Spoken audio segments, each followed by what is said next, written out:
This story begins in the square in front of a majestic palace, where people kept talking about how to bow down to the emperor. A magnificent palace looms before us, its main entrance lined with stone statues. The voice proclaimed that he was a blessing to the continent, a mercy sent from heaven, and that he was to be worshipped. Suddenly, a warrior's voice rang out from the middle of the square, but it was cut off by a sharp crack as his axe shattered into pieces. Another fighter was knocked down, his body cut in two. As it turned out, a violent clash between armed soldiers was taking place in the square. The emperor himself formed this army with a single mission. It was a special forces regiment called the Special Detachment. It was created solely to protect the great Emperor Kabalan. However, one fighter, who towered over the countless fallen soldiers, declared that it was all a complete lie. It was Jan, the captain of the special squad, who declared that he would take their lives, and then the life of the emperor. The broken bodies of the knights crawled towards him. They whispered that he should bow to the emperor and asked him to kill them. Then, one by one, they began to dissolve into thin air. The protagonist's eyes burned with hatred. Even after death, they remained nothing more than the emperor's puppets. The terrible soldier croaked once more that the emperor must be worshipped, and the maddened mountain of knights' bodies rushed at Jan. However, he struck with a furious blow with his blade, cutting the hated monster in half. Meanwhile, in the throne room, the fairy girl was watching the emperor, Leon Kabalan. Suddenly he asked if the noise outside had scared her. However, he assured her that there was no need to worry. It was nothing special. When Jan entered the throne room, he said he couldn't believe it. It was Jan, his most loyal man, who dared to rebel. Then Jan, bloodied and beaten with his arm torn off, stepped forward. The emperor asked how long Yang had been a commander, and remarked that he still remembered the days when Yang was just a cadet. Serving in the Abyss of Solitude Special Corps Training Center, Jan started out as a slave warrior and worked his way up to the rank of commander. Now Jan had everything, and yet he still expressed dissatisfaction. The protagonist's face turned to stone. He broke the sharp spike stuck in his leg and without hesitation drove the jagged shard into his ear. With chilling calm, he pulled out the green insect that had clung to the tip of the thorn. His eyes flashed with anger as he told Leon that he was not happy with the bugs he was planting in people's heads. He insisted that he had not gotten everything, but instead had lost everything. Ian screamed that he didn't even have his own memories, and then Leon squeezed the little fairy in his hand. The hero roared, almost overcome with madness, demanding to know where his family was, who he really was, and what his life was worth. However, Leon grinned coldly and bit off the fairy's head, saying something in an unknown language. The next moment, something rushed past Ian, piercing the protagonist's chest. He froze with wide eyes as blood gushed from the wound. The long sword pierced him through and through, and he could hardly believe that Leon had struck. Then Leon rose to his feet with a cold laugh, and said that he didn't know how Jan knew the truth about the bug. He noted that he was very sorry because Jan was his favorite toy. Suddenly, the protagonist's vision became blurred and he fell into despair. His whole life was in vain. And yet, at that last moment, the image of the girl flashed through his fading thoughts. Then a voice rang out, frightening him and calling him to wake up. And then Jan's eyes opened in disbelief. He asked himself what had happened. He felt as if his heart had been pierced, and he wondered how he could still be alive. However, John told himself to calm down. He noticed that the place seemed familiar to him, although he could not remember why. He bent down, his palm touched the hard stone, but upon looking more closely, the hero realized that it was a huge stone sword. It was the symbol of the Special Corps training grounds, a monument before which countless soldiers died. Suddenly, Yang realized that his body had become younger, and he saw that the uniform he was wearing was the same one he had worn when he was a simple recruit. Suddenly a shadow appeared behind him, and the mysterious figure told him to stop making noise. The stranger threw a punch, but Ian turned just in time to block it. His opponent chuckled that such was the price for distraction. His opponent, Roman, cadet number 12, said that insolence does not make John special, and he will not lose to him so easily. Now the hero remembered that his opponent was the 12th recruit in the Corps, and that his name was Roman. Roman chuckled and replied that it seemed like Jan really didn't have anything outstanding.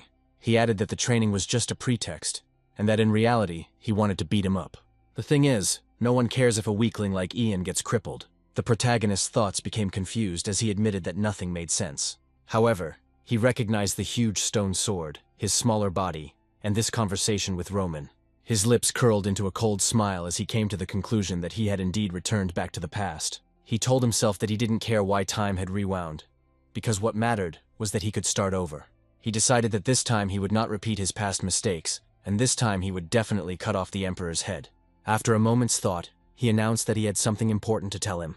He told Roman that he would be 40 years old and still not have a girlfriend, and so he should give up and focus on training instead. Roman's face contorted with rage, and he rushed forward, shouting at Ian to stop talking nonsense. But Jan easily dodged the blow and mockingly remarked that he didn't think Roman's fists would be so slow. At that moment, rage overwhelmed Roman. He then summoned the seventh form of the Dark Spirit, the Raging Fury Strike, and unleashed a barrage of blows, but Yang easily dodged them all. Jan noticed that this was not bad and closed the distance between them. Then he put his hand to Roman's chest and explained that being so close to the enemy, one should strike in a certain way. He then used his own version of the Dark Spirit's seventh attack, performing it from a distance of just 3 centimeters, sending Roman flying across the training grounds. A shocked Roman demanded to know how Yan had managed to use such advanced technology, but Yan ignored the question. Frowning, he rushed forward, shouting that the next step was to hit the target immediately after the blow. However, suddenly the pendant slipped out of the pocket of his cloak and fell to the ground. The hero stared at it, realizing that he had been carrying it with him all this time. Taking the pendant, Jan said that that was enough for today, and that Roman was lucky to have survived. After examining the object more closely, he noticed that it could be opened. Inside, he found an old photograph of a man, a woman, and a child. His eyes widened and tears began to fall onto the surface of the pendant as Ian realized, even though he had never seen them before, that this was his family. Stunned, he cried silently, tears streaming down his cheeks, remembering the words spoken 30 years ago. All this was something he was unable to achieve even after burning the Empire's capital to the ground and defeating all the knights who opposed him.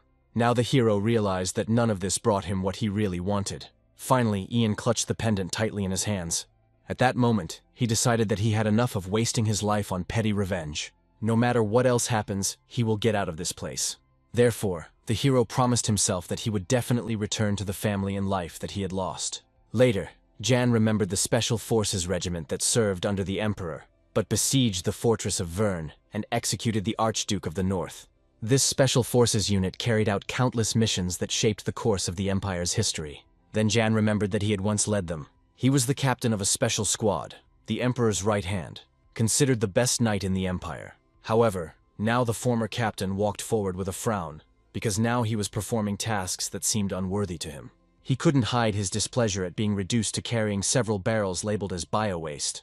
On the way, Jan remembered that only 1,000 cadets entered the warrior training center, each of whom was forced to kill to become stronger. On average, 3 to 4 lives were lost here every day. They were then replaced by fresh volunteers, or those who were kidnapped and forced into service. The training center itself was located inside the Dragon's Nest on the northwestern ridge. Its interior structure a labyrinth. Here, each cadet had a number that reflected his abilities. In this pyramidal system, relationships were determined by rank. Promotion took place through examinations and tournaments, and those ranked above 900 had little chance. If a low-level cadet died, he could be replaced without making a fuss. But usually they were given either the dirtiest tasks or the responsibility of assisting higher-level fighters in training. Jan considered himself lucky, if you could call it that he was only assigned to do the dirty work. But his thoughts were suddenly interrupted when someone collided with him, causing his boxes to fall to the ground with a crash. The hero immediately began to collect the scattered boxes, thinking that there were students in this pyramid occupying the top. Lorena Wolf, looking at him with remorse, admitted her carelessness and asked for forgiveness. She and her 2 companions were top-level cadets, heirs of aristocratic families. Their training in a special unit served to preserve the bloodline, loyalty to the Empire, and control over high society. They were not equipped with the mind bugs used on regular cadets, because they were already hostage to privilege. Cadets of the highest level always occupied the first places on the lists, and enjoyed all the benefits that this status provided. Among them were Lorena Wolf, Cruel, Dwight, and Casa Afrain. They placed first, second, and third throughout their time at the training center. Suddenly Cruel stepped forward, his face clearly showing contempt, and addressed the hero with arrogance. He said that just because they were cadets didn't mean their status was the same, and that servants like Jan had no right to speak to them at all. Since Ian wore the badge number 974, he occupied the lowest rung. Cruel assumed that Ian had not yet understood the rules of this place. Ian admitted to himself that he wanted nothing more than to split Cruel's skull, but he restrained himself and only apologized for the collision. But Cruel did not relent. He declared that only those worthy had the right to speak to him directly, and those below them, he declared, would have to beg and grovel, kneel and beat their foreheads on the ground, begging for mercy. Ian already imagined in his head how he would split this upstart's skull. But then he closed his eyes and sighed, forcing himself to be patient, as Cruel continued to boast about his origins. Soon the cadets began to leave, warning Jan to be more careful in the future. Casa also helped him pack the boxes. Ian decided that they could enjoy the perks of rank, since the harsher they treated him, the better it suited his purposes. After some time, he continued carrying the load to its destination. However, suddenly anxiety stopped him halfway. A strange energy appeared from behind the door just ahead, and Ian suspected that someone was hiding there. For a moment he thought it might be Roman, but the feeling didn't match his energy at all. So he decided to just see who was hiding.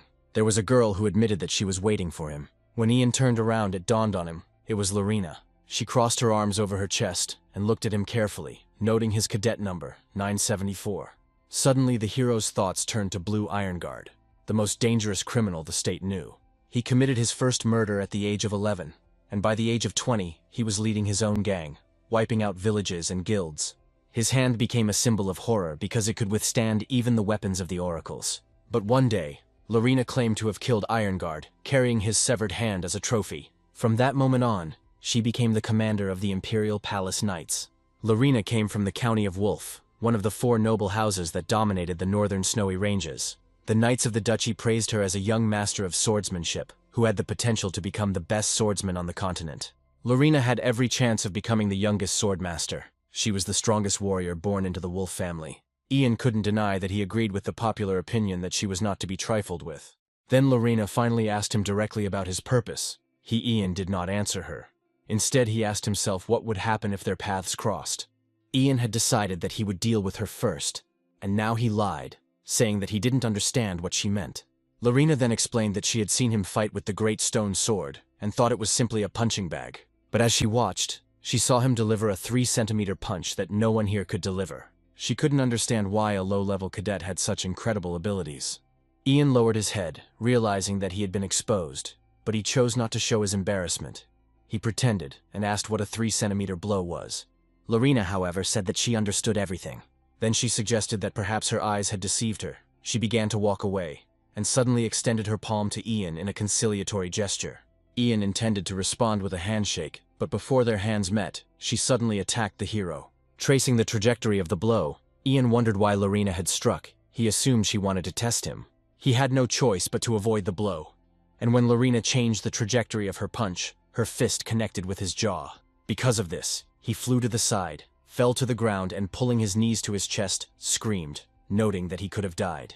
Lorena looked at him in shock, then lowered her head, thinking that Ian should have parried the blow, after which she apologized. Ian thought that he made her feel guilty by acting like an unfairly beaten commoner. He knew her character, and that she would believe it. Finally, Lorena asked if it was true that he was carrying some things and said that she would help. She asked where they should be delivered. Ian didn't argue, and Lorena followed him, noting that they were just ordinary cadets and asking him not to address her with excessive respect. But Jan refused this offer, considering that it would be somewhat wrong. After walking a little further, Lorena suddenly admitted that she considered it unfair when high-level students treated lower-level ones like servants. Having reached the right place, the hero put the boxes on the floor and noted that thanks to her help he was able to carry the entire load. Then Lorena said that it was time for her to leave. She turned away, but before leaving she decided to say something just in case. Looking at Ian with suspicion, she asked seriously if it was true that he had seen her attack. She noticed that his eyes were following her hand, so Lorena expressed hope that this time her eyes would deceive her again. Finally she said goodbye, saying that they would meet again, and left. Ian frowned, thinking that she was indeed very smart. He realized that he would not get rid of her so easily. He considered killing her right now, as he could handle Lorena, but he knew that would make the Wolf family his enemies. Eventually, Ian walked into another room, noting that it would be foolish to create a dangerous opponent for himself just because Lorena was bothering him. Then he finally decided that he had to focus on escaping, and he realized that the place he was looking for was somewhere nearby.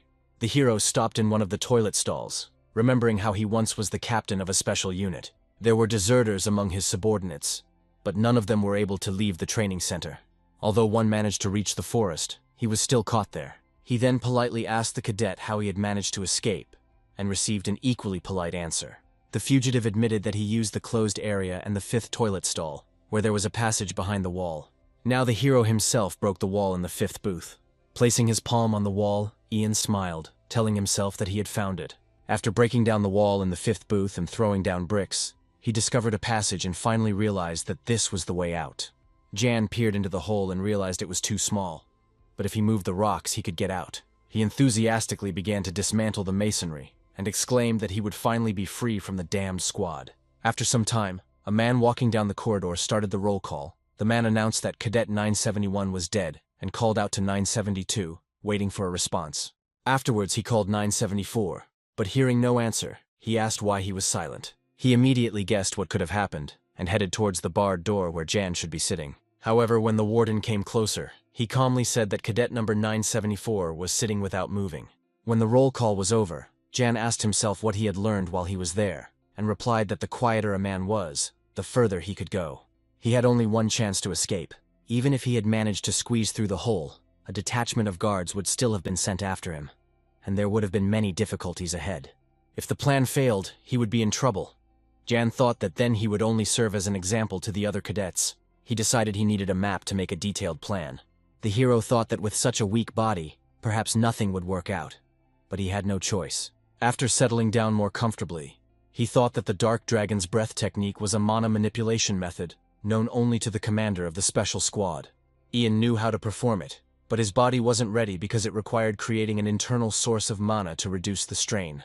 There was no time left for this, so Yang knew that he might not be able to master the Dark Dragon's Breath. Then he sighed heavily, pressed his lips tighter, and used the Divine Dragon Breath. The magical energy around him intensified, and the flow of mana began to move much faster than he expected. Every inch of his skin seemed to be losing energy, as if the dragon itself had entered his body. The Divine Dragon's Breath was a secret technique of the first emperor, the founder of the empire, who conquered many countries with a single sword. The hero noted that the technique was created by the ruler out of boredom, although its name reflected its true power.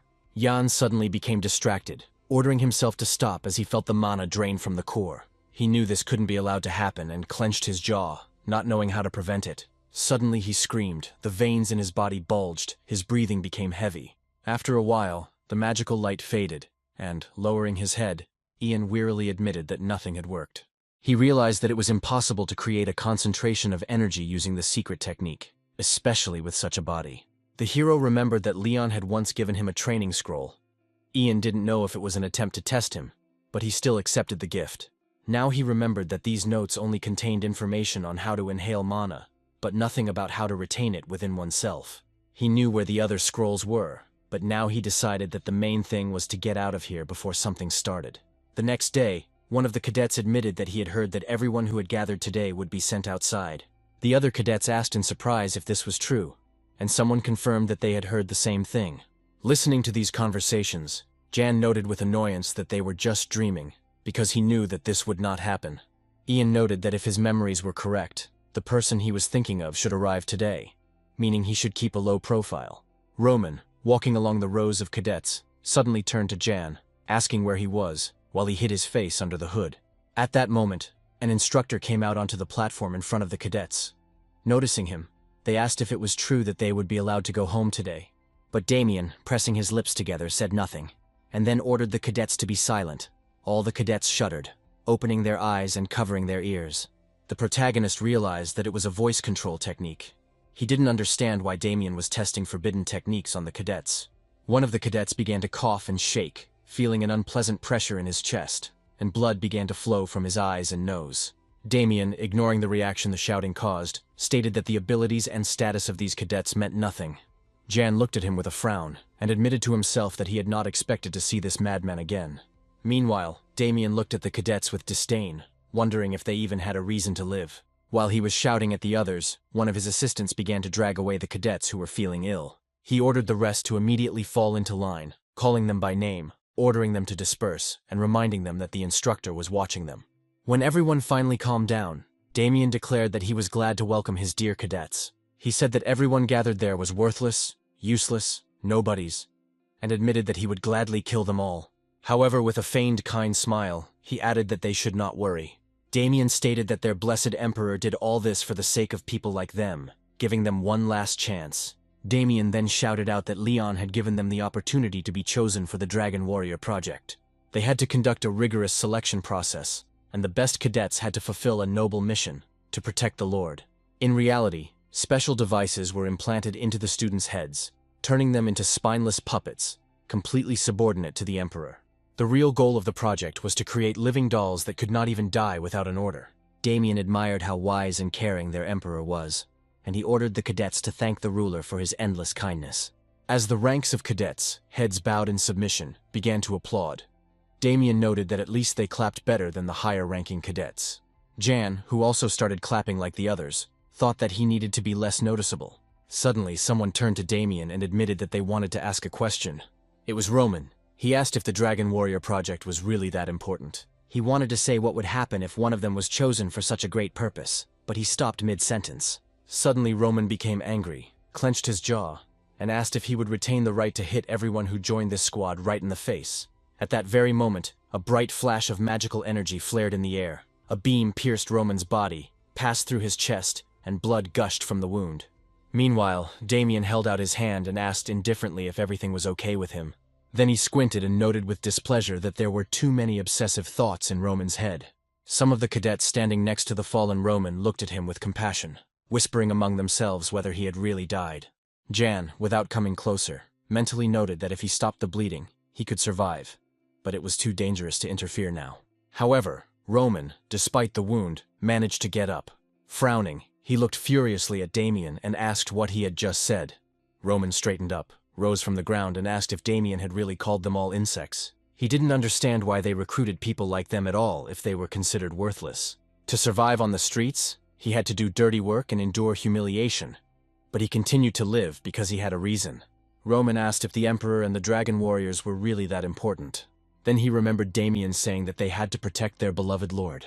Damien closed his eyes and noted that Roman turned out to be a very tenacious insect, almost like a cockroach.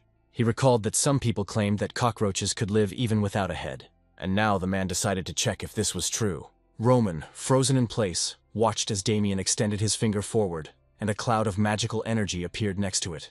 The protagonist thought that the crystal mole was a wild rodent living deep in the mountains, known not at all for its appearance. This animal got its name because when its crystal part was struck, something special happened. Suddenly, the crystal mole exploded, emitting a blinding light. Watching the scene unfold, Damien calmly asked himself if it really was a crystal mole. Roman froze with his eyes wide open, after which he fell again. The cadets noticed this and began to say that they needed to lift him up faster. The protagonist continued to stand a little to the side, thinking that it was a pity to blow up the crystal mole. He remembered that he found it in the toilet and decided to save it just in case. However, he never imagined that he would have to use it like this. Looking at Damien, Ian thought that the real problem was with him. He wondered if Damien had noticed him, and he knew that if he had, it was all over for him. Suddenly Damien turned around and noted that Roman was indeed stubborn, like a cockroach. He shouted that he even liked it. Then he declared that everyone was free to go. The protagonist, lowering his head, quietly asked himself if he was really lucky. Looking at Roman, who was being carried away by several cadets, Jan called him an idiot. He thought he was too self-confident. Sometime later, in a dark dungeon where a spiral staircase led, Damien walked along a corridor with barred doors. He sighed contentedly, grinned, and narrowing his eyes, noted that he had found a funny toy. In his thoughts, he imagined the images of Roman and the main character. A little more time passed, and in an abandoned toilet in one of the stalls, the hero was quietly digging a tunnel, noting that he had been careless. 3 days had already passed, and he couldn't believe he had forgotten to take his mask with him. For 3 days he had to dig a tunnel, reinforce it with boards, and then repeat everything again. The 3rd day of work went without a problem. Thanks to the fact that Yang concentrated mana in his eyes, the darkness in the tunnel did not bother him at all. He simply worked, clearing away the dirt with his dagger. No one had come here for 3 days, because this abandoned room was no longer even listed on the maps. Jan understood that at this pace he would finish earlier than planned. However, he suddenly noticed that the blade hit something hard. Something began to squeeze out of the hole that had formed, and the protagonist froze in shock, clenching his jaw, realizing what it could be. After some time, the instructor checked the presence of the cadets by calling out their numbers. Numbers 830, 892, and 920 were in place. As the cadets passed, the instructor ordered them to move faster. Number 974 was to be next. Coming closer, the instructor noticed that he was also there, but suddenly asked him to stop, noticing a suspicious smell. Jan, grasping the edges of the fabric with his hand, admitted that he had accidentally broken the container he was carrying, and now only trash remained. The instructor, screaming, noted that he smelled terrible and ordered him to wash himself immediately. He obeyed and shook out the washed things in time. Ian was glad that no suspicions arose, and thought that he hadn't expected himself to break through a sewer pipe. What came out of her looked like a dragon. He wondered what the others ate if he had to fight such an abomination. Eventually he calmed down, deciding that there was nothing to worry about, as nothing was going to interfere with his plan. He managed to get hold of daggers, ropes, and everything else that could be useful during the escape. Besides, the improvement of his body was almost complete. To be honest, Jan was afraid of dying from excessive muscle strain. But the result was obvious. The protagonist wanted to think about what else needed to be done, but was suddenly distracted by hearing voices from the side. The worker asked his comrade if he had heard what they were saying, and the other replied that Gale had had his tongue cut out for laughing at the instructor. But he noted that the main thing was to hold on, because these were probably just rumors, especially considering that the instructor was about to leave soon.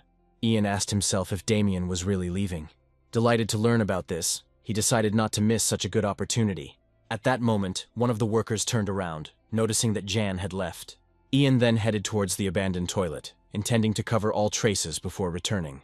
However, he suddenly stopped, hearing footsteps, and shuddered. The hero wondered who could have come here. He didn't understand who it could be and suggested that perhaps Lorena or Damien himself. Ian wondered if they had found out about his escape. But soon he frowned, noticing Roman in front of him, and wondered if it was really him. And Roman asked with displeasure what was wrong with that.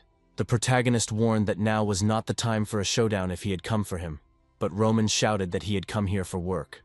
Roman added irritably that he shouldn't be taken for weak, noting that his wounds healed in a day, like a dog's. But Jan, looking at him suspiciously, noticed that blood was still flowing from him. The bandage on his chest was completely soaked with blood, but Roman exclaimed that it was just a pimple. Jan, passing by, agreed, noting that it was good if it really was just a pimple, after which he said that he had a lot of work. Roman suddenly chuckled and asked if the protagonist had really talked about work. He asked if he had been tasked with digging a tunnel. Roman asked if he thought the instructor would be happy when he found out about this. Ian frowned as he looked at him, and seeing the expression on his face, he realized that Roman had noticed his fear. The next moment, Jan instantly appeared next to Roman, clutching a knife in his hands and using the 16th Dark Spirit.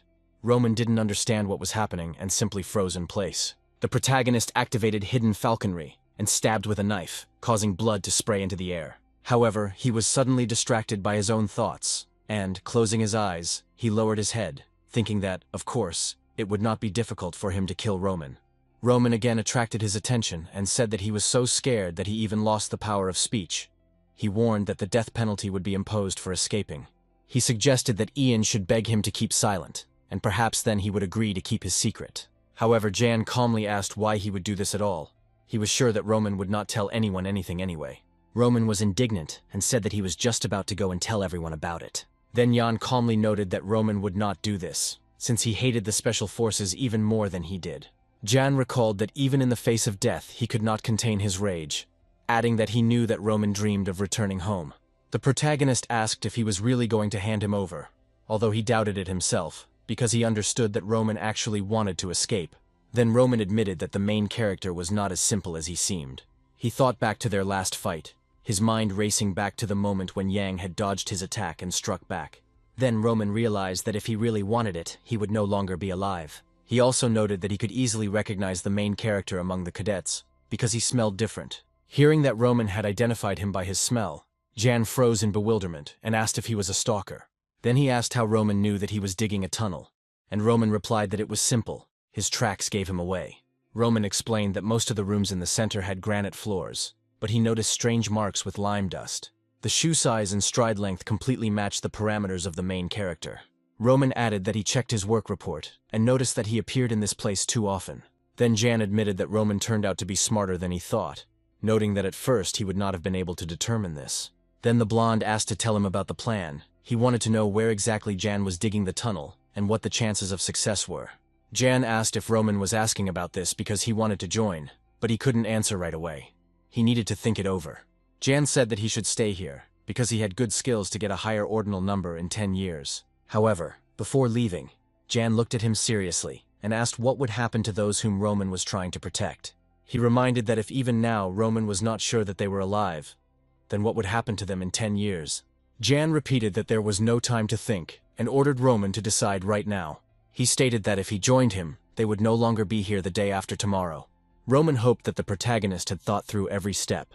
Jan confirmed this and asked if he should explain everything to him. He noted that there was a difference of 962 people between them, And so, if they escape together, the instructors will first try to catch him, Roman. He added that, as Jan said, the day after tomorrow they really won't be here, because Roman himself will be rotting in the grave. Finally, Jan ordered him not to whine, adding that he was taking no less of a risk, and asked him what he had decided.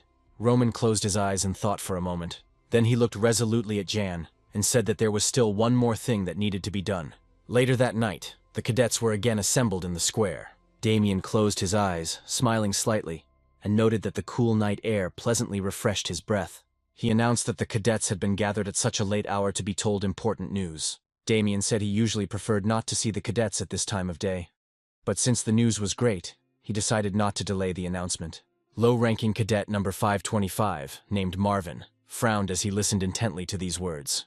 The protagonist, pressing his lips tightly together, thought that, if he wasn't mistaken, Damien was supposed to announce the exam today. His guess proved correct. Damien announced that the date of the first exam for the cadets had been set, and explained that the essence of the test would be extremely simple. All cadets were required to go to one location, and if they could survive there for a week, the exam would be considered passed. Damien was about to announce the location of the first test, and the protagonist, watching him intently, waited for an answer. Then Damien, finally opening his eyes, smiled and said that this was the Blade Mountain range. The protagonist's gaze became more stern, and he thought that of course they were talking specifically about the Blade Mountains. Many years ago, there lived a traveler named Nilf, who learned that it was in these mountains that herbs grew that could cure his mother's illness. Then he asked her not to worry, promising that he would definitely find a cure. Sometime later, when the huge monster was devouring him, the dying Nilf, gasping for breath, repeated the words he had once said to his mother. Some claim that Nilf's mother waited for her son until his death, and the only consolation was that she never found out how he died. The Blade Mountains were home to a huge number of monsters, which is why people called this range a forbidden zone. Goblins were considered the most harmless creatures here, but the deeper a person went into the mountains, the more bloodthirsty the creatures became. These mountains were home to creatures the likes of which could not be found anywhere else, as well as giant monsters about which people composed legends. Moreover, in the mountains there were creatures that the world had not yet known about, and monsters that people had not even discovered. In the most remote part of this ridge, as they said, something settled.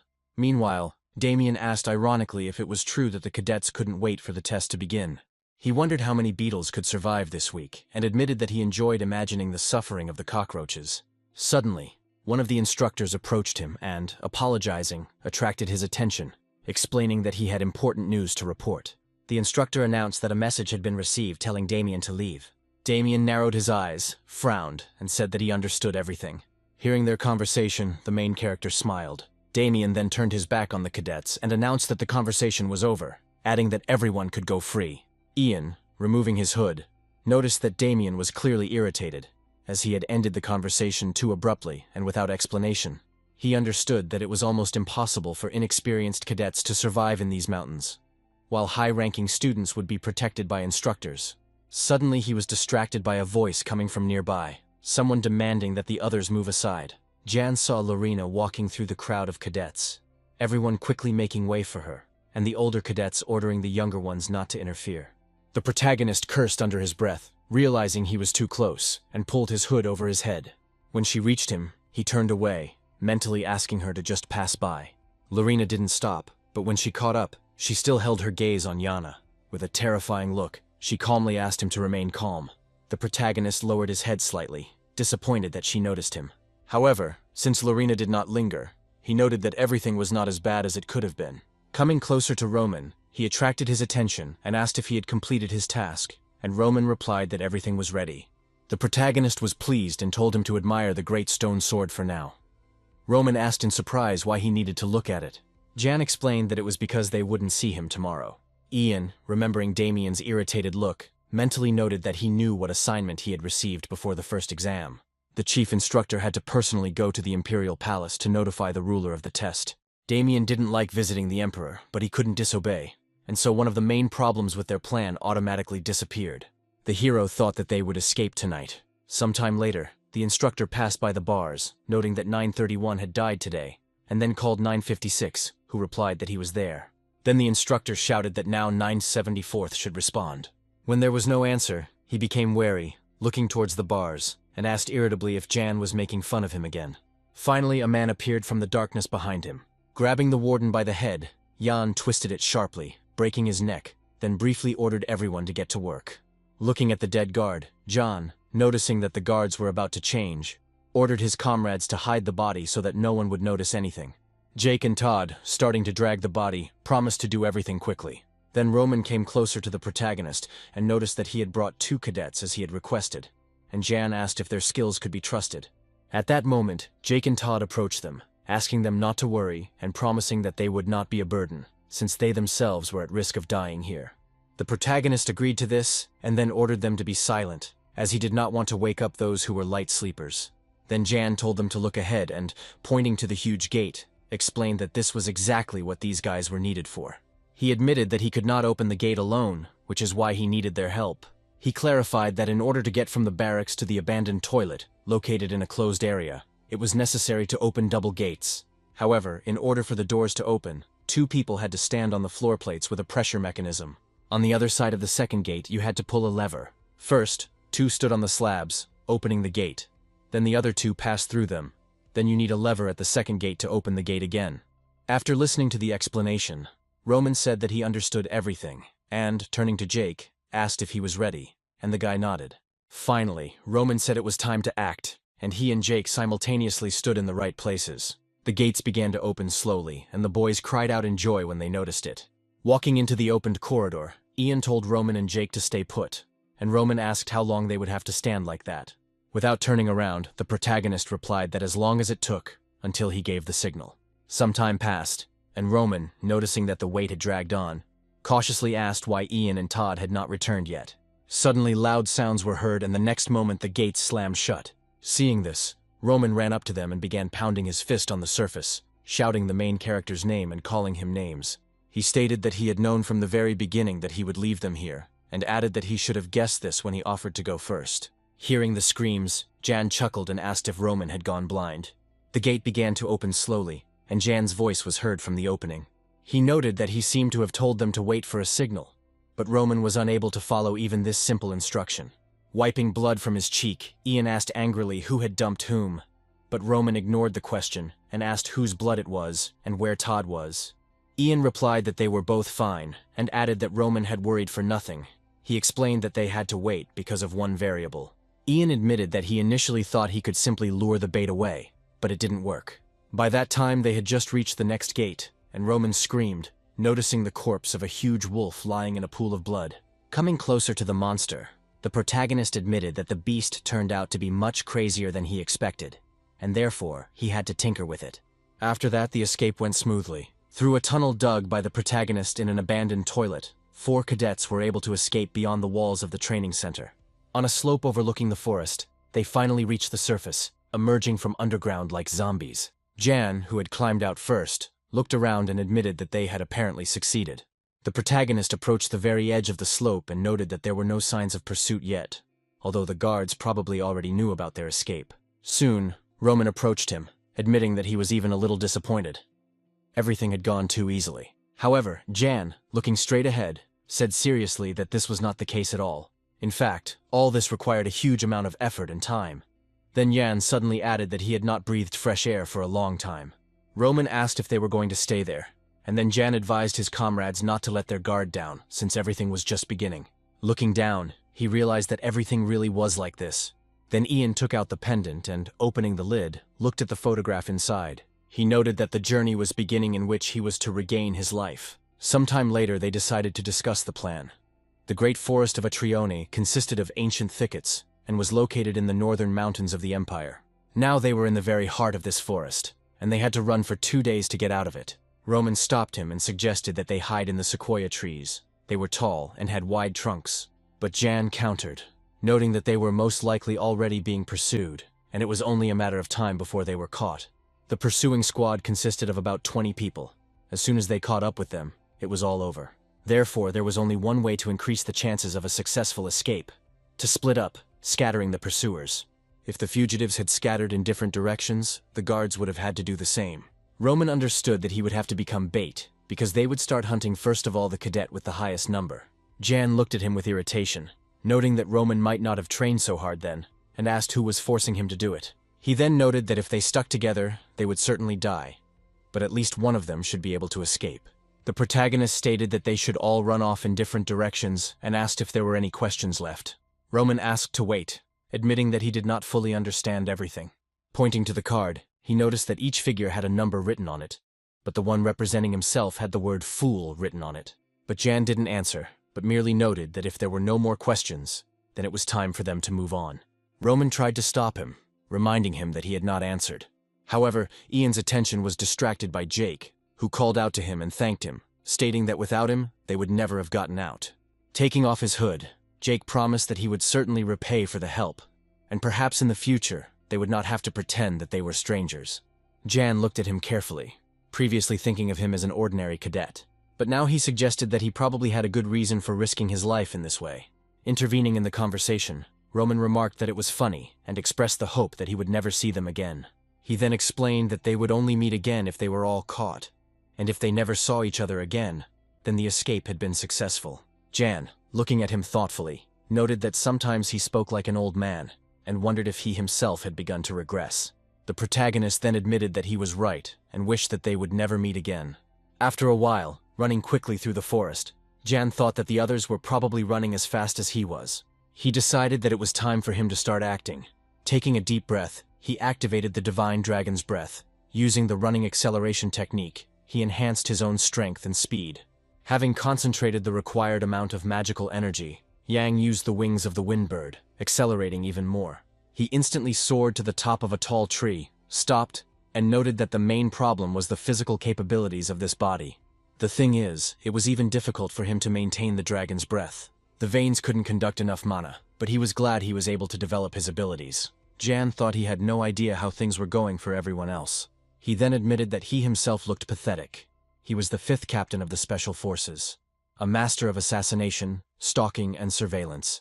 So Jan decided to check if he had retained the skills from his past life, and grinned predatorily.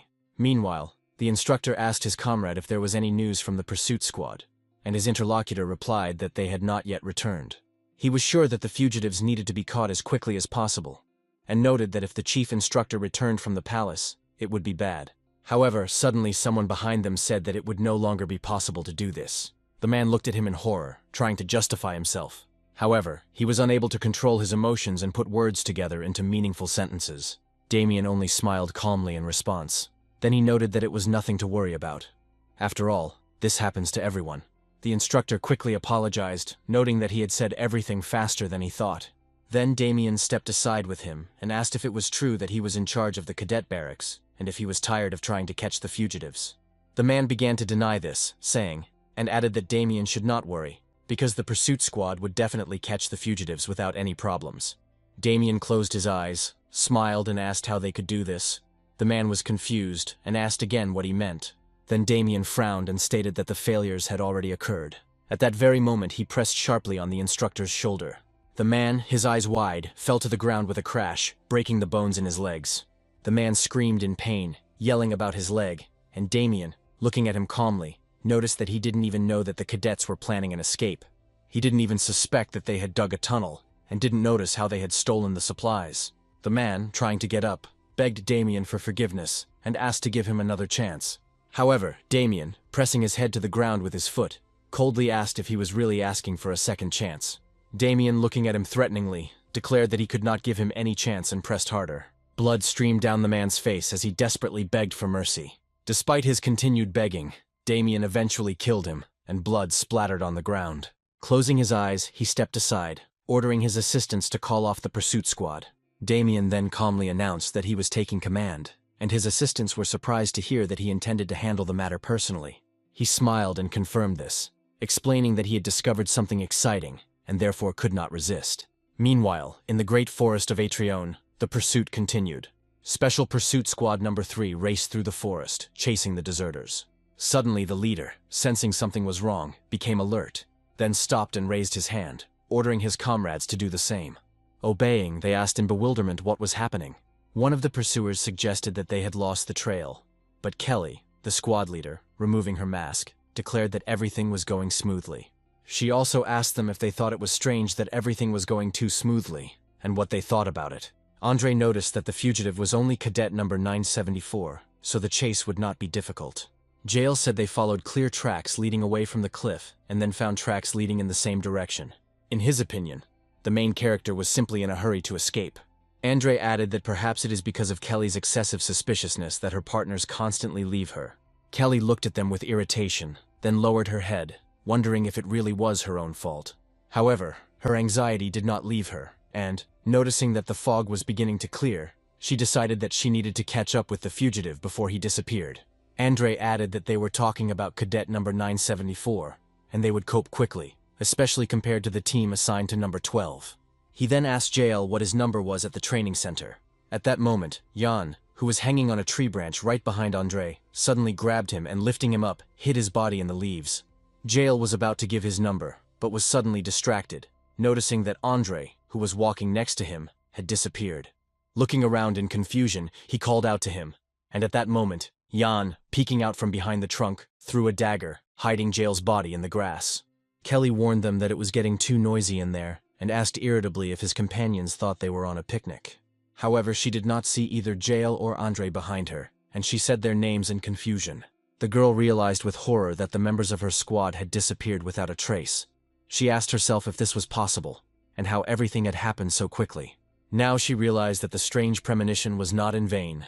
Then Kelly decided that something like this simply could not happen. After all, even if they were pursuing cadet number 12, he wouldn't be able to defeat a special forces soldier, and they were dealing with 974. As Kelly was processing what was happening, Ian appeared behind her, his hands outstretched to attack. However, Kelly, having gotten her bearings, turned around sharply and activated a distraction strike, accompanied by a spin. Ian, anticipating this, managed to dodge, and as a result, Kelly's attack destroyed the tree standing behind him, without causing harm to the hero. Angered, Kelly called Ian cocky and asked if he thought such a trick would work a third time. Suddenly, a thin thread appeared next to the girl, jerked sharply, wrapped itself around his neck and pulled him up. The line was thrown over a tree branch, and Kelly's body began to rise, the line itself gradually cutting into her neck. Remembering the footprints and scraps of clothing, Kelly realized that all this was not an accident, but a carefully placed bait. She didn't want to believe that it was possible. Then she turned her head and shouted that cadet number 974 could not defeat the pursuit squad. The protagonist, standing behind the trunk of the same tree that Kelly was hanging from, frowned, concentrating on holding the fishing line in his hands. Kelly, trying in vain to break free, called out for Andre and Jael, but she could do nothing, and eventually her body went limp and she died. Then Jan picked up a dagger dropped by one of the fighters from the ground, examined it, and noted that the weapon was quite good, which meant it would come in handy. Carrying out such an attack turned out to be simple, and if you use body strengthening techniques, such clashes will not be difficult. Thinking about this, Jan decided that it was necessary to leave the forest as soon as possible before the fog descended again. There were traces of blood everywhere, and Jan knew the hounds would pick up the scent and bring the others here. However, if you mask your body odor with the herb silame, it will be easier to hide from pursuers. The silame berries were poisonous, and the leaves gave off a disgusting stench. But nevertheless, it was necessary to crush them into a paste and smear it all over the body.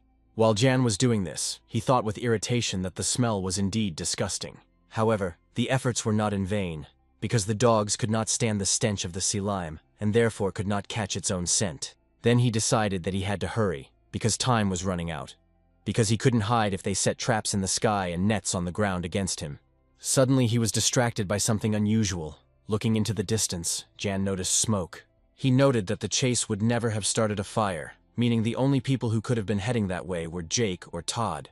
He knew what would happen if the fire wasn't put out. But he still forced himself not to think about it, because now was not the time to worry about others. He remembered that he had originally taken the remaining members of the squad only to use them as bait. If they now attract attention to themselves, so much the better for him. But then suddenly Jan, mentally calling them idiots for the second time, jumped out of the tree and ran away. He did admit, however, that it might even be beneficial if they managed to survive. He strengthened his body with magic, and noted that he needed to put out the fire before his pursuers noticed him. However, he suddenly froze, his eyes widening as he felt a cold breeze run down his neck. Ian felt the gaze of death on himself, the same one that had haunted him more than once on the battlefield. He realized that someone was standing behind him, watching him. It seemed to him as if a snake was writhing behind his back, gradually wrapping itself around his body, Suddenly, someone said that they were glad that John was caught. Turning around, he heard the same voice continue, saying that he knew from the first glance that Jan was an unusual person. The stranger said he knew Jan would show himself, and that's exactly what happened. Damien stood behind him, smiling as he said that his instincts had been right, and Ian wondered in surprise what had brought Damien here. Meanwhile, he stopped and remarked that he was glad to meet him. Ian just frowned, pressed his lips tightly together, and looked at him. They were silent for a while, and suddenly lightning flashed in the sky. Noticing this, Damien assumed that a downpour would soon begin. But Ian remained silent, thinking that this simply couldn't be happening. He didn't understand what Damien was doing here. Meanwhile, Damien raised his hand to his face, looking thoughtfully at the sky, and asked if it would be limited to just one lightning bolt. Jan continued to think. Before escaping, he was convinced that the instructor had indeed left for the Imperial Palace. He had heard that during his visit, he had been reprimanded and almost sent to prison, and so he could not understand why Damien was here. Suddenly, he asked himself if the future had gone the wrong way. Ian wondered if his own actions could have influenced the course of events, and if that was true, he wanted to understand how exactly. He recalled the recent events. Ian decided that none of these actions could directly affect Damien. However, his antics created cracks that did not exist before his transformation, and they destroyed the future that was supposed to be his. Ian's thoughts were interrupted by Damien's voice, who asked what his opponent would throw this time. A crystal mole or an electric mouse? Ian frowned even more and wondered if he had noticed that too. Damien, meanwhile, wondered out loud whether Ian really thought he could escape. He admitted that he was impressed, as he had not expected Ian to be able to organize an escape in such a short time. He noted that Jan moved surprisingly quickly. Damien admitted that at first he was shocked and did not understand what had happened, but he immediately noticed him. He remarked that he had thought that only pathetic cockroaches lived here. But taking a closer look at Jan, I realized that among them was a truly interesting specimen. Jan, irritably cursing to himself, realized that he had done something stupid. He didn't know how much the future had changed, but he understood that it could hardly be worse than it was now. However, even this he was no longer sure of, because Damien was called one of the 3 swords of the continent, and he would receive his second name only later. But for now, he needed to focus on the present. At that moment, Damien suddenly laughed quietly and called Ian funny. Then he clapped his hands, laughing louder, and remarked that Jan must be thinking about how to kill him. He admitted that he hadn't had such pleasure in a long time, and asked Jan to tell him exactly how he was going to kill him. He explained that usually people in such situations only think about escape, but Jan acted completely differently. Then, covering his face with his hand, he decided to give Jan a unique opportunity. Suddenly becoming serious, he said that he allowed him to try to kill him, promising that if he succeeded, he would receive the freedom he so dreamed of. Ian shuddered when he heard these words and looked at Damien in surprise. He chuckled to himself, admitting that it was funny, because immediately after these words, even he himself began to look at him differently. He had never met such people. An ordinary cadet was able to kill a hellish monster and even destroy the team of pursuers. He possessed prudence, courage, and endurance, being on a completely different level from the rest of the rabble. Damien noted that Ian seemed to have been born to fulfill a special mission. Now he wondered what kind of monster he would become later. Damien mentally asked him to show him his skills, but instead of fighting, Ian suddenly fell to his knees, asking for help. Damien looked at this in surprise, unable to utter a word. Jan, pretending to be in despair, said that he suffered from terrible eyesight and therefore could not understand who was standing in front. He added that he had no intention of running away, explaining that he had been captured by other cadets and threatened with death if he did not comply. Jan exclaimed that he had actually been forced to escape by other cadets, and that the escape had been orchestrated by cadet number 12. Damien closed his eyes and agreed out loud with his words. But in his mind, he wondered if Ian really thought anyone would believe this performance. Ian didn't stop. Stumbling, he turned to Damien, and in the end burst into tears, no longer holding back his emotions. Damien realized that this was just a feint. He then swung his hand sharply, catching the thin knife that Ian had thrown at him. He realized that Jan had decided to take advantage of the moment when he was unprepared. Then he smiled, admitting it was a big disappointment. But suddenly Damien's eyes widened, noticing that the second knife was already rushing towards his face, almost piercing his eye. At the last moment he managed to dodge, and the knife only slightly grazed his cheek. Damien frowned in surprise. He was amazed that Ian was able to launch 2 knives at the same time along the same trajectory. Then, noticing the empty space in front of him, he realized that Ian had escaped. Damien wondered if this had really been his strategy. However, John, already in the air, declared that everything that was happening was exactly what he wanted. Damien froze, then turned around, trying to figure out when Ian had managed to do this. Then, without responding, Yang activated the 15th form of the elusive shadow, summoning a shadow to strengthen the attack. Suddenly, flashes of magical energy surrounded Ian, and he was forced to jump back, wondering if Damien had parried the attack. Having received a small wound, he straightened up and looked at the enemy. It was magical energy, and then the hero wondered in surprise whether it was possible. Meanwhile, Damien moved forward under the cover of black fog. In 1 second, he cut up almost all the trees, but Jan managed to dodge in time. He understood that if the instructor continued to pursue him, he would not be able to escape. So he took out his dagger, knowing that the time had come. Activating the secret technique of absorbing darkness, Yang tried to destroy the fog, but the blade of the knife in his hand could not withstand it, and cracked. The protagonist exclaimed and stepped aside, looking at the intact barrier. Damien recalled that he had promised to let Ian go if he won, after which he admitted that he did not want to lose such an interesting toy. Damien noted that Ian is a unique cockroach, and even if he had to play with only him for the rest of his life, he would never get tired of it. Ian frowned, noticing that Damien looked like he had been bitten by a rabid dog. However, his eyes suddenly widened, because on Damien's shoulder there was a sign that our hero had already encountered. Then he remembered the events 22 hours before the escape. In the corridor where the cadets' rooms were located, the instructor announced that roll call was over. Jan noted that this was his last night here. Clutching the medallion in his hands, he decided that he needed to get out as quickly as possible and return to his family. He knew nothing about his family, and all he had was an old medallion. He promised his family that they would soon be together and looked at the photograph, dreaming of living peacefully. Suddenly he let out a quiet cry, noticing something, and cursed. Part of the medallion cracked.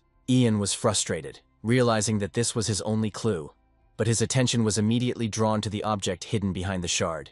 Finally, when Jan managed to partially remove the covering from the top cover of the medallion, he noticed an unusual pattern. He thought it might be a family crest. The design was engraved on the back of the medallion, and the hero did not understand why this was done, as if someone wanted to hide the pattern. He realized that if his family really did have a coat of arms, then he did not come from a family of commoners and slaves. Ian noted that he now had more leads. If he could find someone familiar with this symbol, he could find relatives. However, here he wondered, if this was a family crest, why did it end up on the body of the chief instructor? He saw a familiar pattern in the most unexpected place, and wondered if Damien could really be a member of his family. Jan continued to think, not believing his eyes. Suddenly, Damien declared that there was no other choice, and finding himself next to Ian, he smiled, saying that he would die right now. Ian flinched and managed to push off the ground at the last moment, launching his own attack before Damien could act. A bright flash of magical energy erupted in the air, and as he jumped back, Yang frowned, wondering if he had missed. Damien, still smiling, acknowledged the power of the attack, and asked with admiration where Ian had learned such moves. At the same time, dark clots of magical energy, created by the Shadow Sword, Black Dagger spell, began to rise near Damien's leg. These magical clots turned into sharp spikes that burst out of the ground where Ian stood.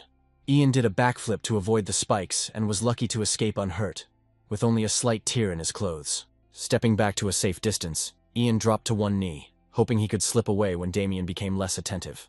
But in this case, he would not understand how the symbol ended up on Damien's body. He assumed that Damien was somehow connected to his relatives. The hero remembered that a powerful uprising was brewing on the continent, which would be known as the Armenian Rebellion and would lead to the destruction of the kingdoms. The entire imperial family will be in great danger, but the ruler will suppress the rebellion with his great sword. He executed the organizers and their relatives and burned everyone else. People called this time a 20-day sunset. The main instigator of the rebellion was the illegitimate child of the previous emperor. No one knew the reasons for the uprising, as all records of these events had been destroyed. Everyone who remembered the rebel called him the Three Swords of the Continent, although he was better known as the chief instructor of the Special Forces Training Center. Suddenly, Damien noticed that Ian seemed to be deep in thought.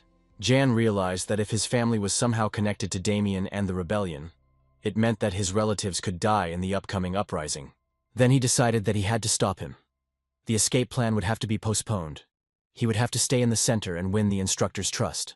He assumed that Damien must think that he needed Ian himself, and he knew exactly what he could do to help. Ian admitted that he was amazed by his skill, as he did not expect Damien to personally pursue him, and the instructor was pleased with this admission. Ian added that the leader of the Special Forces probably appreciated Damien's efforts and was about to continue, but Damien approached and put his hand on his face.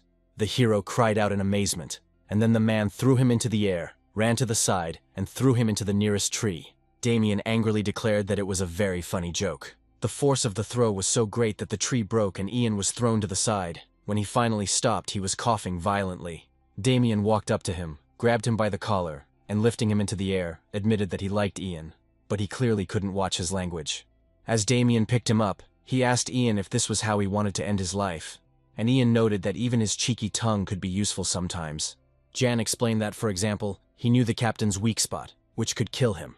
Damien frowned in surprise and asked in anger how Ian could have known this. Then the hero raised his head mockingly and said that this concerned number 52 in Simons County. The hero stated that this was the captain's weak point. A few hours later, the instructor was back at the training center. Damien adjusted his gloves and cloak, noting that the clothes were a little small. He didn't expect to have to ruin his favorite uniform. However, closing his eyes, the man admitted that nothing could be done. After this, he and the other man walked down the stairs, his assistant walking behind, talking about the whereabouts of the 3 cadets. Remembering this, Damien said that he wished his assistant would just throw them into a mass grave, because he didn't want to worry about some bugs. The assistant replied that he would follow his instructions. Damien wanted to clarify something, but before he could, a man appeared in front of him.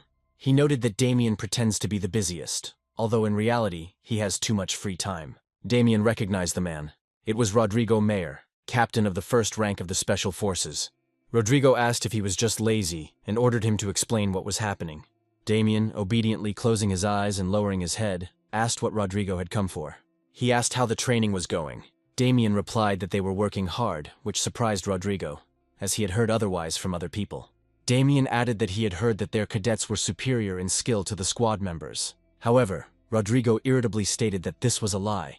He said that the center's graduates possess monstrous abilities. Damien then asked if the squad members themselves were to blame for this, and noted that whoever was controlling them should be punished. Rodrigo thanked him for the advice and promised to take it into account, but Damien said there was nothing to thank him for. His assistant, standing a little to the side, noticed that the mana in the air was vibrating and the columns in the room were shaking. He was amazed, realizing that untrained people usually lose consciousness under such concentration. Finally, breaking the silence, Rodrigo admitted that he had heard that Damien had not appeared at the palace in accordance with the imperial decree. He explained that he had more important things to do, and did not want to waste time on formal meetings. Then Rodrigo again turned his attention to Damien's words about the importance of affairs, and asked what could be more important than fulfilling the Emperor's decree. Damien was lost in thought, and Rodrigo remained silent, watching him with interest. Rodrigo then asked Damien if he thought the blue blood running through his veins would help him survive. He assumed that Damien hadn't shown up for the reception because the cadets in the center had escaped, and he wanted to explain what that meant if he couldn't even handle them. However, Damien interrupted him, saying that this time he had understood everything wrong, turned away and declared that there were no escapes. Rodrigo asked him again, and then Damien explained that the cadets had gone with the instructors to prepare for the exam. Suddenly, changing the subject, he asked Rodrigo if he had noticed that there were a lot of cockroaches here, and he, perplexed, asked what he was talking about. Damien noted that if he sees a bug in the center, he immediately crushes it, but he is annoyed that cockroaches continue to appear despite all his efforts. But then he suddenly said that he seemed to have found a nest of cockroaches and was going to destroy all the larvae. After this, Damien, having finished the conversation, announced that it was time to go, and wished Rodrigo a safe journey. Walking with his assistant, he thought he had managed to calm his emotions. After a short pause, he asked if everything the assistant had told him was really 100% true. But the assistant asked him not to worry and removed his mask, assuring him that he was not lying to his allies and that Damien would soon see this for himself. Damien turned and looked at Ian, who had been there the whole time, and he confirmed that all the information he had given was true. Recalling the abandoned street number 592 in Simons County, Ian noted that he once lived there. He remembered that there were almost no people there, and one day he shouted to someone to open the window, wanting to show something interesting. He said that he had caught a very large rat and asked his friend to take a look at it. Receiving no answer, he wondered if the man was really home. Suddenly he heard someone call him a fool. He saw the window open, and the girl he had played with as a child looked out, smiling and remarking that it would be better to bring a squirrel. Jan noted that it was the captain's daughter, the girl to whom he had told about the rat, who had been his friend in childhood. Jan noted that there were few children on the street, so everyone knew each other. Damien closed his eyes and checked to see if he had understood correctly that the girl Ian had played with as a child was the captain's daughter.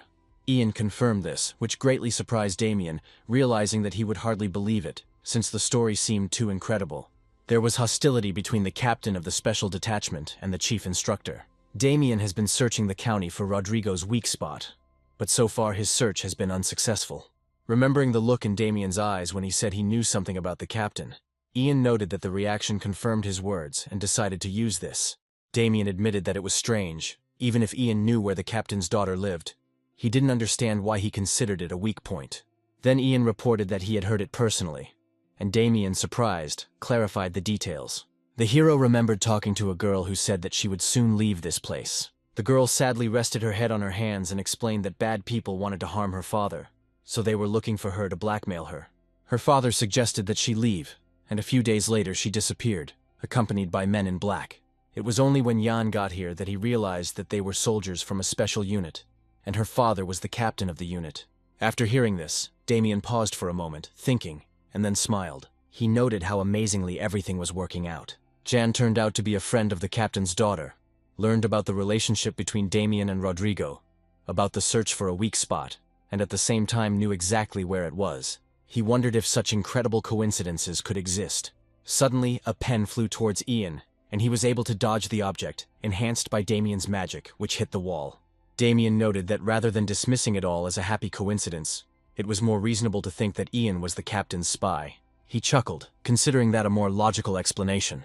Jan, wiping the blood from the scratch on his cheek with his palm, explained that this was natural. Such coincidences are truly incredible. He said that he was collecting information. He pieced together childhood memories, the captain's attitude toward family, the special forces hierarchy, and the feud between Damien and Rodrigo.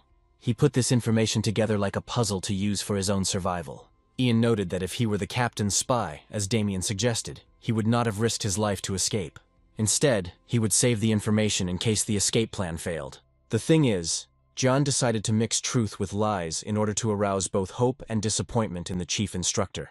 His idea was that the scales of faith and doubt must be balanced so that faith would ultimately win. After this, Jan reported that he now knew where the captain's daughter was. Hearing this, Damien shuddered and looked at him intently. Jan decided to prove that it was more profitable to trust him, and then the instructor would have to tip the scales in his favor.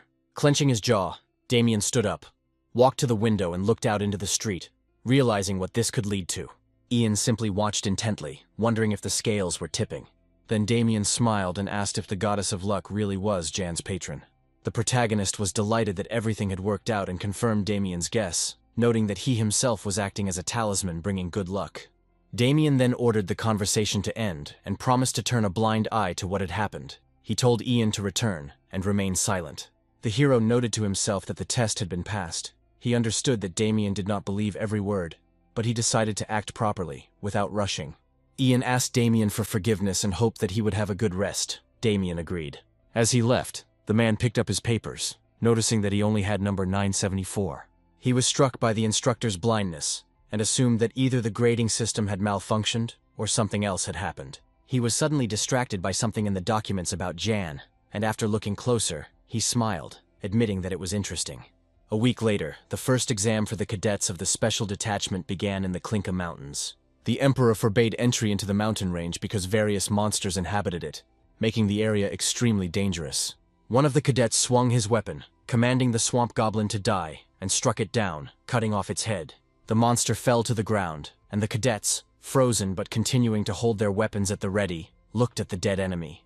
Then one of them smiled relaxedly and joyfully exclaimed that now they would definitely succeed. But the cadet warned his friends to be careful, as there could be other monsters. But the others advised them to forget about it. They recalled that the instructors had said that they needed to survive in the mountains for a week to pass the exam, and noted that they would definitely cope. But the cadet still looked at them and reminded them to be quieter. He asked if they had forgotten about the other conditions of the exam. Ian reminded the cadets that they needed to kill monsters and collect mana stones. Their results would depend on the number of stones collected. He exclaimed that it would be wonderful if they could get past the cadets from the 4 great families. The leader of their squad again ordered his comrades to slow down. They needed to remain vigilant, and then their skills would be enough to survive. However, before he could finish, the monster's huge hand suddenly came down, grabbed his head, and broke his neck with a scream. His comrades, noticing what had happened, froze in horror. One of them, raising his shield, ordered the monster to retreat, while the other anxiously asked where this giant had come from. The monster, which turned out to be a great golden ogre, froze for a moment, and then, screaming, began to wave the body of the dead cadet in the air. It was a subspecies of ogre with invisibility magic, which allowed it to sneak up on prey unnoticed. Then he swung again, and with one blow destroyed the remaining 2 cadets. As a result, numbers 345 and 347 were eliminated from the test. Damien, who was watching this through a special sphere, laughed, calling them worthless. Looking at the other cadets, he warned the others to be careful, as he didn't think they even realized how tired they were from collecting bodies. Smiling, he advised them to get moving, and announced that he would send 50 cadets to the gate every 5 minutes. The cadets obediently declared that they would do as the instructor said. At that moment, Jan thought that sooner or later he would reach this damned place.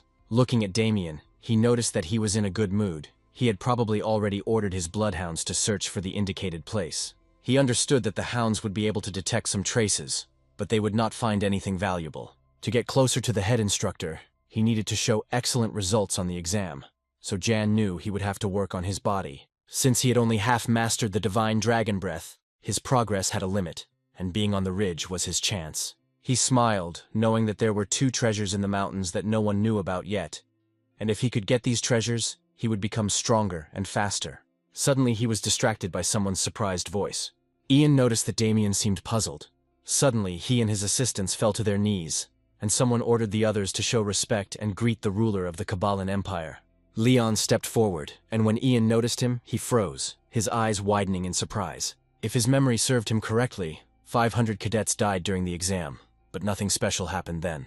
Taking a closer look at young Leon, Ian noticed that something unusual had happened, and he didn't understand why Leon was there. Jan was sure that such an event could not be forgotten. He remembered seeing Leon before his death. Ian thought for a moment, noting that Leon was the last person he saw before he died. It was the face of a monster for whom Jan's life was just a toy, and it horrified him. Suddenly, Leon announced that he was the crown prince of the Kabbalan Empire. The cadets also knelt down to greet him. Ian leaned over and pressed his lips together, admitting he would never regret it again. But anger flared up inside him again. Leon suddenly announced that the cadets must speak without fear. Then he suddenly asked those who wanted to leave this hellish place to raise their hands. He promised to ensure their safety, and ordered everyone who was forced here to report to him, so that he could free them. Jan listened to his speech, his eyes widened in amazement, and he quietly asked himself what Leon was saying. He watched the cadets carefully and wondered if it was really the crown prince in front of him. He recalled the events of long ago when he was informed that the 4th Special Detachment had just invaded enemy territory.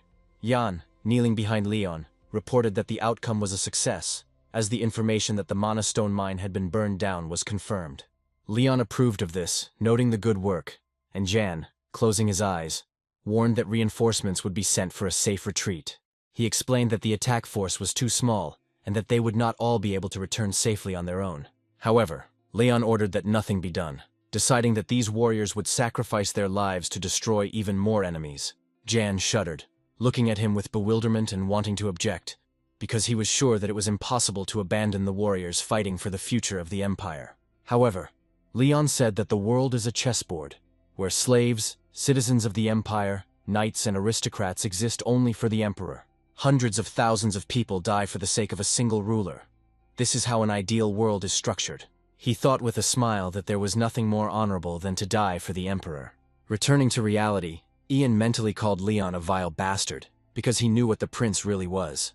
Meanwhile, Leon said that some children of aristocrats came to this place to gain power, but they better go home if they don't want to face the consequences when Leon takes the throne. The cadets began to mumble uncertainly, asking if this was really so. Ian was confused as to whether it could really be the same person, as he couldn't understand how Leon could have changed so much. At this time, Damien noted that the cadets were shocked by what they heard, and Leon asked why Damien treated the cadets so inhumanely. Damien explained that there was a special unit to ensure the Emperor's protection, but Leon threatened him again, ordering him not to talk nonsense. Leon continued his reflections, arguing that the Emperor must defend his people himself. He declared that the crown would not remain on the ruler's head for long if he sentenced to death those whom he was supposed to protect. He saw no point in power in such a case, and promised that this disgusting place would be destroyed. Damien objected, reminding them that this place had been created by the will of the Emperor, and that everything here was done in accordance with the law. Hearing Damien's words about the Emperor's will, Leon indignantly asked whether any of the cadets had agreed to take this exam. He promised to restore justice if at least one such cadet was found. Damien frowned, mentally calling Leon a populist. But suddenly one of the cadets stood up and apologized, attracting Leon's attention. It was Jan who gave his number and declared his desire to participate in the exam, repeating the number to himself. Leon noted that the number 974 sounded familiar. He stated that, as far as he knew, low-status cadets were often singled out, asking if Jan wanted to get out of this place. Jan replied that as Leon said, some did indeed treat the cadets badly, but in a certain sense they were equal regardless of rank. He confidently stated that equality must be maintained in the assessment of skills, thanks to which they can rise in the hierarchy. He wanted to pass the exam because he had something to strive for. Suddenly Leon told the instructor that they didn't deserve such a cadet. He then promised that he would not go back on his word, allowing the exam to continue, but warned that he would personally oversee what was happening. Damien stepped forward and asked the others to take note of the prince's generosity, and told the cadets to do their best to thank him. Then one of the instructors explained to the cadets the operation of the transfer gates through which they would have to pass. They will be teleported to the mountain range, after which their exact location will be determined. He also warned that sometimes, due to errors, the bodies of some cadets may separate during teleportation, but assured that there was no need to worry. At the end, the instructor called out Ian's number, ordering him to stand in place, and then Ian took up a position on the glowing circle, and the instructors activated the gate. The hero frowned, thinking that Leon had never come to the training center in his past life, but now everything was different. He wondered if his actions had affected Leon, and what could have been the reason if not. When the countdown ended, the teleportation began, and Ian's body disappeared in a bright light. Jan's body gradually moved to the Blade Mountains. After examining himself, he noted that everything was fine. All his limbs were in place. As he walked forward, he wondered if the teleportation had thrown him into some wasteland, and he decided that he needed to find some kind of weapon. Suddenly, Jan caught a familiar scent and noted that he hadn't smelled it for a long time. He found himself in the Valley of the Winds, in the Blade Mountains. After analyzing the situation, he noted a mixture of the sulfuric smell with the demonic energy of the valley. Suddenly, a roar was heard behind him, and turning around, Ian noticed that a monster was jumping on him. Meanwhile, a huge cockatoo, Griffin, attacked a group of cadets with a scream. The boys, stuttering with fear, tried to run away, assuming that the monster would kill them. The Griffin opened its mouth again, but suddenly its body was cut in half. It turned out that it was Lorena. She was using the 15th stage of Dark Soul Stardust. The cadets, recognizing her, shouted her name, Lorena, number 1 among the cadets. After inspecting the squad's condition, Lorena noticed many wounded, and asked if their squad really only consisted of low-ranking cadets. One of them explained that most of them were wearing 700 numbers, and many were injured. They were planning to get out of there, but the monsters blocked their way. With trembling voices, the cadets turned to Lorena with a request to be allowed to follow her, at least until they reached the exit of the valley, and she said that it made no difference to her. She lowered her head slightly and silently turned to Ian, wondering where he was. She couldn't believe that he was already out. He remained confident even in the presence of the prince, and Lorena did not understand why he did this at all. Suddenly, her thoughts were interrupted by Cruel, who came closer, and again hinted that she was making stupid decisions by calling her a princess. He looked at her with disdain and assumed that she was going to go with these cadets. Moving closer to Lorena, Cruel asked if she was really going to be their nanny. Lorena ordered him to watch his language, saying that you can't judge a person just by his number. Cruel chuckled, thinking that after the exam, another cadet would take first place. But Lorena warned him that if he only thought about numbers, he would miss something important. At this point, Casa, cadet number 3, intervened, noting that they had a lot of free time, judging by the way they were sorting things out. Casa also noted that Cruel is narrow-minded. They are given individual grades for the exam, but they do not have to compete with each other. He smiled and addressed the cadets, noting that the larger the squad, the better they would cope with crisis situations. Casa promised to help them pass the test, adding that as aristocrats they must show leadership over commoners. Then Cruel asked with a contemptuous smirk if he was really talking about aristocrats. He asked the guy since when a family of traders was considered aristocrats. He assumed that Casa wanted to rule over the commoners, and asked what the Afrain family had done for the people. Cruel said it would be sad to see the last days of the Afrain family. But Casa, despite these words, smiled. Thanking Cruel for his concern, he admitted that sometimes he was very envious of Cruel. After all, his older brothers are responsible for the family, and he is free from these worries. Cruel froze, then suddenly raised his hand, about to attack Casa, but someone stopped him. It was Lorena. She came closer and grabbed Cruel's hand. Cruel clenched his jaw in anger, trying to pull his hand away, but Lorena ordered him to calm down. Finally, the man ordered Lorena to let him go, pulled his hand away, turned around and walked away, calling them worthless. He continued walking, looking back and wondering what would be worse if he continued to cooperate with them. He remembered how, as a child, a man towering over him had ordered him not to ask for anything, and not to think about anything, to live as if he were dead. Returning to reality, Cruel cursed, as he didn't think he would ever remember this day again. Suddenly he noticed stains on the ground and wondered if it was blood. He followed the trail to the rocks and realized that the blood was fresh. He assumed that this might be a monster's lair and decided to hide and assess the situation. Suddenly, he became frightened when he noticed Jan, who was leaning over the bodies of the goblins. Cruel was surprised to see the cadet here, and noticing the many dead goblins, he thought that this cadet probably killed them all himself. Cruel's eyes widened as he wondered what the protagonist was doing. He was horrified to see Ian smiling and clutching one of the monster's organs in his hands, preparing to bring it to his mouth, and he wondered if he was eating goblins. Earlier, while walking in the mountains, Ian noticed two artifacts in the Blade Mountains, representing two clusters of magical energy. He decided that he had to obtain these artifacts for his plan to work. Jan was about to get the first artifact, but was suddenly distracted when he noticed a monster trying to attack him. However, Yang suddenly attacked the monster, piercing its body with his hand, while simultaneously removing the creature's heart. To strengthen his attack, he used the 21st form of the Black Dark Spirit, the Flame Dragon. He watched as the fire engulfed the body, and soon the monster disappeared with a scream. Meanwhile, other monsters surrounded Ian, looking at him with predatory eyes. However, he felt no fear in the face of so many opponents, and only frowned, considering it a great success. Ian was surprised that the first target literally jumped into his hands, and he suddenly rushed forward, raising his hand and concentrating magical energy. He noted that magic stones are a reward for defeating monsters. Previously, they were used only as raw materials for creating magical items. But one day an incident occurred after which the value of these stones was rethought. At the academy, Professor Isaac published a scientific paper. There he wrote that with the help of magic stones one can absorb the abilities of monsters, as well as their mana. Thanks to this, it was possible to obtain the endurance of orcs, the regeneration of trolls, and the physical strength of ogres. Naturally, this work caused outrage in scientific circles, with scientists declaring that the use of mana by humans and monsters differed greatly.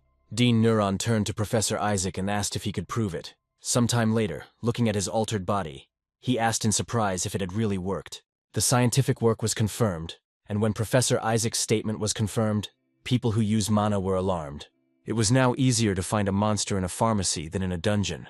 Monster body parts were stored in a special liquid in vials. From Isaac's research, it was clear that absorbing mana crystals to extract the poison was quite a difficult process. This required moon beetle juice and lava stones. Normal mana absorption was much easier, as the stones simply had to be eaten.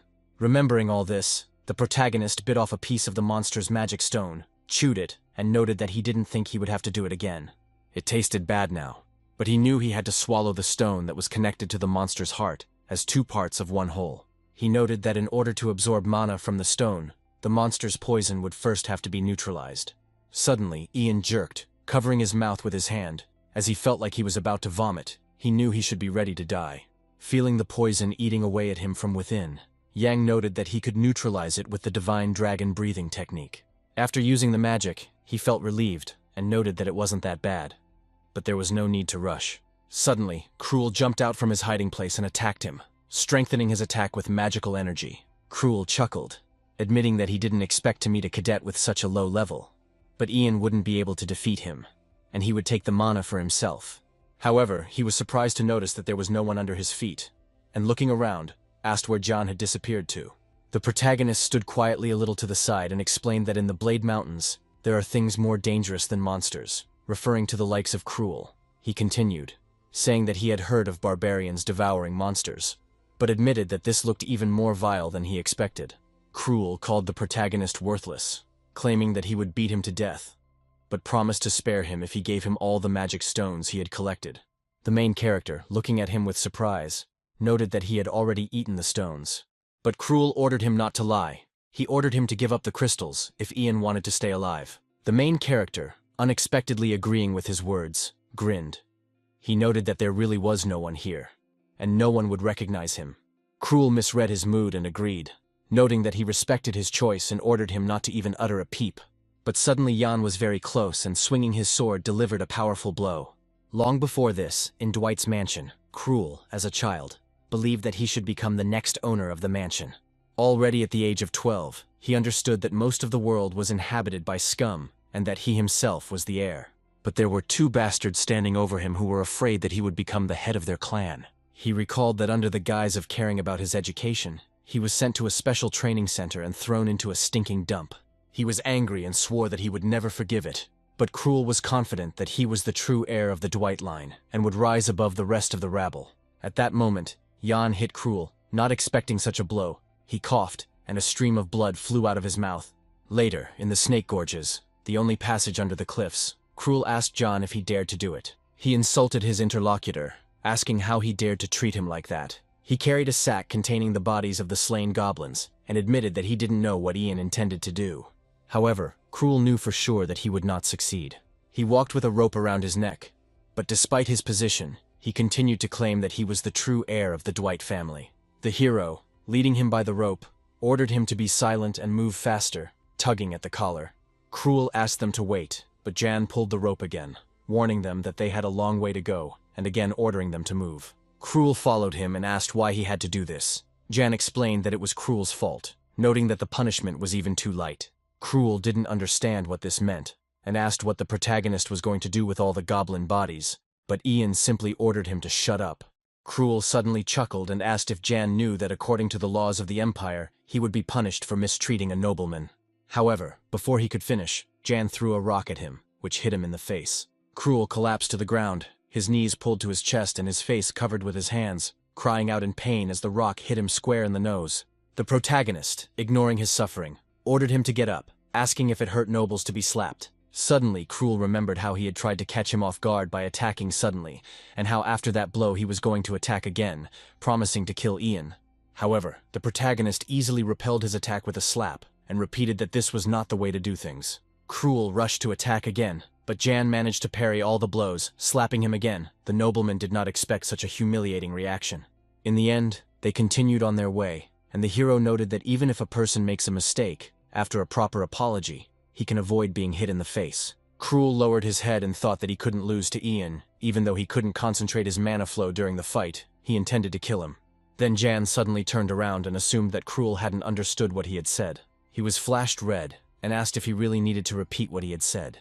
Cruel frowned, wanting to say something, but then suddenly calmed down and admitted that he respected Ian, and would like to be friends with him in the future. Then Jan continued on his way, turning around from time to time and thinking that Cruel was an amazing person. Despite his thirst for life, the energy emanated from him in a chaotic rhythm. Jan noted that only demonic knowledge could provide such power. He noted that there are magicians who use black magic, but there are also warriors who use darkness in sword combat. They achieved success faster. However, those who used black magic gradually lost their minds and health until the darkness completely consumed them, driving them to madness. In his past life, Cruel was nicknamed Bloodstar. The fact is that he led the family solely by his cruelty. Ian believed it was related to demonic knowledge, but assumed Cruel had not yet fully mastered it. Suddenly, Cruel asked him to wait and take off the collar. Jan thought that he decided to run away, but Cruel reminded that this was the only way. He wondered if Ian realized what others would think of them, and came to the conclusion that Ian did, having agreed to remove the collar. Then Cruel finally took off the collar. He assumed that the protagonist would now drag him along, but he warned that his suffering would soon end. Since they were there, and Cruel, not understanding where they were, asked about it. Ian walked to the edge of the cliff, frowning, and noted that the real treasure was kept here. Cruel approached, and together they looked at the lair under the cliff, and the protagonist noted that it was more of a monster than a treasure.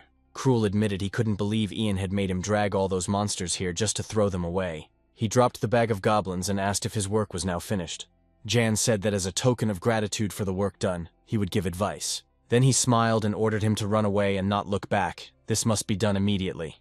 The next moment, particles of magical energy appeared in the gorge, and the monster's eyes lit up terrifyingly.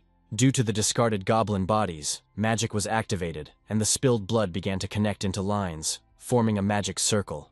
When all the lines of the magic circle connected, the monster emerged from the circle and angrily asked who dared to wake him up. Cruel, watching the scene in amazement, asked what Jan was doing. But the protagonist ignored the question and responded by asking what Cruel himself was doing. Suddenly the monster really began to rise sharply from the bottom of the shelter, ordering them to give him their souls. A shining eye appeared on his dark body. At this time, Casa asked if Lorena felt it too, and she agreed, noting that she felt an excess of black magic.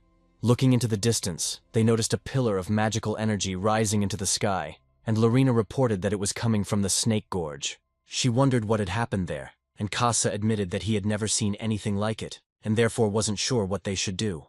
They continued to watch the beam of magical energy that began to form into a ball of magic in the sky, wondering about its power. Suddenly, Lorena announced a change of plans and began to walk away, stating that they should return to the gate immediately. She then addressed the cadets and ordered everyone to immediately retreat to the gate, discarding all unnecessary equipment, including mana crystals. Casa, asking the girl to wait, asked her what the rush was, and Lorena reminded him that he had recently asked her how strong this black magic was. Lorena noted that the magic was as strong as her father's. Casa, amazed, could not believe it. Since Lorena's father was the divine guardian of the North, he was known for his incredible strength and being one of the 5 fingers of the Empire. He asked if magic could be as powerful. The boy noted with alarm that no instructor at the training center could stop such a monster. At that moment, dark magic appeared in the instructor's location. One of them, noticing this, attracted the attention of his colleagues, pointing to the side, and asked what it was. He explained that something was flying there. Meanwhile, the monster said that he still didn't have enough, and he wanted to get even more of what he needed. The next moment, the instructors' bodies began to fall to the ground due to the magical force breaking their necks. Meanwhile, another cadet who was fighting alongside Roman exclaimed that this was absurd, and swung his sword, trying to fight back. Following this, fire appeared around them and they screamed in incredible pain. The monster, sticking out his tongue, on which a magic circle appeared, ordered the others to give him their souls. At this time, the cadets who were with Lorena and Casa ran to the gate, but suddenly someone from the side said that they heard a strange sound. Lorena ordered everyone to stop and, frowning, sternly asked the man who appeared in front of them who he was. The man blocking the gate said that a voice in his head told him not to stop. It ordered him to give up his soul. He raised his head, extended his hand forward, and repeated that he must give up his soul. The next moment, his body began to deform. The next moment, the boy's body exploded, spraying blood into the air. Lorena assumed a fighting stance and asked if this was an ambush, while Casa, pointing his finger forward, told Lorena to look there. The blood that spilled from the boy's body began to form a pattern, and when the outline of the pattern became visible, everyone realized that it was a magical seal. The monster that appeared through the seal reported that he had found the cadets. One of them grabbed his head with his hands, feeling an unpleasant sensation. The other covered his mouth with his hand. Lorena, looking ahead carefully, warned everyone to be careful. Suddenly, the monster emerged from the magic circle, declaring that it was the cadets who awakened him. He thanked the cadets because it was thanks to them that he woke up. The monster, which was an ancient lich, appeared in full before the cadets, declaring that it would repay them with death. Once upon a time, magicians regretted that magic was infinite and human life was finite, and they tried to correct this. Greedy mages found a way to master all magic by activating such circles, selling their souls to the darkness and gaining eternity. One of these magicians, having activated the circle, tore off his own head. As a result, he turned into a monster who hated all living things. The monster became a lich, and its severed head almost instantly turned into its skull. At the moment when the cadets were still screaming, and Lorena, looking seriously at the monster, noted that he was not just a lich. Over the course of eternity, it has consumed countless lives. However, she didn't understand why this monster appeared now. At this point, Todd asked why they had to retreat so suddenly. Roman, rushing forward, ordered them to be silent and look around. Along the way, Jake and Todd noticed a lot of bodies scattered around and asked what it was. All the cadets were dead. Roman frowned and said Jan's name. He recalled the events shortly before teleporting to the Blade Mountain range. Then he approached Jan and noted that he too had been unable to escape, but asked if the situation was not as dire as it seemed. Since they had so much in common, Jan decided to tell Roman something. Jan looked at him carefully and ordered him to immediately run through the gate if he felt something terrible approaching. At that moment, Roman realized that Jan had planned everything, but he didn't understand what exactly he had done. At this time, the Lich, stepping forward, called the cadets before him pathetic mortals who had awakened his sleep. Lorena ordered all the cadets to forget about that gate and run to the other gate, number 3, since it was closer. She frowned and repeated that everyone must leave this place. Casa, turning to Lorena, noted that she too should run. However, Lorena, drawing her sword, refused, deciding to stay and hold off the Lich. She assumed a fighting stance, activating her magic and pointing her sword forward, asking Kasu to help the cadets escape. Casa stated that Lorena could not cope alone and wanted to stay too. But Lorena interrupted him, saying that she had to survive for the sake of her family. Casa fell silent, thought for a while, and then agreed and began to run away, promising to follow Lorena's instructions. He clenched his jaw and apologized to Lorena, but he himself understood that he could not die here. Meanwhile, the Lich called Lorena stupid. He asked if she thought she could stop him alone, since she was only mortal. Lorena didn't answer, but she thought it was worth a try since she had two advantages. The first was that her sword was made of mithril, which killed undead.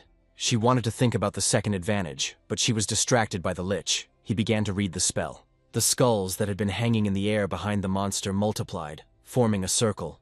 Then the Lich activated a spell, a magical projectile made of skulls. Lorena moved towards the skulls using the Dark Ceremony resistance jump, and was able to dodge the attacks thanks to the Windwing spell. Noticing several more attacks flying towards her, she threw her sword forward and a flash of magical energy appeared in the air, destroying the skulls. Lorena, taking advantage of the flash, moved behind the Lich, noting that she had a second advantage. She activated magic to strengthen the blow, approached the monster, and magical energy rushed past its body. Lorena said that mages couldn't use attack and defense spells at the same time, and she was confident that she could win by using that. But suddenly she froze, her eyes widening in horror as she heard the Lich cast another spell. It was a seal of protection, and Lorena didn't understand how the Lich could use two spells at the same time. Suddenly, Lorena noticed the magic circles in front of the skulls, and wondered if the skulls could use magic too. She was sure it was impossible, and wondered how many spells these skeletons could cast. At that moment, one of the skulls, taking advantage of her distraction, released a magical attack aimed at Lorena, and she did not have time to dodge. The skulls also wrapped around her arms and legs, making her unable to move, and realizing her situation, Lorena cursed. She ordered her immediate release, but the Lich stated that he needed Lorena. She was the only one who had the courage to stand up to him. Then the monster activated another magic circle. He wanted to destroy her valiant soul and turn her into a corpse that would serve only him. A skull appeared in the center of the circle, and Lorena watched in horror as magical energy began to shine from a crack in its forehead. At the same time, in the lair of the ancient Lich, a creature was walking along the corridors. The creature looked like an ancient god with an animal mask and was wrapped in fur. It said that the Lich was defenseless and headed towards the stairs. Suddenly it noticed that it had fallen into a magical trap. Magical circles began to glow under its feet. The next moment, the highest fire magic of the storm was activated. A powerful column of fire rose from the circles, but the creature remained unharmed. It noted that it thought robbing the empty lair would be easy. Suddenly, Ian, who was hiding under the skin of this creature, took off his mask, smiled, and noted that everyone greeted him fully armed from the doorway. Discarding the unnecessary skin, he was glad he had prepared in advance, using the volcanic armadillo shell, which was resistant to fire and fire magic. As he continued walking, Ian remembered that there were only 492 magic traps in the lair. 32 were still active, and there were even more ahead. He used the goblins to lure the Lich out of his lair, and now he needs to get the treasure. That was his original plan. Ian remembered what he learned about the Lich when he was a captain. After returning from the mission, his assistants provided him with a report called Ancient Lich. The losses were so great that the existence of the training center was at risk. As a result, the location of the treasure was determined. The lair was built in ancient times, and there were many items there. Among them were books, the reading of which made a person wise. There were also jewels, and even one coin could provide a person with a comfortable life. However, the most important thing was missing: the vessel of life. It was a magical egg that contained the Lich's life force and mana. The vessel lost in his past life should be here and now.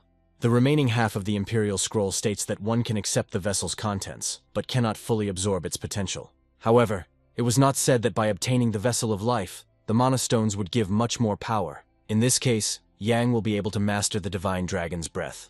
Smiling, he realized that by taking advantage of this opportunity, he could surpass his previous level. He continued walking and finally reached the bottom floor of the lair and soon stopped in front of the gate, where the altar of the ancient Lich should be located. Jan decided to examine it, remembering what was said about this place in the reports. He quickly took a small object out of his pocket and decided to try it out by throwing the dagger at the gate. When he reached them, instead of a blow, a small charge of magical energy was generated. Suddenly, a magic circle lit up in front of the gate, and a magical attack erupted from the circle and was aimed at Jan. But he managed to react. He remembered the reports saying the gates were guarded, and now he realized that what was happening was not at all simple. Even before he reached the gate, Facelock noticed him because it was intangible. and Ian realized that everything was more complicated than it seemed. Gradually, the magical creature began to dissolve, declaring that the face was not recognized. Ian noted that there was one way, and, stepping aside, placed his palm on the wall, assuming that the place described in the report should be here. He finally found the right panel and pressed it, causing the door on the side to open. It was a secret passage created for the transport of slaves. Looking over the layout of the shelter, Ian noted that the labyrinth was filled with primitive traps, and it would take him some time to overcome them. However, being the captain of a special squad, he believed that nothing could stop him, and besides, he had enough time. At this time, the Lich continued to form a magic circle in front of Lorena. Despite the threat, she wondered what such a rotten skeleton, exuding the smell of rot, could do. Lich just laughed and admitted that he couldn't wait to see Lorena's soul suffer. He was going to rip her head out and make her his pet, but he suggested that he could, for example, transplant the head onto the body of an orc. One of the tentacles touched her face, and Lorena pressed her lips together but didn't even flinch. The Lich ordered her to stop chatting, declaring that it was over. The tentacles moved quickly towards her, and the next second blood sprayed into the air. However, when the monster realized what had happened, he froze in surprise. Lorena bit the tentacles with her teeth and stopped them, looking at him furiously, asking if he really thought he could intimidate her. Lich called Lorena impudent, promising that he would not leave a piece of her flesh and turn her into dust. He activated the dark destructive magic Dark Fracture, and his eyes glowed. But suddenly the Lich froze. Lorena looked at him in bewilderment, not understanding why the monster stopped attacking. The Lich looked away, noting that he felt a strange sensation. He asked himself if what he thought had really happened. He shouted that the barrier on the altar had been destroyed, and the gate blocking the way had been broken. And then the monster asked who had entered his lair. The Lich realized that Lorena was just bait and pulled his tentacles, pulling her closer. The Lich leaned towards her, aware that some thief had entered his lair while he was distracted. But Lorena didn't understand what he meant. The monster then angrily ordered her to shut up, using a gravity wave to push her against the wall. Then he turned around and ordered his skulls to return to the shelter and open the gates. The skulls began to spin and opened gate number 127-5. The Lich entered it and announced that he was heading to the altar, after which he disappeared. Gathering her strength, Lorena stood up. She looked in the direction where the Lich had disappeared and asked where he had gone, assuming that he had escaped. At this time, a Lich appeared in the center of the altar along with a magic circle, the monster furiously inquiring who dared to open his altar. He was especially amazed that the thief had broken through the barrier he had spent 1,000 years creating. Moreover, no one except himself and the Lich knew the location of the altar, which confused him even more. Stepping back a little, the Lich froze in surprise, noticing the empty vials on the floor, and asked if someone had actually drunk his elixir. These extra elixirs, previously contained in vials, were created by M over 1,000 years to restore his mana and physical strength. The Lich shook with rage, declaring that he had spent 1,000 years trying to be reborn as a human, and now all his work had been wasted. At this point, Yang, who was sitting to the side, asked if the Lich had spoken about these elixirs, noting that they tasted quite good. Hearing his voice, he turned around sharply and indignantly asked if it was he who had broken through the protective barrier. Jan suggested that they calm down first, and then invited him to come over and have a drink together. He asked if the Lich wanted him to save this wonderful drink for him. Ian continued to consume the elixir, and noticed that saving something good for later was not the best solution. The Lich pondered the situation, and was shocked to see that it was not the Mages Guild or the Emperor's Knights who had pierced his altar, but a drunken boy. Then Ian, distracting the Lich from his thoughts, noted that he was in a hurry to return, and was interfering with his entertainment. It was nice to walk straight through the front door. Jan also said that the Lich did not notice him stealing the rare item and reported that he came through a secret tunnel. The monster asked if the boy was laughing at him and did not understand why he had broken the barrier at the front entrance. At that moment, Lorena smiled. She was clearly involved in this plan. Leaping into the air, Yang swung his dagger to destroy the monster, and suddenly a bright burst of magical energy appeared in the air. Yan added that in addition to the elixir, there are many ancient texts here, including a book on the mana engine. He asked if the Lich was really so obsessed with collecting these works. Suddenly the monster laughed and asked if Ian knew where he got these books from. The Lich claimed that he became undead for revenge and had been preparing for it for 10 centuries. He was outraged that such an insignificant person as Jan could ruin all his plans. The Lich revealed that in order to take revenge on the one who betrayed him, he cursed himself to exist as an undead. But because of Jan, all his plans were ruined. However, Jan only calmly took a few sips of the elixir, apologizing to the Lich and telling him to continue. Then the Lich suddenly extended his hands, activating magic, and noted that a bastard like Yan thought too much of himself. He activated the Great Flame Breath spell, intending to burn away all of Yang's insolent blood from within. As the Lich approached, Yang opened his eyes, looked at him seriously, and simply told him to stop. Suddenly the Lich froze, stopping at a minimum distance, and asked in surprise what it was. He felt the energy of his own mana, and smiling slightly, Yang noted that he was smart. Then the Lich realized that this guy had his life vessel. He focused on the small glowing magic circle on his body, and the Lich indignantly asked if he had actually eaten it. Then, Yang suddenly ran across the bridge at high speed, with fire magic called Fire Rain rushing after him. The Lich pursuing John called him a failure, and asked if he could escape his own death. Ian continued running, asking if the Lich would die if he killed Ian. However, the monster said that he did not intend to kill him. The Lich announced that he was going to be reborn in Ian's body. If he destroys what he has waited for 1,000 years, he will take John's appearance, considering it a fair exchange. In addition, Jan's body contained the power of the elixir, and the Lich was confident that he could easily take it away. Jan's eyes widened. He wondered if the Lich had really decided to take over his body. He apologized, noting that this was not part of his plans. However, the Lich ordered him to surrender immediately, and promised that he would handle Ian's body with care once it became his. He then activated the parallel chain spell, and several magical seals appeared in the air above Yang. He was extremely surprised and finally realized that he had no other choice, so he activated the Divine Dragon's Breath. The next moment, beams of magical energy began to fly out from the magic circles, and Yang activated the Mana Heart in response. As soon as he did so, beams of magical energy that pierced the circles pierced the floor, destroying it. When the energy dissipated, the Lich noted that he had not used his power for a long time and asked if the protagonist was still alive. Ian immediately appeared behind him and asked if he was worried about him, and admitted that he was flattered by such concern. The monster suddenly extended its hand to the side, activated a new magic circle and tried to attack him. However, Ian was able to dodge the blow. He moved so fast that M saw only bright flashes of magical energy. The protagonist did not expect that everything would turn out this way. He noted that the mana in the heart is in constant motion, like air in the lungs. Then he realized what the true power of the Divine Dragon's Breath was. Ian thought about the monster hearts, magic stones, and elixir he had absorbed. He was willing to eat anything to become stronger, even absorb the Lich's life vessel. He remembered how in his past life he had approached it, waiting for the core to dissolve within him. Yan realized that in this way, he would soon restore his strength to the level of his past life, but immediately assumed that he could become even stronger. But suddenly Jan stopped abruptly, asking himself if he had reached a dead end. The door in front of him had disappeared, but he was sure that there was definitely a way out.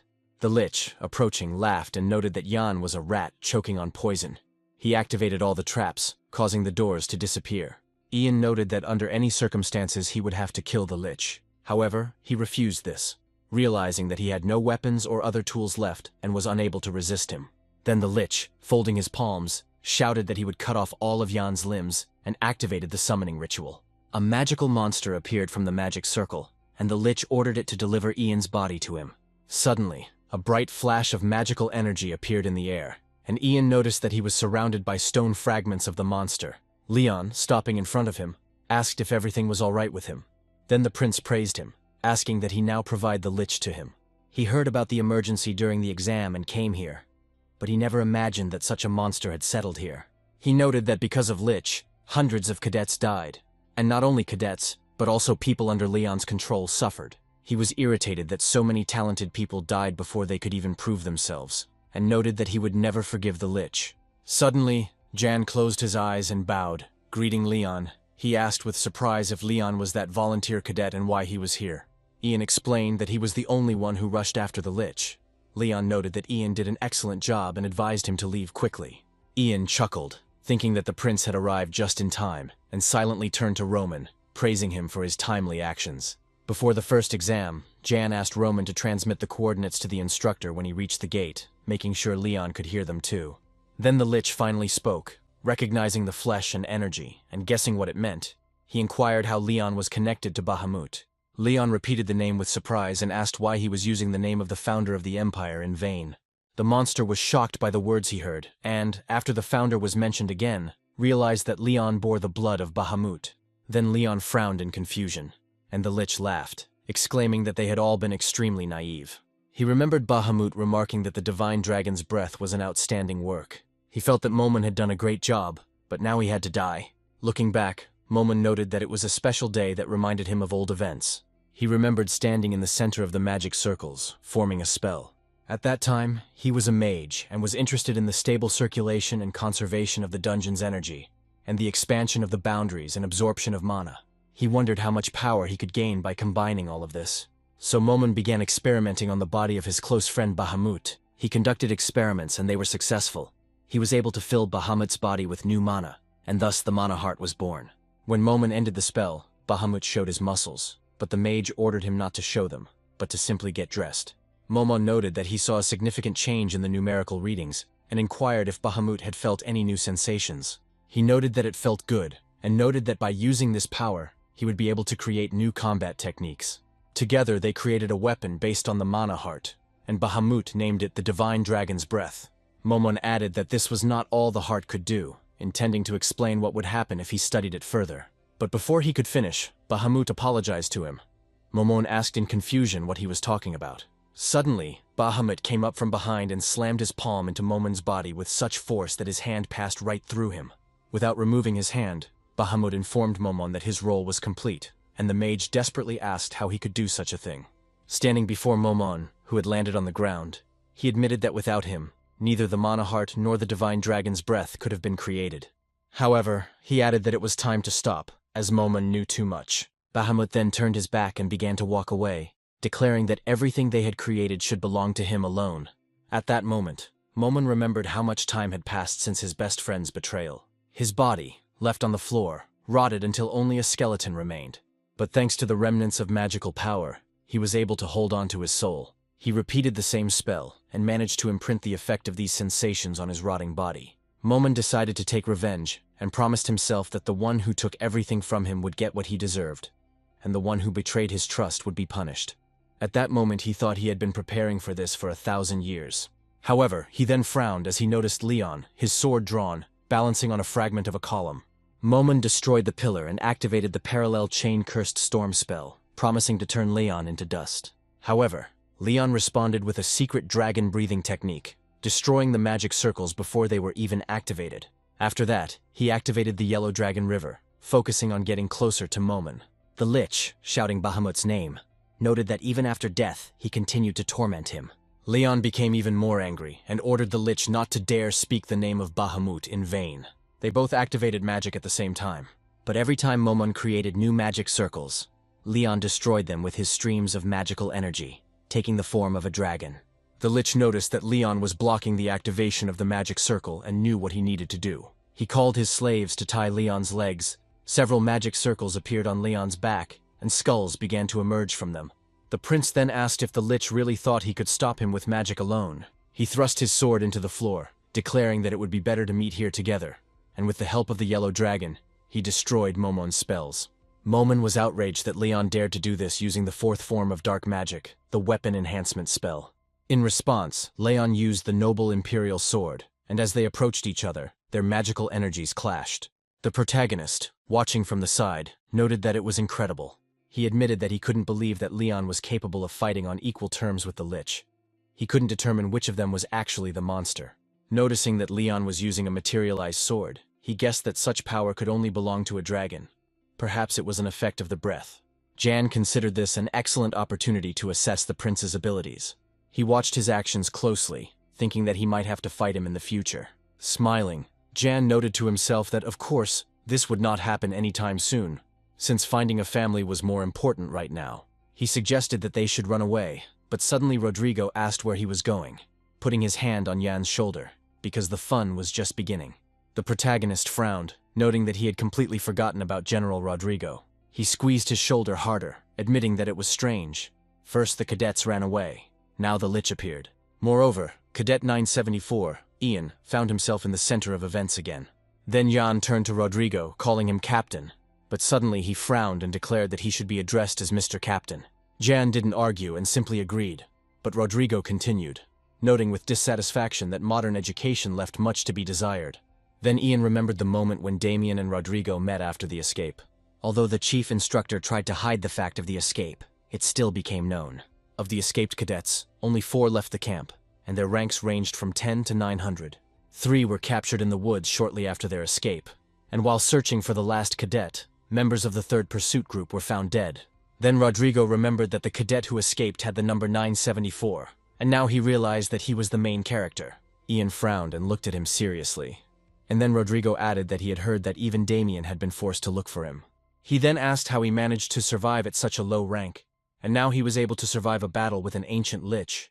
Then the protagonist smiled and noted that this was bad luck. Ian smiled even wider and said that it was super luck, hinting that he had done a lot of good in his past life. He explained that he had no chance of escape, and if a little more time had passed, he would have become a victim of the lich. But then Leon suddenly saved him.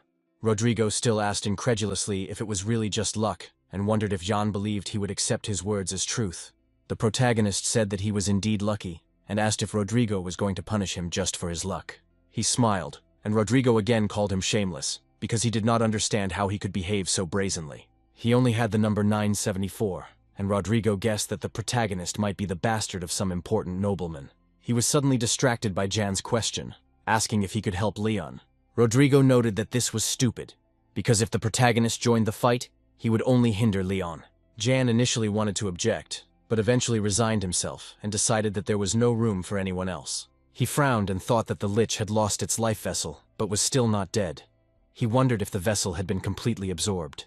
If he activated the mana heart using the remaining power of the life vessel, he supposed it might help. While he was thinking, Leon declared that it was the end and swung his sword to strike Momon, but he dodged it. Continuing to attack, Leon mockingly asked what happened, wondering why Momon was running away. But the lich simply ordered him to be silent. Suddenly, he noticed that the flow of mana was decreasing and felt like someone was sucking out his magical power. Then Momon realized it and turned to Yang, who, noticing the lich's attention, smiled. Momon realized that all of this was because of him. He noticed that the main character treated him with disdain and decided that he would not look into anything. Leon frowned as he watched, and the lich shouted that he was going to take over the body and began to tear it apart. The prince, noticing this, asked in horror if this was really what he thought. Momon said that he no longer needed this body and promised to kill everyone, and then a magic circle appeared on the torn part of his body. Leon cried out, realizing that this was domain expansion. He remembered that this state allowed the caster's hidden desire to be realized in the real world. Only the heads of the 4 strongest families in the empire, excluding the emperor himself, can use this technique. Momon meanwhile declared that the descendant of Bahamut must die.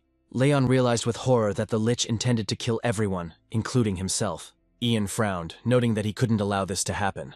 He placed his palm on his chest and completely emptied the mana heart, transferring the energy to the lich. It was all the energy of the life vessel.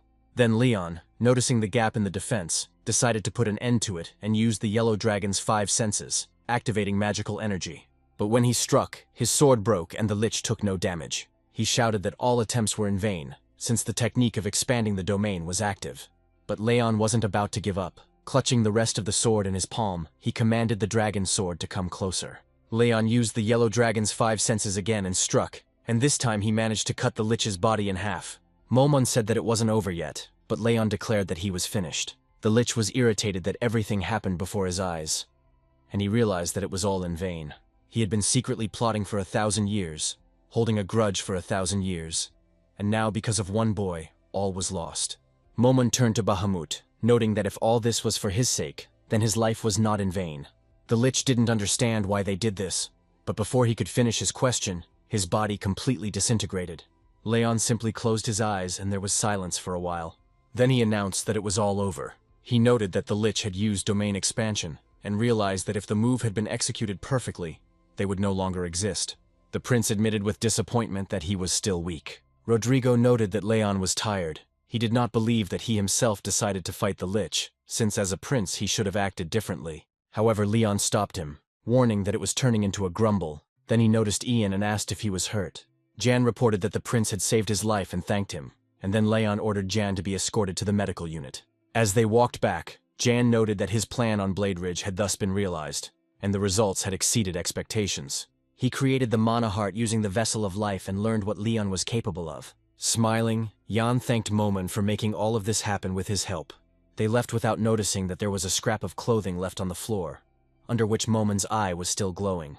Having settled into his office, Jan noted that he hadn't rested like this for a long time. It seemed to him that everything that happened in the mountains happened a long time ago. However, suddenly Jan noticed that the cadets were living in this place. which looked like a mansion, and he realized that all aristocrats lived in such places. The hero noted that this castle was very different from the mass grave in which he had previously lived, which was only 5 square meters. The mansion, which had an area of 84 square meters, had a bed, a sofa, a shower, and even food. Jan thoughtfully noted that he had passed the exam after all, remembering that the grades had recently been announced. The instructor reported that the first test had been interrupted due to an emergency. But thanks to Leon's bravery, the situation was quickly resolved. He explained that cadets ranked 1st to 10th would receive the highest score, 11th to 100th would receive an average score, and the remaining cadets would receive a low score. The cadets watched the proceedings closely, and Casa noticed that the senior instructor had not appeared. The instructor noted that the cadets' living conditions also depend on their grades. He added that those who achieve high scores will be given access to the Imperial Armory. The cadets were shocked to hear that they would be allowed to enter the armory, which contained treasures, books from the founding of the Empire, and weapons. There were hundreds of the latest swords there, and some claimed that the library in the armory was the size of an entire fortress. Cadets who took the first 10 places could go up to the 3rd floor. Those in 100th place could go up to the 2nd floor, and the rest could only go up to the 1st floor. Roman heard that he was ranked 5th, even though he had managed to defeat the largest number of rare goblins in the mountain range. The instructor continued by announcing that 4th place had been taken by Cruel, who had defeated the troll lair alone. Casa smiled, noting that it was quite easy. The instructor reported that he had taken 3rd place for suppressing an orc village without injury. 2nd place went to Lorena, who defeated the golden ogre on her own. The cadets were surprised, thinking that Lorena should have taken 1st place, and Casa asked who the leader was then. However, Lorena herself was not upset about 2nd place, as she understood that this was just a conditional ranking. Her 1st place was an illusion, because she couldn't cope with a real monster. An ancient lich, she knew that she had to become stronger. Suddenly her thoughts were interrupted by Cruel's mocking remark. He contemptuously called Lorena a princess, and noted that she looked funny. Cruel added that she was too arrogant, as if she could save everyone, but she couldn't hold on to her place in the ranking. He remembered that some believed she was the only one capable of stopping the lich, and noted that it was. Cruel also said that there is another interesting rumor that she didn't actually fight the monster at all. In fact, she only just managed to convince this crowd of guests to spare her life. Lorena was silent for a moment, then admitted that it was true. She explained that her skills were not enough to defeat the lich. As she walked away from Cruel, she thanked him for his concern about the rumors, but asked why he shouldn't worry about his own grades. Cruel snorted and asked her to repeat it, then noted with a grin that she was a very good person. He suggested that she could take the place of the late Duke Wolf. Cruel reminded about the heir of the Wolf family. Lorena's brother was supposed to be the heir, but after his death, the title remained vacant. He assumed that Lorena wanted to get it, and noted that now was the best time to do so. Suddenly, he suggested that it was possible that Lorena had arranged everything herself to get a chance. If this was true, he praised her. Lorena decided to ask him a question in that case. Looking at him angrily, Lorena asked him to guess whether he would die now or not. She considered it a simple question.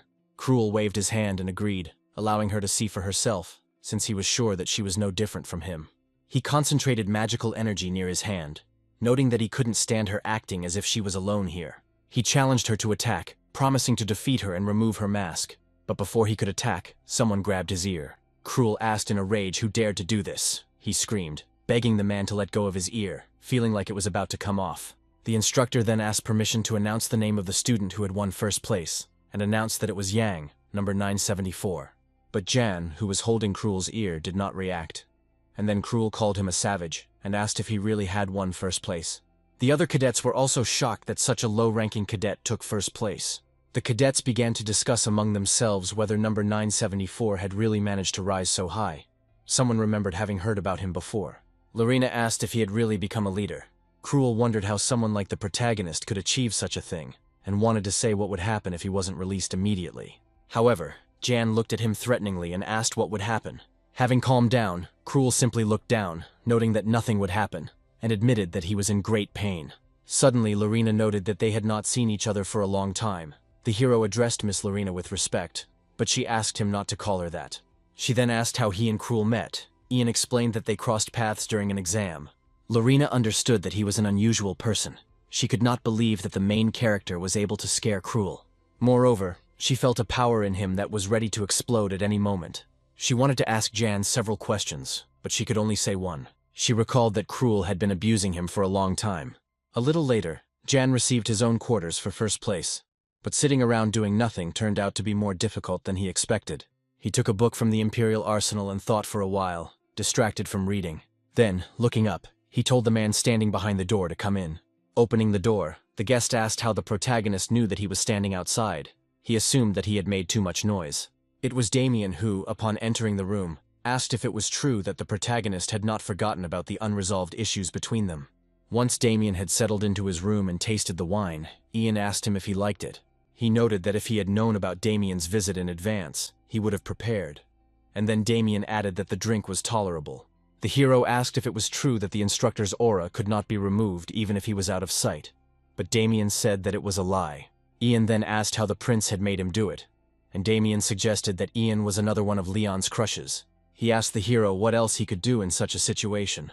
Damien, stirring the wine in his glass, admitted that he did not want to upset the prince. However, he still wanted to kill Jan. He smiled and said he had just received a report on number 52 in Simons County. Ian listened carefully, and Damien added that there was nothing there. Ian noted that this was expected, but Damien exclaimed that no one had lived there for several years. Jan assumed that Rodrigo, whom he called the Old Fox, had something to do with it. He noted that he understood that he was being followed and skillfully covered his tracks. However, Damien said that he would not accuse him of lying, since it no longer mattered to him. It was about something else. With a light slam on the floor, Damien activated the Dark Spirit Sword. Suddenly, sharp streams of magical energy, bursting out of the floor, headed towards Ian, destroying the table standing nearby. But hearing the hero's voice, Damien froze in surprise, looking at the cloud of dust after the blow. Ian said that he didn't think it was necessary for Damien to kill him. Damien wondered if the protagonist had actually repelled the attack. Then Jan noted that he had found a very important piece of the puzzle. Noticing the book, Damien asked what kind of book it was. He read its title, A Study in Energy Interruption. Ian took it from the Imperial Armory, although he was given access to the third floor, where the main armory was located. But he decided to go down to the first floor, where there was a special library, where books and scientific research collected by the rulers of the past were kept. Most of the books were about research into monster handling techniques, and he discarded unwanted copies until he finally stopped. Ian found a scientific study on energy interruption written by Captain Rodrigo. Energy interruption is a disease in which a person's internal energy does not circulate properly. As people age, their energy becomes depleted, and in most cases, such people die before reaching the age of 20. Taking the book and studying its contents, Damien asked in surprise what the problem was. Ian noted that this was strange. He didn't understand why the captain of the Special Forces was investigating energy interruptions, since Rodrigo didn't have such a disease. He added that Rodrigo had chosen a very interesting question to research, noting that he had no interruption of energy. Jan suggested that if his daughter was sick, that would explain the choice of topic. Due to her lack of energy, she always stayed home, which matched the symptoms. To treat his daughter, Rodrigo continued to research the disease. Jan realized that he had previously considered Rodrigo's daughter to be his weak point, but things turned out differently. For the sake of her treatment, Rodrigo was forced to move, because finding a good doctor is not easy at all. Damien then frowned and asked if that meant the captain's daughter wasn't his weak spot. The protagonist smiled and admitted that Damien wouldn't be able to keep Rodrigo on a short leash with his daughter's help, but instead, he will be able to hold the captain's life in his hands. Until this point, there was no cure for energy interruption, and a large number of drugs were required to maintain health.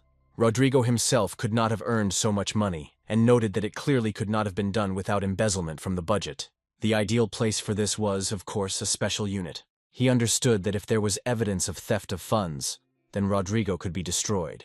Ian stated that hunting the Old Fox would not be difficult for Damien. He himself reflected that everything he had just said was just an assumption. The protagonist admitted that this was just a guess for now, but noted that if everything turned out to be true, then they would be able to bury the captain. Besides, they weren't taking any risks, and Damien had every reason to investigate, since the embezzlement of funds was illegal. Damien repeated Ian's words that he had every reason to act. And then, looking at the main character, he said that it was not bad. He then threw him a book and added that he had a man on the Special Forces audit team, so the plan would be easy to implement. He instructed the protagonist to try to find out more about the disease for now. Ian smiled to himself, and noted that this was incredible. Realizing that everything he had told Damien had turned out to be true. Rodrigo really did steal money to pay for his daughter's treatment, and this news resonated so much in his past life that he still remembered it. He was suddenly distracted when Damien caught his attention. He asked if Jan had really given up the opportunity to get to the third floor for the sake of the book. He was surprised that he had given up the weapon. Then Ian asked what the point of a weapon was if it couldn't help, and Damien didn't argue and promised to personally compensate for this loss. He added that from that moment on his training in the main program was completed. The protagonist frowned and asked in bewilderment what this meant. Then Damien looked at him and said that Ian would now become his apprentice. The main character froze in shock, realizing that this was really true. He smiled. Then Damien, walking towards the door, said that he really liked him, and that he was not like the weaklings he had met at the academy. Jan thought it was a great opportunity to get closer to the instructor, but he had his doubts. So he asked Damien if he was worthy of being his apprentice, and Damien noted that Ian was a talented warrior who masterfully attacked him from ambush. However, Jan noted that he had eventually caught up with him, and he was afraid that an inexperienced cadet like him would only ruin his reputation. Irritated, Damien abruptly ordered that this conversation be stopped, after which he shouted that the protagonist would become his new student. When the protagonist was left alone in the room, he thought that it was good that Damien left, because he was already starting to irritate him. Jan, looking at the family heirloom in his hands, realized that now he could get closer to it. A memory of seeing the tattoo on Damien's shoulder flashed through Ian's mind. He realized that this symbol was his family's secret, and he knew that he had a chance to reveal this secret. Immediately after these events, the hero went to training arena number 3. It was only accessible to high-ranking instructors. Even cadets from noble families did not have access to this arena. There, Jan performed one-arm push-ups. Soon the protagonist stood in the center of the arena and decided to take a break. He noticed that the place was boring due to the fact that he was alone. He felt his body begin to change thanks to the introduction of the mana heart, but he realized that the changes were happening too slowly. Looking at his muscles, Ian realized that he had a lot of training ahead of him to ensure that his strength matched his internal energy. Jan thought that access to the arena was granted thanks to the senior instructor, but those around him reacted differently to his privileges. An enraged Roman irritably remarked that Ian was incredibly pathetic, while Casa noted that he was a talented cadet and asked if he would become his friend. The hero also realized that Lorena began to follow him even more closely. He also felt like the instructor was impressed that he had chosen the first floor of the treasury, but the book was just a ruse. Throwing it aside, Ian picked up another book, thinking that this was indeed what he was looking for. He was holding a book about the founding of the empire, and although it looked more like an ordinary history textbook, it would become a sensation in the future. Jan himself now has a mana heart, but he is still unable to use the divine dragon's breath to its full extent. This breath was created by Emperor Bahamut in conjunction with Momon, and the hero realized that to master this technique, he needed the strength of both. And now he also needed the knowledge of the founding emperor, and Yang even thought that with this state of affairs, he felt sorry for Momon. After all, everything he worked so hard for was taken away, and then he was killed, which is a good reason to become a vengeful monster. He opened the book about the founding of the empire and decided to study its contents, asking himself if there was something inside that could help him. Suddenly, the protagonist's eyes widened in surprise when he looked into the book, and he asked in amazement what it was. Jan looked at the blank pages and wondered if there was anything inside. He noticed that the other pages were blank as well, but he remembered the rumor that the book had been written by the founding emperor. Yang reasoned that the emperor might have even killed Momon to become the sole wielder of the divine dragon's breath. Then Ian looked at the book again with a thoughtful expression on his face, when suddenly a dark hand approached him from behind his back. He felt something behind him and turned around sharply, but found no one. Jan looked around warily and asked himself what it was, because he felt like he was being watched. After that, he looked back at the book and noticed that there was still nothing inside, but suddenly an idea came to his mind. Suddenly, dark energy, like several magical slashes, struck out of the air. The hero looked closely at the column and thought that he had tried to cut it, but still failed. He noted to himself that he was still not strong enough to match the senior instructor. Suddenly, a sinister laugh was heard in the training ground building, after which a voice turned to Jan and called him a fool. Jan looked towards the column where the voice came from and heard that he would not be able to solve the mystery of the book. Suddenly, Momon appeared from behind the column, calling Jan a stupid child and noting that they hadn't seen each other for a long time. Puzzled, Ian loudly asked him how he got here. He remembered how Leon tore the Lich's body into many pieces. Momon suddenly laughed and said that now he understood something. Even such pathetic creatures as he could become a nuisance if ignored for long enough. As he approached Jan, Momon shouted that insects like him were especially annoying before he suddenly rushed forward, preparing to strike the hero. Jan cursed, and Momon continued to shout that he would kill him at any cost. Suddenly, the main character's face changed. Yang looked at Momon and saw that from under the hood appeared a furious female face with a magical pentagram on her forehead. But Yan realized that Momon's appearance couldn't deceive him. Even now, despite her appearance, she was still a lich. Suddenly, Momon commanded Yan to die and pass through his body but did not harm him. Ian watched in bewilderment as she walked through him again and again, smiling widely and laughing furiously. He began to think that this was not a ghost, but a manifestation of thoughts. Yang came to the conclusion that perhaps even after Momon's life vessel had been transformed into a mana heart, Momon remained as a manifestation of her ideas.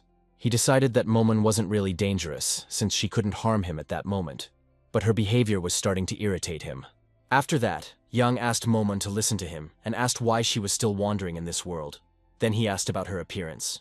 In response, Momon laughed and said that all this time she had been a walking corpse.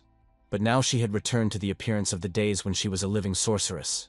Levitating in the air, she asked Ian if he thought she would just disappear, and now, upon returning, she could kill every last one of them. With a wild smile and a crazy look, she declared that she would destroy everyone who betrayed her. Yang watched Momon with a serious expression, and then noticed that she was starting to shrink. Momon explained that this way her magical abilities are used more economically. After this, Ian asked how she was going to take revenge. He noticed that her appearance now looked like the result of plastic surgery. Momon explained that she was maintaining the manifestation only through the energy of his mana heart, but the connection was too weak to show his full form.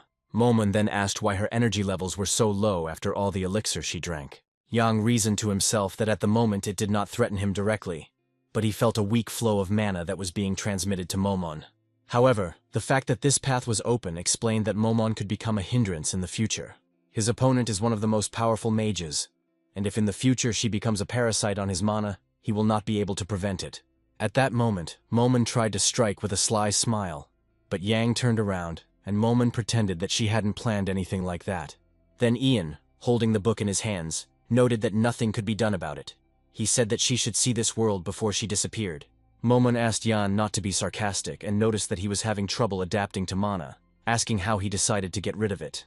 Then Ian replied that she was no different from a human, and he just needed to break the connection with her.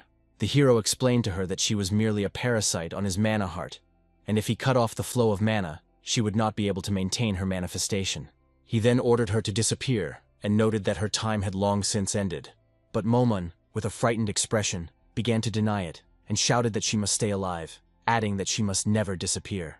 Then she sharply asked Ian to wait. She turned her attention to the book that Ian was holding and asked if he wanted to know its secret. Soon after, Yang cut his palm with the sharp blade of a knife, and thick blood began to drip onto the pages of the book. He noted that it was necessary to sprinkle the pages with this blood, which contained the breath of the divine dragon. Momon then extended her hand in front of her and said that if mana was gradually directed into the blood, it would begin to turn into letters. Jan looked at the book with a surprised expression, as symbols began to appear from drops of blood. An inscription appeared on the pages, and Ian said to himself, "Light and darkness." Then he asked in bewilderment if these two components merged. He turned to Momon, asking if she didn't understand the meaning, and she, also looking at the book, admitted that she didn't know what Bahamut had written. Yang looked at the book with a tense expression, and noted that the founding emperor could not have written such nonsense. Soon the protagonist's face distorted, his eyes widened, and he screamed in surprise as the letters began to fly. They rose higher and higher, and Jan, amazed, noticed that the hovering letters began to form words. The words and phrases hanging in the air began to approach Ian and envelop his body. Then, covered in words, he exclaimed that they were gathering in one place, in the heart of mana. The hero understood that these words through the heart of mana form a new one. Suddenly, Momon turned to Yan, who looked forward in surprise and dropped the book from his hands. She asked why he had dropped it so suddenly, and Ian, with a puzzled expression on his face, wondered if he had imagined it all. He then looked at his palm and noticed that the letters were rearranging themselves into other words and forming a new mana heart. Then, looking at the book lying on the floor, he turned to Bahamut, wondering what great secret he was hiding here. After that, Yang walked forward, asking Momon to follow him, and said that he would find a way in the future. Ian explained to her that he would look for a way to find a new body for her. He also noted that she would not be able to parasitize on him forever. Momon first looked at him with surprise, and then with a joyful expression on her face. She asked him if this was really true, but Ian asked her not to be too happy. He was not going to help her for nothing. He then warned her not to do anything strange. Momon nodded with a sly smile, and then her face twisted as she called Ian a fool, and asked if he thought she would help someone like him. She reasoned that she simply didn't have enough energy now, but as soon as she had enough, he would die first. Suddenly, Jan turned around and she pretended she hadn't planned anything like that. After some time, the story moves to a large building located among tall trees. Ian made a sharp blow with his hand, pulling it back and then sharply pushing it forward. After this, Jan returned to his fighting stance. He then looked forward with a serious expression at Damien, who stood opposite him with an impassive face. Jan frowned and with a sharp jerk rushed into the attack. However, Damien's foot, which was standing on the concrete, was suddenly enveloped in magical energy. Then, from Damien's open palm, a magical liquid began to flow, and soon it materialized into the shape of a sword.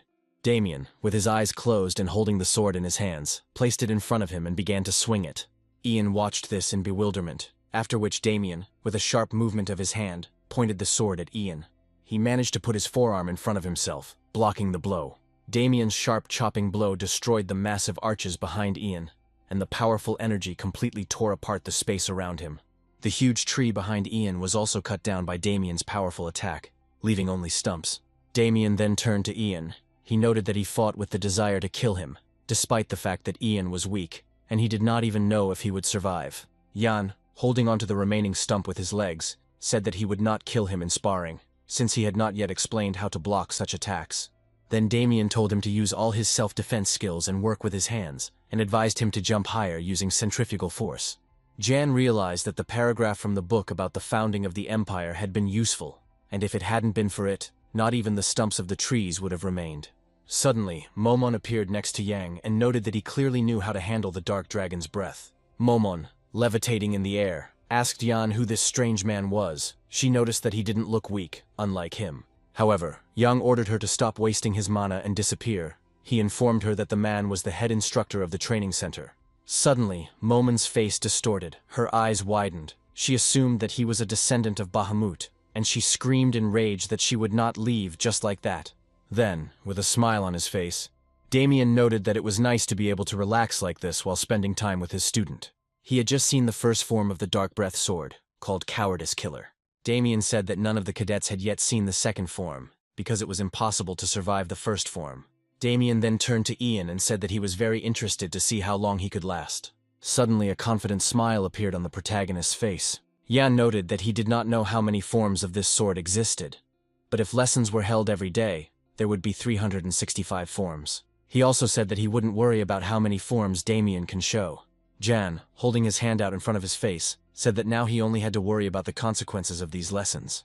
After this, Jan and Damien began intensive training. This continued every day, the chief instructor training him. As a result, 2 years have passed since the beginning of their training. Soon the instructor announced that the top 50 cadets would be named, and those watching the list noted that Ian had again overtaken Lorena. Lorena reflected that she didn't understand how Ian, who had recently disappeared and stopped attending training, was back in first place. She mentally turned to Ian, asking how he was training. Then she clenched her fist tightly, cursing him again for where he was. The exam began soon after, and the cadets continued to fight monsters.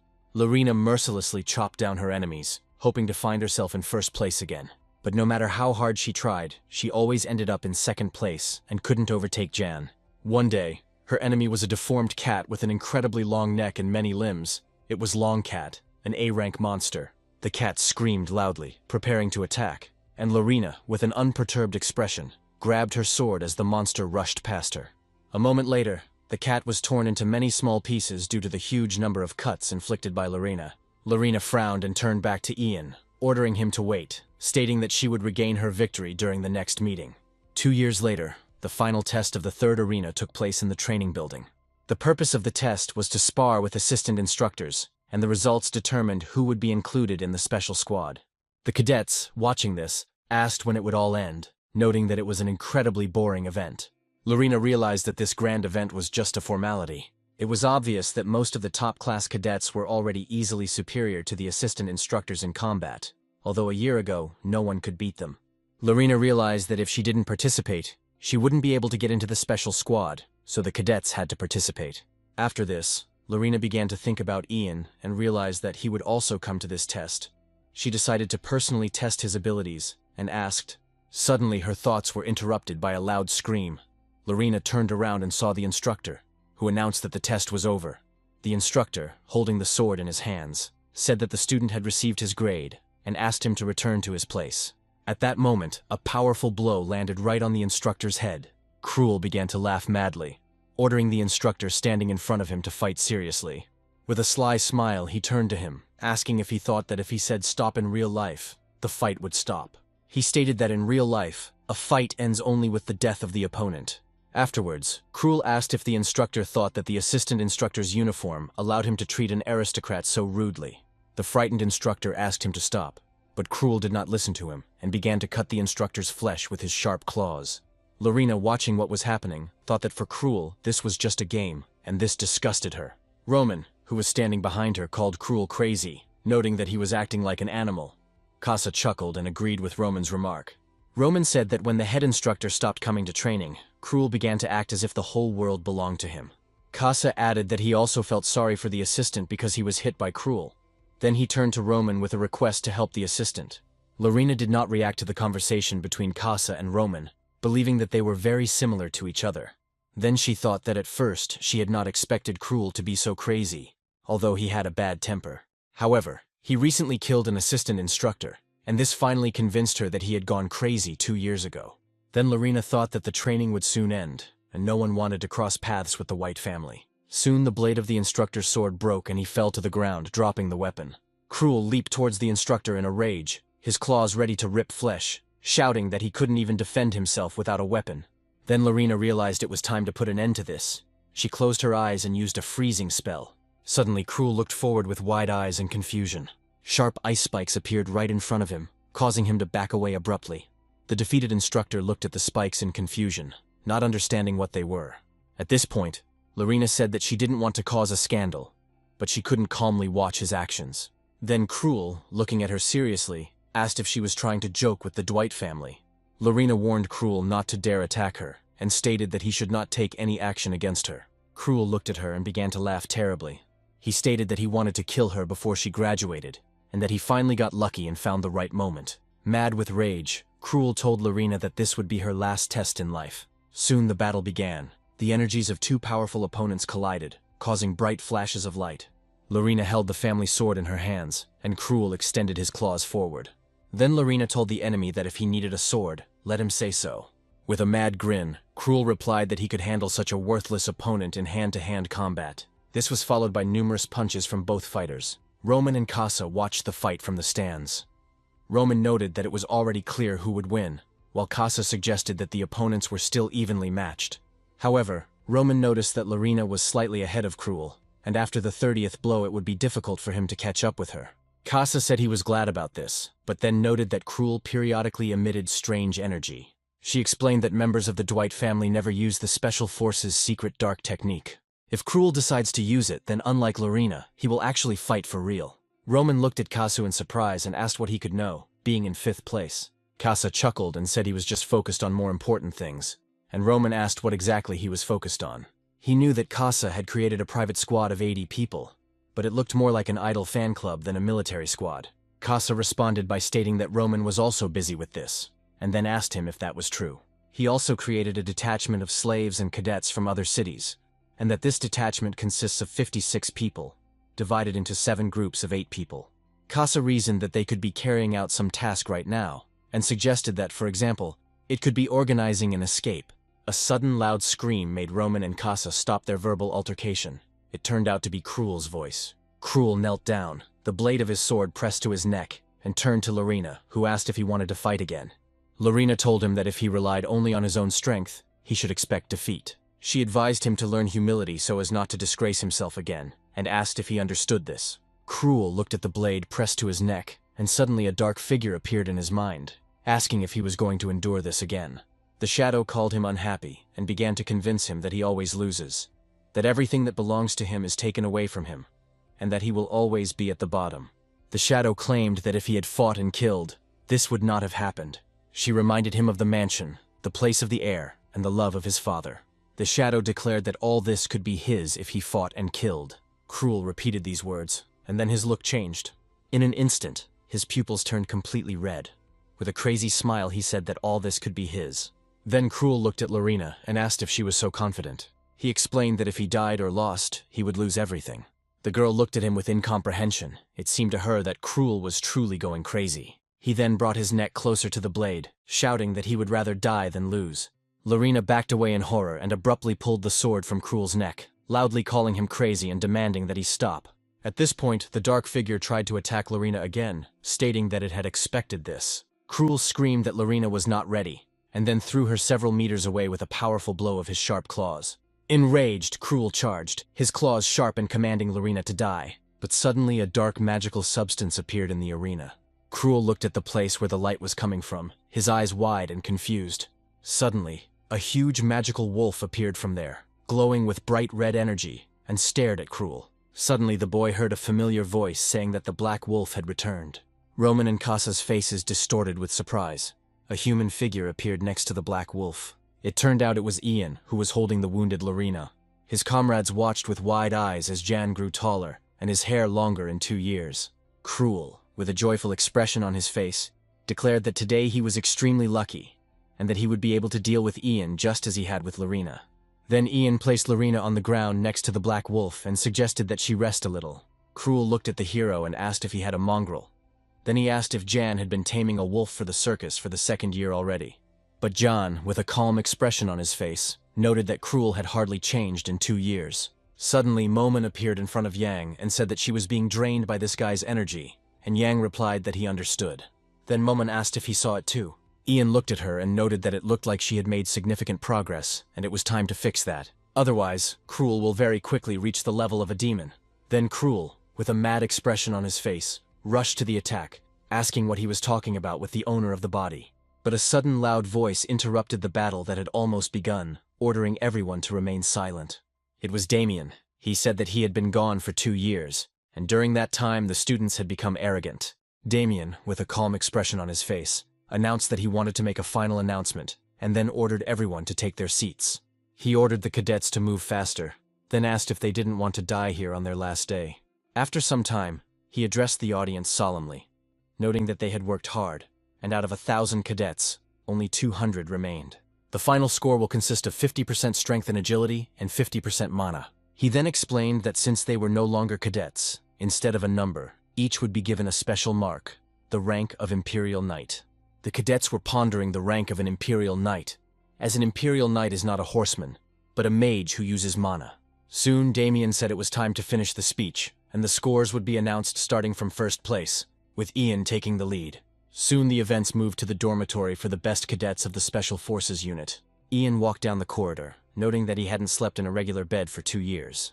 Momon, levitating nearby, asked what the knight's qualifications were, and clarified what rank was, and what it all meant. Yang began to explain to Momon that, in simple terms, knights were divided into categories similar to magic circles. Most knights are ranked 7 or 8, which may seem low, but it's enough to deal with most monsters. The Elite Four are ranked 6th, and no cadet could defeat these 4. Suddenly, Lorena, who had come up to Ian from behind, noticed that he had changed a lot in 2 years. Approaching him, she said that they hadn't seen each other for a long time, and then noticed that his hair had grown a lot. Lorena then asked what happened to Cruel, but Ian immediately told her not to worry, and then asked if she had recovered. Then Lorena began to ask Ian why he did something that no one asked, and whether he thought that she would lose to him. The irritated girl sharply ordered Jan not to think that he won just because he was ranked 5th. She stated that it was just a number. The 5th rank of Imperial Knight is something many knights can only dream of, as it signifies the highest level of mastery of internal energy. Although there are other 5th rank knights in the Empire, only the Crown Prince has reached that level at the age of 17. Finally, Lorena told Ian that this hairstyle didn't suit him, and she realized that she had been a bit cheeky. Suddenly, a young man appeared in her memory, who was also a knight of the 5th rank and, because of the prince, did not become the youngest knight. Lorena thought she didn't want to admit that Ian had surpassed her older brother and found it very childish behavior. Meanwhile, Momon noted that she didn't expect the 5th rank to be so impressive. Momon then suddenly asked why he was hiding his strength, noting that he could rise even higher. But Jan replied that it was better if no one saw his true power now. He explained to Momon that she needed to demonstrate just enough strength to attract the attention of this moth. After some time, Damien reported that he heard that Ian had intimidated other people. Then he exclaimed that he didn't expect that. He noted with admiration that the Black Wolf was truly special, and asked if Yang had used the Dark Dragon sword technique. The masked man who was following Damien apologized, and expressed his opinion that he felt he had become too attached to the cadet. He also noted that allowing the use of such equipment violates the rules of the training center. Then Damien stopped and, turning to the senior instructor, Jacques, asked since when he was allowed to express his opinion. A stunned Jacques immediately apologized, and then Damien declared that it was time to go and ordered the area to be cleared. When he left, Jacques exhaled heavily and noted that everything happened as he expected. Many other instructors had already appeared behind him. Jacques then said that the chief instructor's judgment could no longer be relied upon. He must be eliminated immediately. Later that night, Jan slept on the big bed. Suddenly a shadow appeared above his face. It was Momon, who laughed ominously. She stated that the body was now hers, and recalled that they had spent the last 2 years using every opportunity, gradually gaining strength. Turning to the sleeping Ian, she asked if he thought she would give up. She then raised her open palm in front of her, on which a pentagram appeared, symbolizing the process of hacking the mind. When Momon tried to invade the protagonist's mind, she noted that she was in no hurry and would gradually take control of his body. But suddenly her face distorted in surprise. As it turned out, Jan opened his eyes. He looked at her sternly and ordered her to let go. At that moment, a black wolf with its mouth wide open, baring its sharp fangs, leaned over Momon's head. As Yang was about to attack, a sudden voice outside the door asked him if he was heading to the training ground. Jan turned to the door in surprise and asked who had come at such an hour. Opening the door, he saw Jacques, who said that the chief instructor was looking for him. The man told Jan that he had come to accompany him. After some time, they walked along the free shopping alley of the special detachment. Jan asked why the chief instructor had called him at such an hour. Jan noticed that the exams had already ended, and the place looked extremely strange. He asked the instructor accompanying him if he was sure he had called him. Then the instructor suddenly pulled a dagger out of his sleeve and used a dark attack. He spun around, pointing his blade at Ian, and declared that he was a quick thinker. However, when Jacques tried to punch through Jean's body, he couldn't find him. Meanwhile, the hero standing opposite calmly said that he not only knows how to think quickly. At that moment, a strong surge of energy occurred, and Yang used the 7th form of the Dark Spirit in close combat, pushing Jacques back. A disappointed Jacques landed on the ground, looked closely at Jean, and asked how he had noticed it. However, the hero asked a counter-question, asking how he could not notice after everything he had been through. He added that the senior instructor should be better trained to be sufficiently stealthy. Then Yang thought that the energy coming from his sword was a blood-red sword. He remembered where exactly such swords were used. The hero then turned to Jacques, assuming that he was the senior instructor, and then asked if he knew about everything that was happening. Jan asked if senior instructors were allowed to do such a thing and what the consequences would be. At that moment, Jan looked up and saw 3 more instructors flying towards him from above, swords in their hands. Looking at this, Jan chuckled and noted that he didn't think he could handle so many opponents. After some time, the hero sat on the ground in the center of the street, tied with a rope, and thought about how he had been defeated. Momon, levitating nearby, asked what he was doing, but Yang sharply asked her to shut up. He then turned to the senior instructor in confusion, asking why this was happening and demanding an explanation. Jan said he needed to understand the reason in order to realize his mistakes. Then Jacques asked if Jean remembered the events of 2 years ago. He explained that on the day of the escape with the other cadets, many instructors were sent to pursue them, and all of them died at the hands of Jan. Jacques then reported that his younger sister was among the dead. The man said that Jan didn't even remember her, but his sister was the leader of the 3rd pursuit group. An enraged Jacques noted that her life had been sacrificed for someone like Ian, and he had not forgotten it. Jacques added that he only remembers that day and intends to kill Jean to avenge his sister. Then, holding the dagger in his hand, he ordered Jan to go to hell. However, the hero asked to let him go. But Jacques did not listen to him. He swung at him and declared that Jean must pay with his life for the life of his sister. At that moment, a huge black wolf appeared right from the shadow of the protagonist. The shadow beast attacked Jacques, using its black dragon sword form. Then Jan turned to him again, noting that his sister had done her job. But they had fought to the death, and he had won. Ian also noted that he found it hard to believe that they came here just for personal revenge. An enraged Jacques, in furious confusion, asked the protagonist what he meant, and Jean clarified whether they should be called rebels. The Armenian Revolt was an uprising that shook the entire empire and continent, but ultimately ended in defeat. A small group of rebels managed to gather a huge army of comrades and called themselves the Army of the Revolution. The name of the Order of the Red Revolution comes from the Red Revolution's sword they used. Their weapons were always bloody, giving the blade a terrifying appearance. And the battles in which the Red Revolution detachment participated were always bloody. The leader of the order developed an artificial move to allow other knights to deal more damage. But it had one drawback. When using the skill, the blood began to burn. To mitigate the negative effects, The Knights of the Order used vampirism. Then Jacques declared that the rebels had begun to prepare a riot, and he himself wanted to meet with Jean. But Jean found them himself, saving time. The hero asked whose orders they were obeying, and clarified whether there were other conspirators in the training center. Jacques looked forward with fury and called Jean a nobody. He noted that he did not know where he got this information from, but now that the talk was about a riot, he could kill him with a clear conscience. When Jacques said this, he prepared to rush into the attack and ordered his men to start the Red Revolution. The instructors, swords in hand, obeyed the order, and Jan said to himself that this was how it should be. At that moment, 3 instructors from different sides with bloody swords began to approach Jan. He noted that these 3 were using a technique against a 5th-rank knight, and he would have to respond with force. Then Jan turned to the Black Wolf and ordered him to appear. A moment later, the Black Wolf wrapped its arm around the protagonist. After this, Yang formed a dark dragon sword from his hand. Jacques, his eyes wide with surprise, exclaimed that this could not be. Then he realized that it was the head instructor's attack. He loudly asked if he could be so strong at such a young age.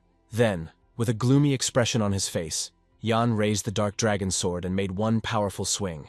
The wide strike that Yang used to deal damage affected a large area, destroying everything around. The flow of dark magic was of enormous height. After this, Jacques, sitting by the stone wall, asked in surprise what it was. He looked at the mangled bodies of his comrades and exclaimed that Yang had only struck with his sword once. Jacques looked in horror at the protagonist standing in front of him, with the Black Wolf's head looming above his head.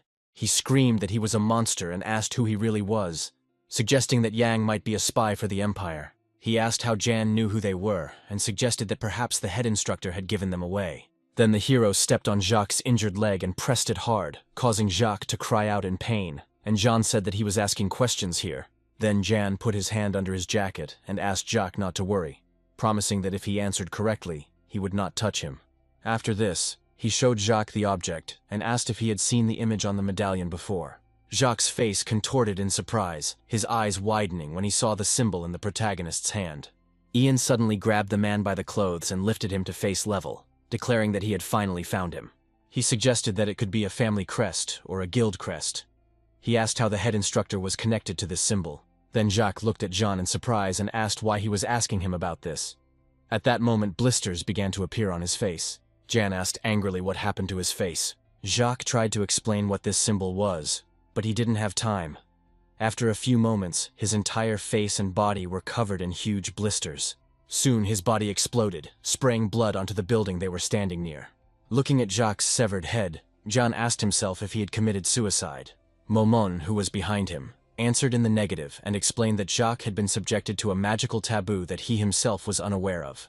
When a certain word is spoken or a certain action is performed, energy in the blood begins to flow out of the dungeon.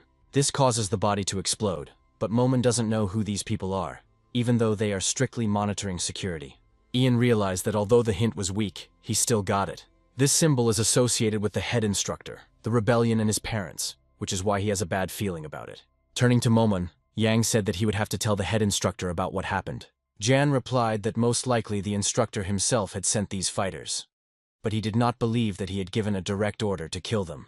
He suggested that perhaps they were being sent to certain death, and after that he turned to his mentor, asking if he was right. Damien replied in the negative, stating that this was not the case, and asked who in their right mind would send their subordinates to certain death. He added that Jacques had been being sarcastic to him lately, and needed to be taught some manners. As he left, Damien told Ian that the report was complete. He could go, and that tomorrow he would be given a real assignment. He also wished John a good rest. Finally, Damien noted that with his current level of skill, the work would seem difficult. After some time, the transcontinental train departed for the northern holdings of the Wolf family. The conductor walked past the passengers and checked tickets. Approaching Jan, the conductor extended an open palm and apologized, asking to see the ticket. When the conductor returned Jan's ticket, he said everything was fine and wished him a pleasant trip.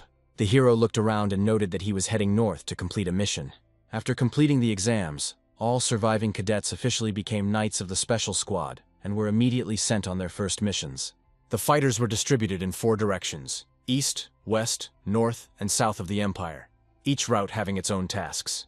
To the east were the lands of the dead and the undead, and Casa went there with 80 soldiers under his command. Roman set off westward, to a country with unusual natural phenomena and many monsters, with a squad of 50 men. 60 high-ranking soldiers were sent south to the stormy region where storms and pirates raged. To the north, into the frosty lands bordering the icy territories and the barbarian lands. Jan went with 3 other soldiers. Only a few expressed a desire to go north, and Ian thought it was probably because even dragons froze there. However, he decided that this was even good, since without extra people he would be calmer. In the seats next to him were Cruel, Lorena, and Cheryl, all 3 of his most problematic people gathered in one place. Cruel, looking ahead, addressed Lorena as a princess and asked if she had decided to take revenge on him by following him. But Lorena did not answer his questions, and then Cruel began to insult her. Cheryl, somewhat confused, asked Cruel not to swear, after which she decided that Lorena probably wanted to say the same thing. Then Cruel asked her again, and then clarified who she was. He assumed that she was a servant. But Cheryl explained that this was not the case. After this, Cheryl introduced herself and said that she and Lorena had been friends since the test at Blades Ridge. She made this decision herself on the day Lorena saved her, and now follows her everywhere, since during all this time no one has ever stood up for her. Cheryl then turned to Cruel and asked him to shut his dirty mouth, explaining that that was probably what Lorena was thinking right now. Jan just closed his eyes and wondered why they couldn't ride in silence. Cruel suddenly calmed down and looked at Ian, thinking that he didn't care about Lorena, and he had decided to go north for only one reason. In fact, he went there because of Jan, as he was going to kill him. Cruel thought that he hadn't liked him from the very first time they met. He wondered why Ian always got on his nerves. Cruel realized that now that they were no longer in the training center, something unexpected could happen at any moment. Thinking about this, he began to take out the knife from behind his back. But suddenly Ian turned to him and asked how many times he was going to hit him. Confused, Cruel didn't know what to answer, and then the hero sharply hit him on the jaw. The train continued moving at this time. Lorena looked out the window with a serious expression, realizing that she did not think that she would return home so soon. Screams echoed in her mind, and she remembered her father saying he didn't want to hear it. He then turned to Lorena and said that if she ever said that name in front of him again, she would be kicked out of the territory. Lorena thought that this was the homeland she had left, and since then she could not find out anything about her brother. She realized that it was impossible to return to her previous form. Ian, watching Lorena, wondered why she was so quiet today. She was clearly not happy to return to her homeland. But the hero realized that Lorena would soon hear news that would open her eyes. He assumed that she would also be surprised. At this time, voices were heard in the carriage. One of the people said that they would soon arrive in Avalon. The man then turned to the old man and asked if he really would not stop, and suggested that something was bothering him. The old man explained that he would never do such a thing, since the prince's training was complete and he had nothing more to say. Jan realized that this was precisely why he chose the north. At first glance, the old man might seem harmful and evil, but it was Uyghur, the teacher of the emperor and the crown prince, the chief sage of the empire, and the hero came to meet him. Although Uyghur was a commoner, had no knowledge of magic, and was not skilled in martial arts, he became an outstanding man. He received incredible respect for his knowledge and philosophical teachings, for which the emperor awarded him the title of count. Jan remembered how Uyghur asked the emperor how their world was different from hell if the ruler did not understand the suffering of the people. Uyghur shed tears of blood for 3 days and 3 nights, begging the emperor, for which the emperor later rewarded him with death. But the hero knew that this would happen much later, and while he still had time. Then the man turned to Uyghur with a request to forgive them, and said that they had kicked out everyone who was bothering him, and prepared a separate compartment. In response, Uyghur agreed and thanked the man. Meanwhile, Jan watched carefully as the man led the old man. At that moment, the man accompanying Uyghur put his hand behind his back and made a gesture with his hand. Ian looked closely and realized that it was sign language and a message for another person. The message said the train was moving further into the tunnel. Moreover, the thought of murder entered the old man's head. Suddenly, an announcement was made on the train that due to technical reasons the train would stop in the tunnel. Passengers were asked to remain in their seats. Then Jan turned to the cadets and informed them that he would now communicate through a mental link and asked them to listen calmly. Jan explained to them that their enemy had seized control of the train, and that an hour after the accomplices entered the tunnel, they would try to kidnap an important person. He also clarified that the enemy was disguised as a guide. It is likely that there may also be accomplices among the passengers. Cruel then turned to Ian, noticing that they hadn't even received the assignment yet, and asked why he would listen to him. Instead of answering, Jan hit him again and asked if anyone had any more questions. Lorena asked him to wait, noting that she was having trouble understanding what exactly was going on. Then she asked how Ian knew all this. Jan explained that this was a secret mission for the chief instructor, and that was why he had chosen the north. Lorena realized that everything was now clear, and asked if he knew anything else besides this. She clarified who their enemy was. The hero replied that he didn't know the exact number of enemies, but he knew who they were: the Revolutionary Army. Hearing this, Lorena's eyes widened in surprise, and Ian continued, saying that they were the ones involved in the attempted kidnapping of an important person. Several soldiers disguised as conductors were in the carriage. One of them asked if all the other passengers had been drugged. One of the soldiers then said that they would be transferred to a freight car, but noted that there were members of the special forces among the passengers. Suddenly, someone turned to the soldier with the sword, asking why the guides needed weapons.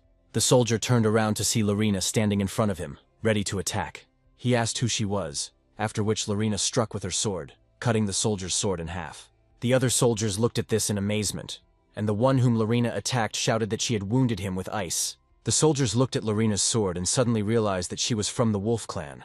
One of the soldiers admitted that he knew about the Special Forces members on the train, but he didn't expect that a lion cub from the Wolf Clan would also be there. Another soldier noted that they might now be promoted, after which the first added that they might even get a ransom for her. The soldiers began to laugh, and Lorena, looking at them with a gloomy expression, said that they were from the Revolutionary Army. She asked if they knew what her family would do to them. She explained that she had left home and joined the special squad to find them. After all, it was these people who caused her brother's disappearance, and therefore she is very grateful to them. At that moment, she surrounded herself with shards of magic, saying that she was grateful to them for having fallen into her hands. The soldier laughed and remarked that it was funny, and asked if that meant she knew what her family had done. Then another soldier, in a rage, declared that while they were enjoying luxury, their families were surviving on nothing but rotten food. The man asked her who she thought was causing all this. Lorena, clutching the ice sword, noted that the Wolf Clan was protecting the Empire and the North, and she would not let them win. Bracing herself for the blow, she explained that she was acting this way because they were a threat to the Empire and the North, and that they were the product of evil. The force of Lorena's impact caused the glass in the carriage to fly out of the windows. A soldier from another carriage ran to the scene, loudly asking what was going on and why the connection had suddenly stopped. But suddenly he stopped, seeing Cruel in front of him, who said that all this time he had been looking for someone to take out his anger on. Soon the floor of the carriage was covered in thick blood. Cruel was holding a sword with many teeth in his hands, and said that it was a sword from the Imperial Treasury. He added with a broad smile that he really missed the sight of blood. Then Cruel raised his head and, looking at Jan, advised him to get ready, as he would be next. Meanwhile, Momon returned to Jan and said that she felt magic in the first carriage. Crossing her arms over her chest, she asked Jan to stop turning to her for every little thing. However, Jan noted that she still needs to earn her place. Then, standing on the roof of one of the carriages, he asked her if they knew where they were going. Jan explained that they needed to save the sage. After this, the hero began to outline his plan. Lorena would occupy the front cars, Cruel would occupy the cars at the back of the train, and he himself would enter the front through the roof. Momon noted that Yang was cunning, and then admitted that Lorena was more talented than she thought. She then asked Ian if they really cared about the old man, and asked if he was part of his plan. Jan explained that they would have to deal with the Revolutionary Army more often in the future, and there was no one more useful than a sage. After that, he ran forward, inviting Momon to join him, and she replied that there were too many calculating people around. At this time, one woman turned to Uyghur and with a smile offered to look at him. Uyghur lay on the floor of the carriage, tied with a thick rope, and the girl asked again if he really was the Emperor's teacher. That girl was Hela, the commander of the 7th Corps of the Revolutionary Army, and the 3rd disciple of the Holy Sword Erectus. She remarked that if he was so smart, he must know ancient languages and dialects, and Uyghur replied that he knew a few. Hela then sarcastically asked if he could bark like a dog, and remarked that dogs have their own language. Suddenly she ordered him to start barking, and then the sage obeyed and began to bark, and then explained that this meant that the girl was very beautiful. Meanwhile, Momon noted that the outgoing energy indicated that there were 2 people in the compartment, but the rest of the space was empty. Momon asked Jan if this man would really help them. The hero confirmed it and added that Uyghur had always been such a person. Meanwhile, Hela noted that Uyghur was the best. She said that she killed all the scientists of the Empire because they thought too highly of themselves. But then Hela emphasized that there was no escaping work, took the sword in her hands, and turning to Uyghur, noted that it was fun with him.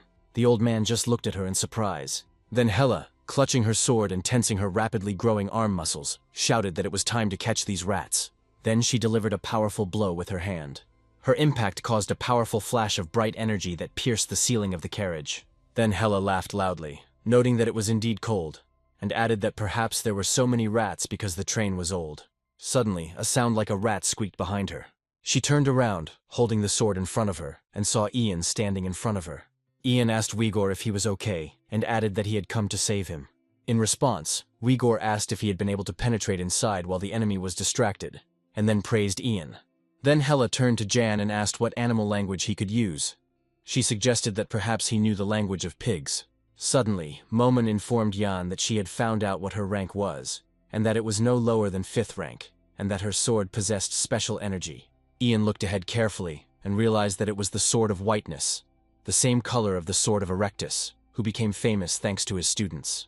Then Jan raised the dagger in front of him, preparing to deal with Hela as quickly as possible. But suddenly a sharp cry from behind forbade him to move. It was another of Erectus's apprentices, number 4, named Varys, who pressed the blade of his sword to Uyghur's neck and ordered Ian to lower the sword.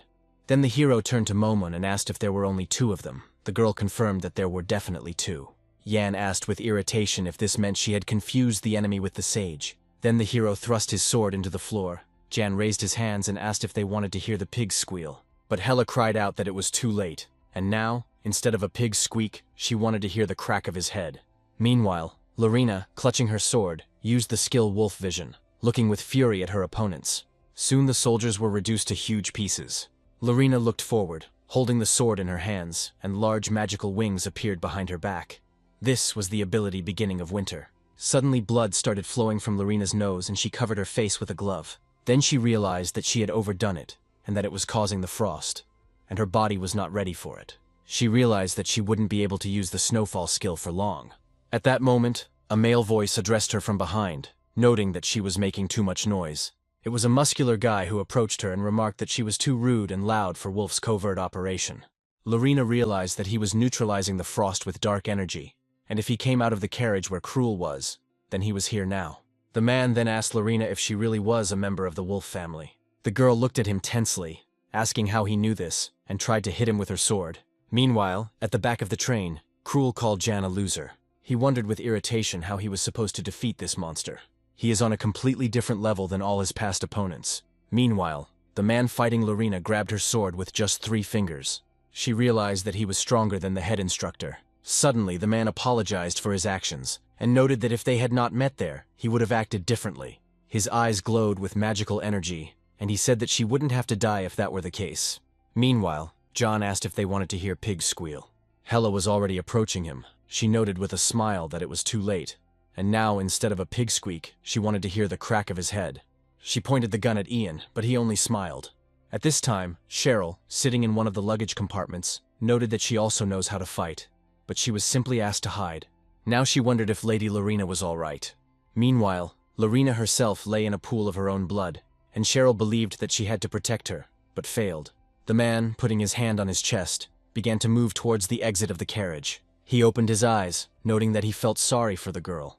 If Lorena had behaved calmly, he would have spared her. However, the girl was not dead. She rose to her feet, holding her injured arm.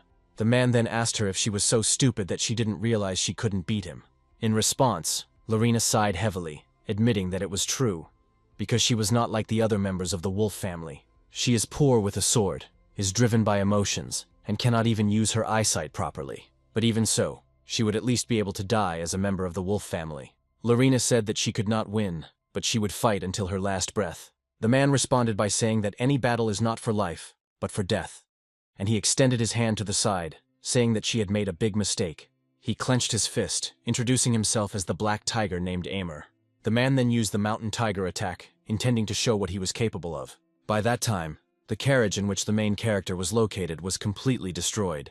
Varys said that this simply could not be, that they could have won, since they outnumbered their opponents, captured and disarmed the enemy. But now Hela sat on the floor with her own sword in her body. Her comrade tried to call her loudly, but she could no longer answer. Varys asked why this was happening. Then Ian went to the last remaining enemy, explaining that everything happened because they were weak. He used the black wolf blade form to cut down his opponents. The protagonist said that the sage could relax, but for now it would be better for him not to leave here. Varys then asked how Jan was able to repel their attacks. The protagonist smiled, and thought that it was because he remembered how he defeated his teacher, Erectus, in his past life. He remembered that this sword had already been broken once moreover, if they were just students, and not by Erectus himself. So even if the sky fell on him, he wouldn't lose. Then Jan asked the boy if he wanted to live, and Varys asked in surprise what that meant. Jan explained that if he answered his questions correctly, he would spare him. Then Jan took out the medallion and asked him to look at it carefully, asking what came to mind when he saw this symbol. Varys looked at him in amazement. He said that he recognized in this sign a symbol of the beginning, but suddenly his body became covered in huge blisters. They were so big that he couldn't utter another word. Jan realized that this man also had a taboo. He wondered if this meant that even Erectus's students were forbidden to talk about it. Ian noted that it was impossible to hear more than one word from them, but he also realized that he had a new lead. He began to reflect on the meaning of the word symbol of the beginning, and now that the sage Uyghur was with them, all that remained was to leave the train. Suddenly there was an explosion in the front car of the train. Jan looked at it in surprise and asked if it was really an explosion, not understanding what could have exploded there. At this moment, Hela, who had been unconscious all this time, laughed, attracting the attention of the protagonist. She smiled and said that the engine had been blown up and now the train could not be stopped. She added that the overheated magic stone would prevent the train from stopping at Avalon Station, and it would simply crash into it. Hela screamed in excitement, imagining the loudness of the explosion and remarking that she would like to see it. However, immediately after this, she died right before the protagonist's eyes. Jan understood that this had never happened in his past life. He wondered why this was happening. Suddenly Momon screamed, asking if there really was an explosion, and noted that it was time for them to move and get out of here. She explained that it was impossible to stop the piece of iron because it was driven by a magic stone, so the explosion would be incredible. Jan replied that he had not expected such a turn of events, but the monster had to solve this problem. Meanwhile, a knight stood calmly on the rails, watching the approaching train.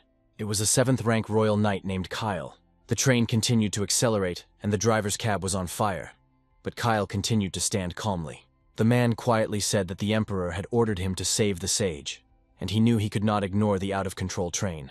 The Imperial Knights were part of the Empire's highest nocturnal order, protecting the Emperor and the capital. It is said that the order consisted only of representatives of the 3rd rank and above, and the power of each such knight was equal to the power of natural disasters. Suddenly Kyle pulled out his sword and assumed a fighting stance. He closed his eyes, noting that there was nothing he could do about the train, turning to Lord Uyghur.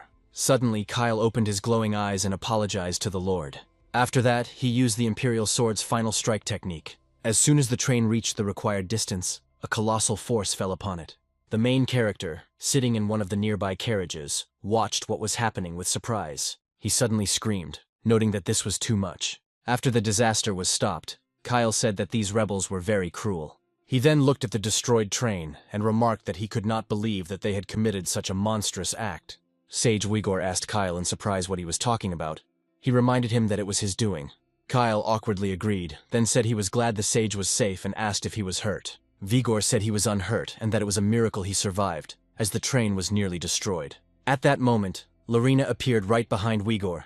Kyle said that she immediately thought about hitting the tracks and derailing the train. As a result, only a few carriages were damaged, and the hostage and the sage remained unharmed.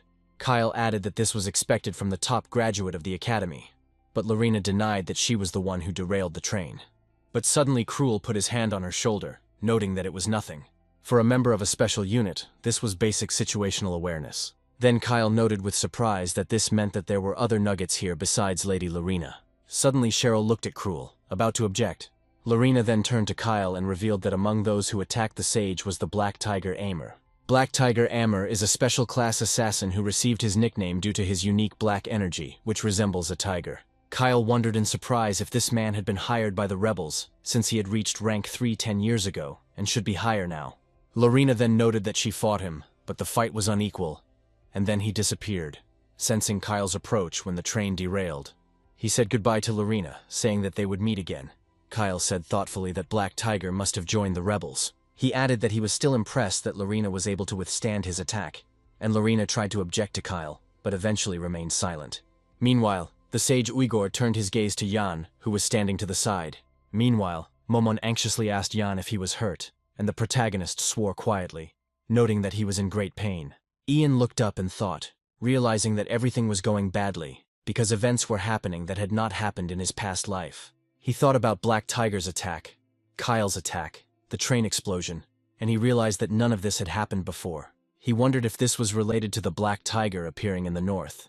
Ian decided that his actions must have caused a chain reaction, and that there was no telling how far it could go, so he had to be careful. The protagonist continued to rewind his hand until Vigor approached him and said that he had finally found him. Vigor said he had been looking for him and suggested they talk a little. They walked along the overturned train, and Uyghur told Ian that he should have stayed in the capital because so many people had suffered because of him. The sage then looked at Jan's hand and asked if he had been badly hurt when the train derailed. Jan honestly admitted that everything happened largely because of him, noting that it was hard for him because of the sage. Vigor said sheepishly that he felt awkward hearing such direct words, and then added that he was indebted to Ian. After that, he held out a strange object with inscriptions and told Jan to take it. The protagonist carefully examined the object, and Vigor explained that it was a plaque with his name. The sage noted that she would be a symbol of the protagonist being his representative, and suggested that she could be useful. Then Jan smiled and asked if the sage really wanted him to take the tablet and forget about Uyghur barking like a dog. In response, Vigor, a little embarrassed, again said that Jan was too straightforward, and added that it was time for him to go. After Uyghur left, Ian was relieved to think that he had been very lucky, although he had had to work hard. Momen asked in surprise if the tablet was really that useful, and Yang explained that it depended on how it was used. The protagonist then said that it was time for them to head to their next destination, the land of Black Frost. By dawn, Jan had already reached one town. The protagonist stuck his sword into the forge table where weapons were repaired, and the forge owner said that Ian definitely needed this sword. He added that if Jan paid 500 gil for the repairs, he could have it, but the hero objected that the price was too high. The blacksmith asked what expensive meant, and how Jan had managed to damage the black iron sword so much, and he replied that he had been too rough with it. The black iron sword given to him by the senior instructor was meant to make him think that he would not be able to use an ordinary sword. However, even the black iron could not withstand the dark dragon's technique. Finally, the blacksmith wished Jan to return, and promised that next time he would serve him properly. After this, Jan went to Villian, a town located near the Wolf family's territory. Due to bad weather, it was decided to go through the Villian gate.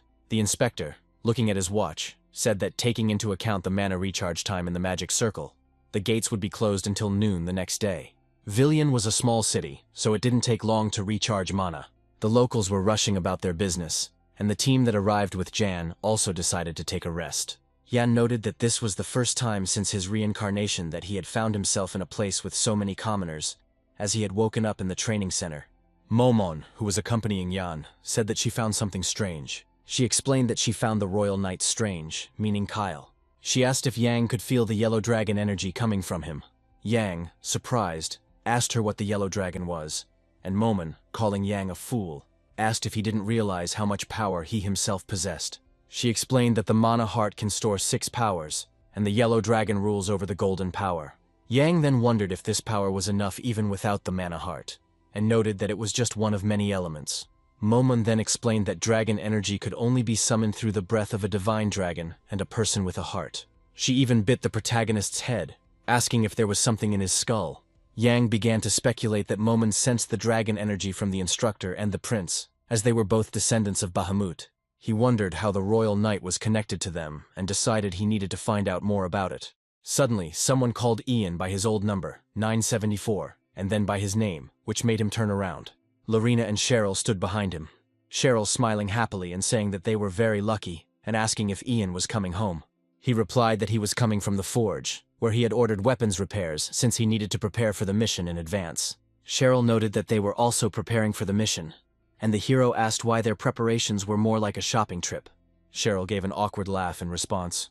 Lorena then rushed to explain that they had only bought the bare necessities, as the bags mostly contained food. Then Jan asked if they were going to eat it all in one day. Cheryl watched them and then suggested that Ian go shopping with them, as he wouldn't last long in wolf territory like this. Ian refused, saying he could handle it himself, but suddenly Cheryl, with a threatening expression, insisted that he come with them. Meanwhile, Cruel, standing in a nearby alley, watched this scene from the sly. After some time, John and the girls found themselves in one of the clothing stores. The main character put on warm gloves and said that he would take only these, since too heavy clothes would get in his way. Momon, who was hovering nearby, noticed that Yang was acting like a bore as usual, but he said with irritation that she had no right to tell him that. Cheryl asked in surprise if he would really take all of this, and suggested looking at Lorena's outfits. After that, she opened the curtain behind which Lorena was standing. She came out in a dress and timidly said that it was too tight. Then she put on another suit, reminiscent of a maid's outfit, a timeless black and white classic. A more revealing outfit followed, but Lorena covered it with her hands, embarrassed, and asked why she was wearing a swimsuit in such a cold place. She wanted to admire her look a little longer, but Lorena interrupted her, saying that she was tired and nothing suited her. Cheryl tried to object, noting that all the outfits were very cute, and she turned to Ian, asking his opinion. Ian calmly said that everything suited Lorena. She was just not used to wearing such clothes. Cheryl then asked Ian which outfit he thought would suit her best, and Ian replied that the one she was wearing now, her normal uniform, was the best fit. He explained that all outfits suit Lorena, but her fencing skills and strength are best emphasized by her regular clothes. Lorena looked at him in surprise, asking what he meant. Then she suddenly stopped talking and turned around, saying that she was going to their shelter for the night, and Cheryl put out her hand, trying to stop Lorena, calling out to her. She then turned around and angrily asked Ian what he said, after which the girls left the store. Momon, who was watching the scene, noted with surprise that she didn't understand what had just happened, but it reminded her of a madhouse. Meanwhile, Cheryl told Lorena to ignore the words of these foolish men, but she explained that she didn't care. Although in reality, Lorena's expression was extremely embarrassed, and she, trying to hide it, moved as far away from Ian as possible. The protagonist also came out of the clothing store, calling out loudly to Lorena, and said that in that case they should meet at the gate tomorrow at noon. Yang was surprised to see that she had left without answering him, and asked Momon if it was possible that she had simply not heard him. Then Ian said that they bought clothes, and now they need to do other things. The story shifts to the Shining Moon, a pub located next to the Villian transport office. Both ordinary citizens and mercenaries came here because the food was cheap and tasty. Cruel was there too, cursing loudly as he discussed how he could defeat Ian, noting that he couldn't be approached even in his dreams. He understood that the protagonist was almost a monster, and secretly acknowledged this, recalling a recent incident on the battlefield. Cruel was well aware that Ian had not yet shown his true abilities, and wondered why he was hiding his power. At this point, one of the customers laughed loudly, shouting that he would pay next time, but the second customer told him not to lie. Cruel closed his eyes in irritation and muttered something under his breath. To stop the argument, he shouted loudly that everyone was being too noisy, calling them ill-mannered idiots. After this, the attention of all the pub patrons turned to him. He continued shouting, saying that common people are not taught manners at all.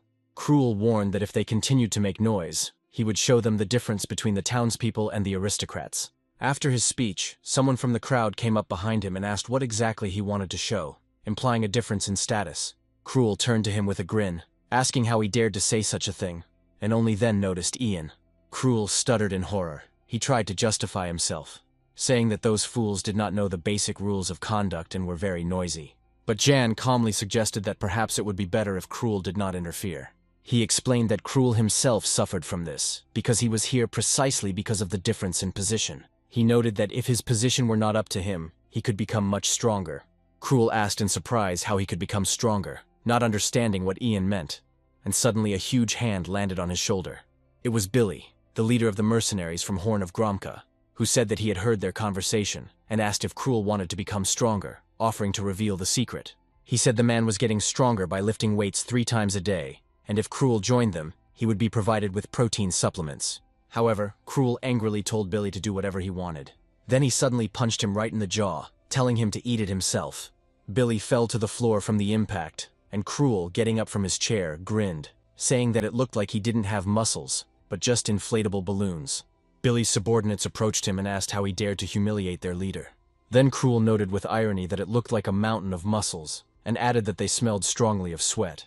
But suddenly his enemies began calling him a great weakling, praising his natural strength and claiming that he was born to control muscles. The boys laughed enthusiastically and discussed how Cruel was the first to knock out their leader with one blow, as well as his aristocratic origins. The guy who found himself in the center of it all didn't know how to react. He glanced around the crowd in confusion, then smiled, noting that he liked it. After a while, Cruel became friends with almost everyone in the pub, so he enjoyed his happy life and drank until it was time to leave. Cruel resisted and shouted at Ian to let him go, to which Ian angrily replied that Cruel should finally come to his senses. Cruel then asked Ian where his brother Billy was, and then chuckled, calling everyone fools because everyone was praising him for being able to put Billy down. He noted that it was strange, because they treat him so well, even though they only met today. Cruel even burst into tears, surprised that everyone was so kind, and asked John why his family members never showed him kindness. Jan just listened to his comrade in silence. Cruel said he should have been given encouraging words, shown faith in him, or at least something like that. Then Momon, who was hovering next to Yang, asked him what he put in his drink. Yang was surprised and asked what she meant. Momon explained that she saw Yang put something in his drink at the pub. The hero explained that he had added a powder that purified Cruel's demonic energy. And judging by Cruel's condition, it had worked. Momon asked in surprise if he really used such an expensive powder, and why Yang decided to take care of it. Then Jan went into a reverie, remembering that when he saw people doing evil under the influence of others, it upset him greatly. Then they hurried home, feeling like Cruella was about to throw up. Meanwhile, the story moves to Wolf Castle, which towered over the snowy plains. There was a travel portal in one of the castle's towers.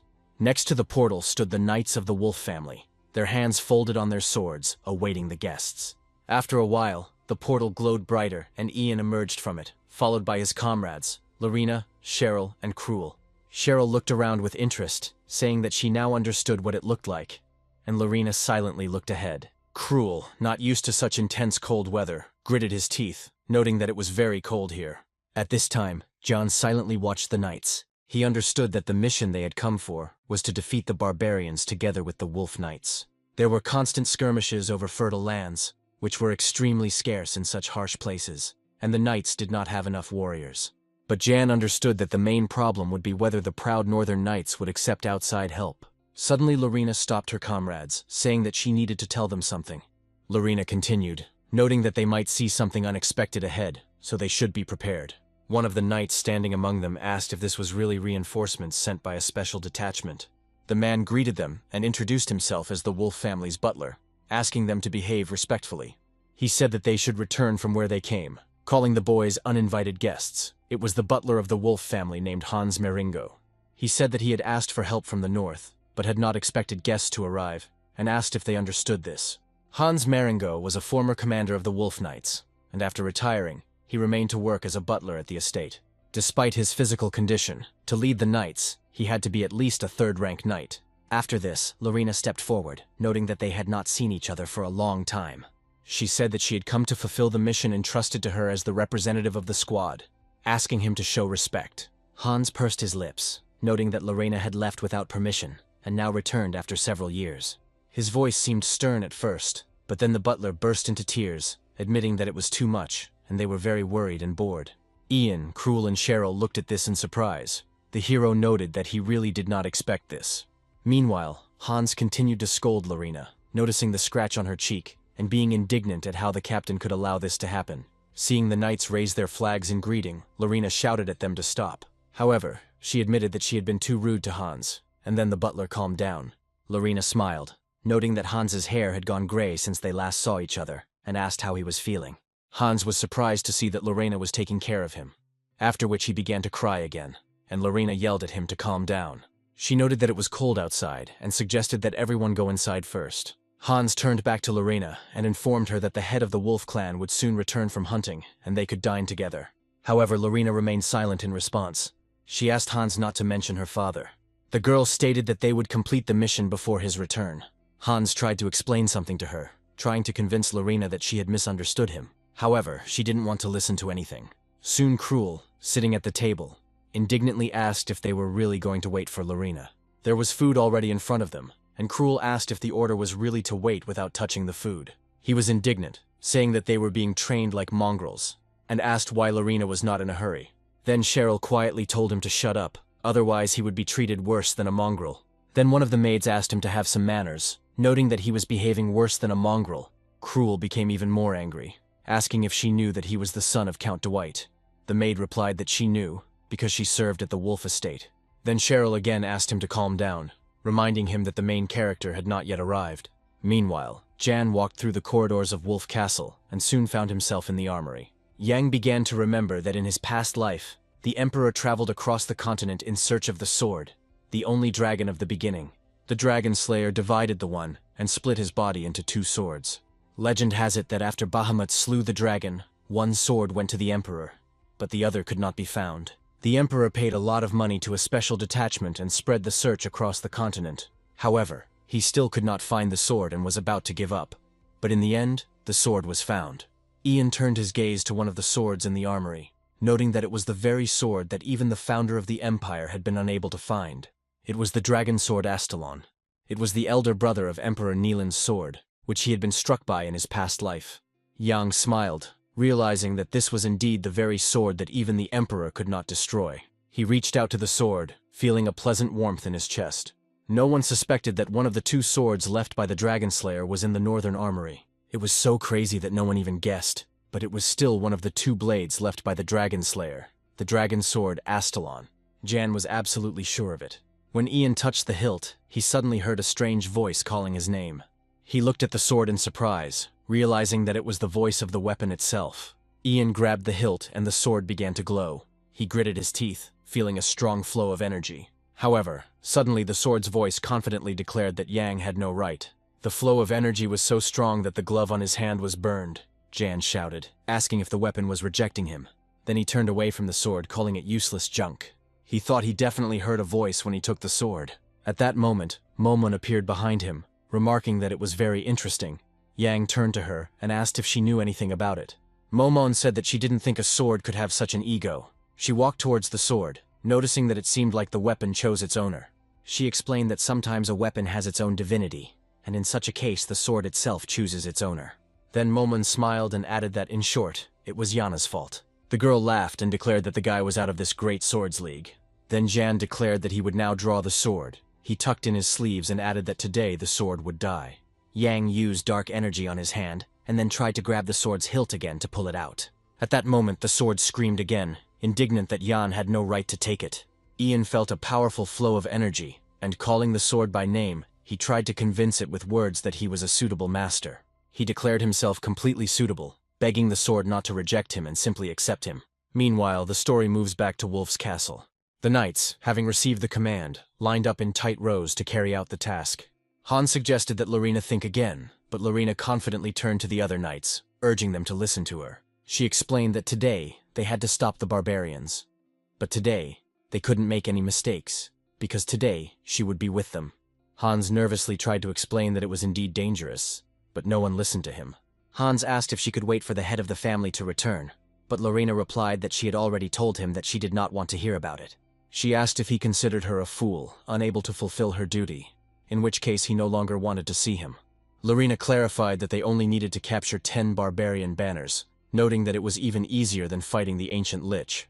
Hans warned her that, according to barbarian beliefs, the banners represent the spirits of their ancestors, and they are ready to protect them at the cost of their own lives.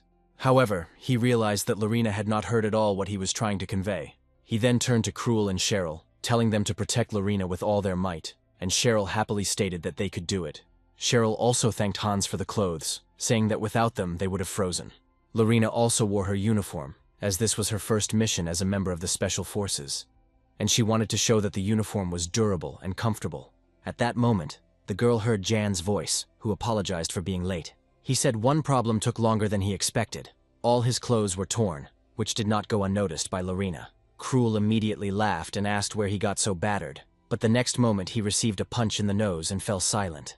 Then Momon noted that Jan shouldn't call himself a good person, because he is impudent and dirty. She suggested that he give up the sword, since such annoying people are not popular, but Ian said that he had plenty of time. Astalon, Nilan's sword brother, did not accept it, so Jan could not lift it. But that was not the end. Suddenly, Lorena turned to the hero. She wanted to dispel misunderstandings and began to describe all the advantages of her forms. Ian looked at her in surprise, not understanding what she was talking about. However, to her surprise, he noted that the uniform, of course, suited her very well. Hearing the compliment, Lorena immediately blushed, about to become indignant. However, she then turned away abruptly and addressed the knights, ordering them to prepare to leave. Lorena ordered the gates to be opened, announcing that they were setting out on their journey. The inspired knights exclaimed that today was not a chance to be missed, because today she, Lorena, would be with them.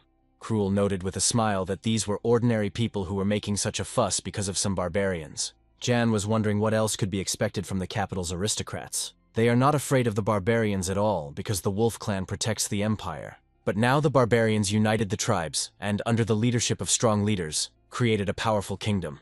Now it threatened the security of the empire. Jan knew that soon everyone would learn about the barbarian king, who was called the strongest man in the world. That man was none other than Valega. There was not a single movement that he could not perform thanks to his incredible physical strength. But what was more frightening was that he could understand the opponent's abilities at a glance. As a result, he became a real nightmare for the Imperial Knights. Ian remembered that in his past life, no method to kill him had worked.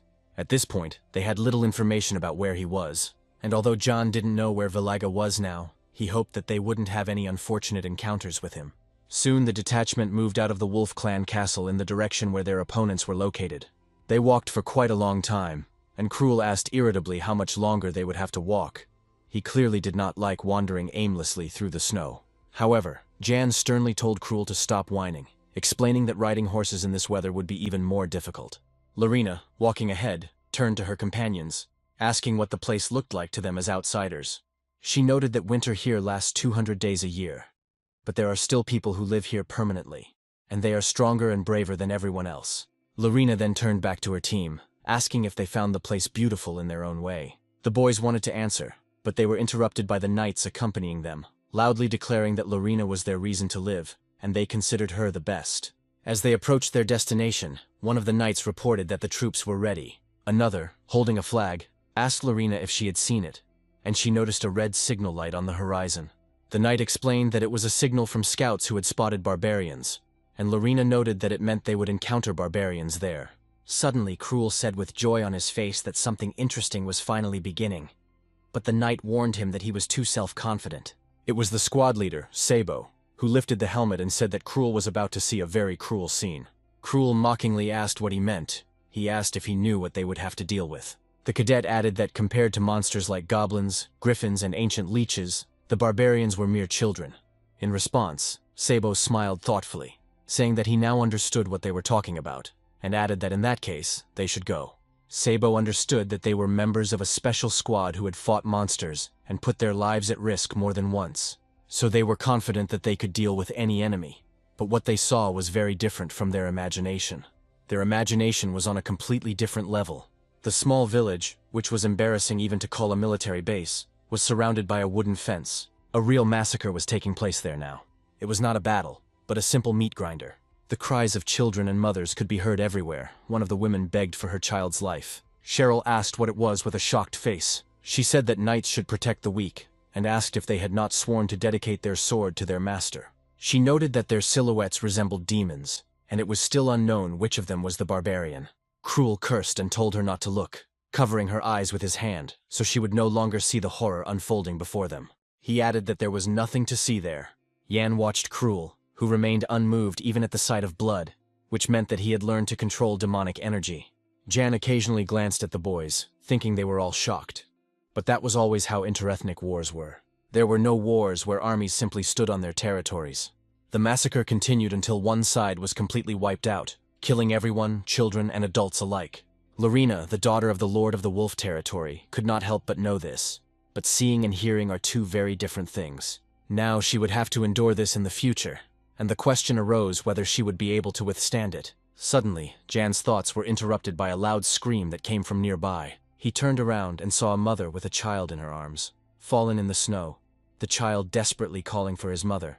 But she could no longer answer because her throat was cut. Cheryl said that maybe they were good, and that they should have approached them. But Cruel cursed, saying that they didn't get to decide whether to approach or not. The child continued to cry hysterically, and at that moment, a knight approached the baby, declaring that this child was lucky. Suddenly the knight raised his weapon, pointing the blade straight at the baby, saying that he would die here and would not live on as a cruel barbarian. Cheryl tried to stop the knight, shouting for him to wait, but it seemed like it was too late. Cheryl and Cruel froze in place, as did Ian. But suddenly the knight's weapon was stopped. It was Lorena. She put her sword under the weapon. Lorena said in a serious and stern voice that they had had enough. They had already killed all the armed enemies. Lorena added that they had to replenish their supplies and move on, and gave the order that this child could not be killed. It was her decision. The protagonist looked at the girl, thinking that this was indeed her decision. But the knights, hearing this, suddenly began to laugh. One of them asked the other if Lorena had really told them not to kill the barbarian. Then their gaze turned to the lady again. They hoped it was a joke. They began to feel a strong desire to kill. However, Lorena was determined. In the wolf territory, she had been trained in fencing since childhood, and knew what it meant to fight barbarians, being ready to bear this burden on herself. However, seeing it in person was a completely different feeling. Lorena pressed her lips together, looking at the child with sympathy. Although the barbarian woman was too lightly dressed for the northern frosts, the child was wrapped in luxurious furs. At the sight of this spectacle, Lorena could not resist. Something changed in her, and she did not allow the knights to touch the child. Then one of the knights, taking a step forward, asked what she was doing, because even one surviving barbarian could seriously harm their state. But Lorena said that this was too much. She noted that even if this child was a barbarian, he was still an infant who had not yet committed any crimes. Then the knights asked her to send the guests away, and asked if she was violating the clan's rights on their territory. Cheryl said with displeasure that these knights were not very intelligent. She did not think that it was their duty to kill babies. Cruel said that if he allowed this child to be killed, his reputation would suffer, and he would not be able to sleep peacefully at night. Then Knight Baz lifted his helmet and looked at Lorena with confusion, warning her to be careful with her actions. He stated that she was defending the barbarians right under their noses, and asked if she understood what that meant. Jan stood aside, arms crossed, thinking that in such conflicts, the knights who defended Wolf's territory never changed their minds. Emotions are not governed by logic and morality. Too much blood has been shed for them to simply talk about forgiveness. Suddenly, Jan turned around sharply, asking what kind of energy it was.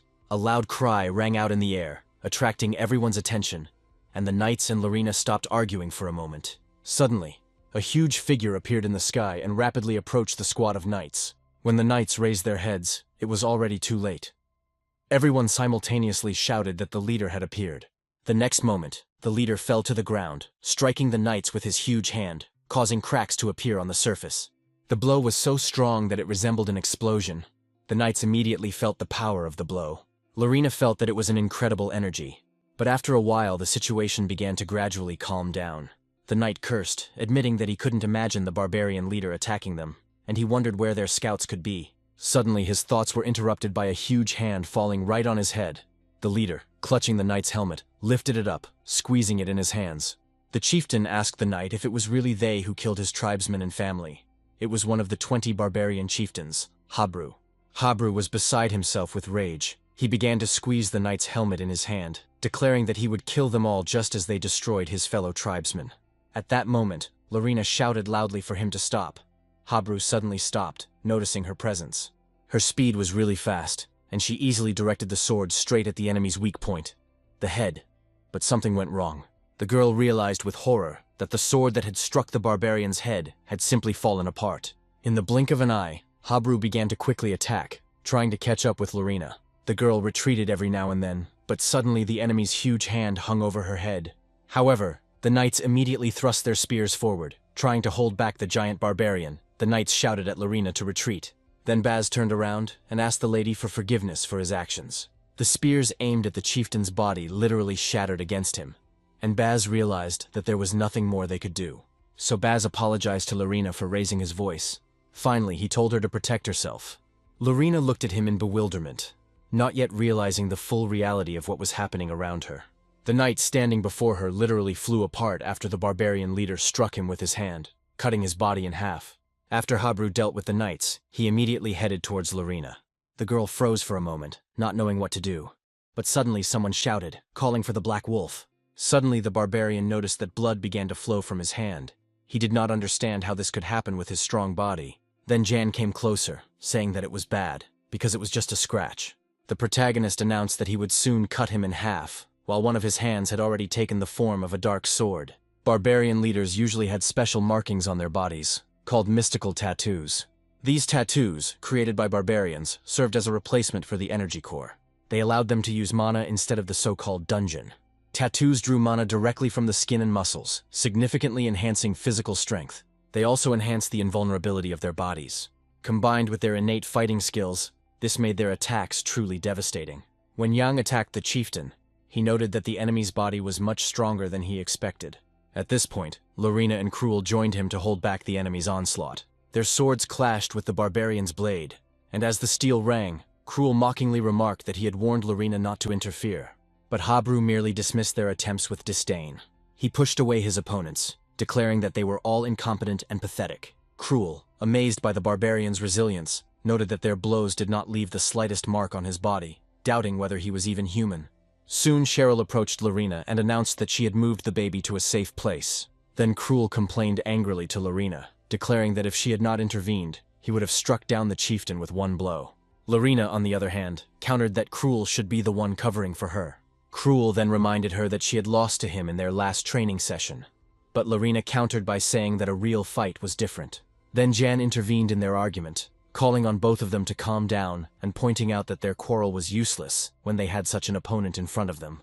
At this moment, Habru prepared for a new attack.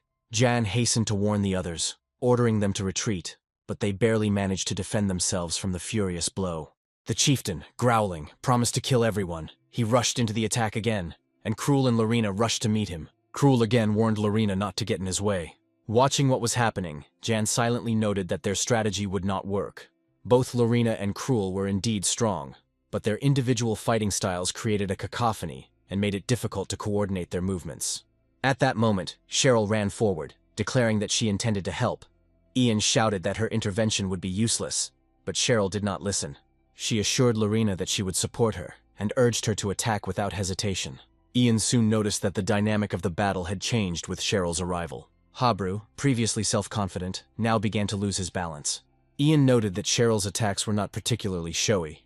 Instead, they were simple, stabbing with daggers and throwing hidden blades. However, it was precisely in this simplicity that the strength lay, her actions fitting perfectly into the chaos of the battle. Ian couldn't help but admit that her skill was not just good, it was outstanding. However, he thought about it. In his past life, he didn't remember Cheryl at all.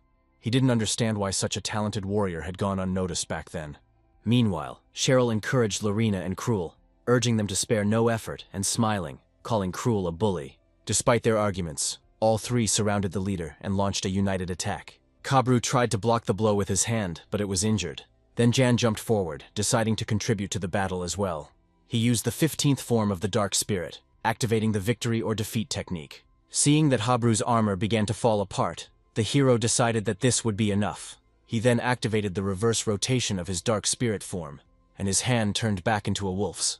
In this form, he struck again, severely wounding the chieftain with the attack Heaven's Smite. The blow was so powerful that it forced him to drop to one knee. Cheryl cautiously asked if the enemy had been defeated, but Ian warned everyone to remain vigilant. Cruel, confused, asked what he meant, and Lorena noticed that Habru still had some strength left.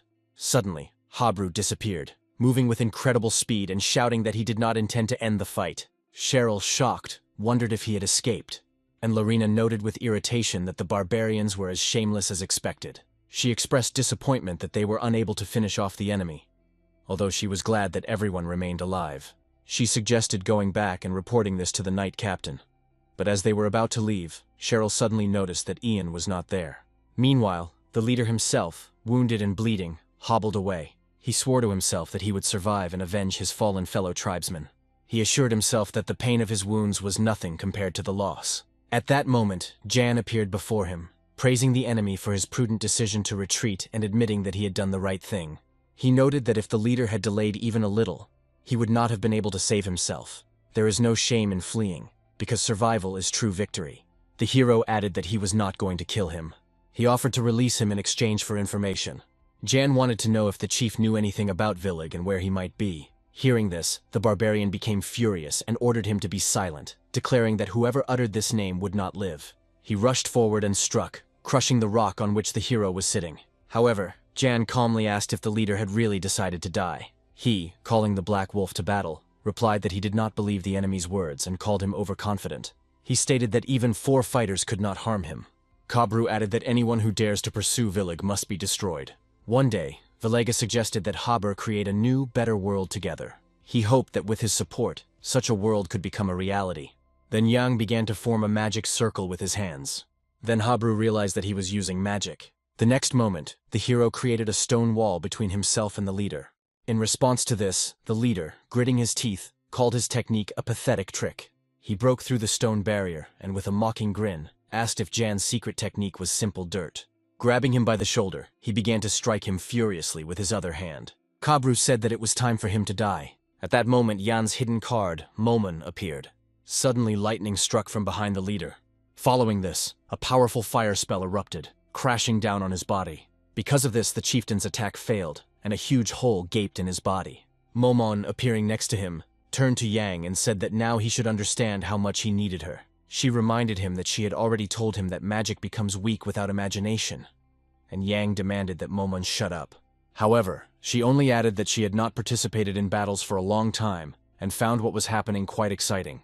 Habru, on his deathbed, whispered an apology to the leader of his clan for failing to keep the oath he had given under the setting sun.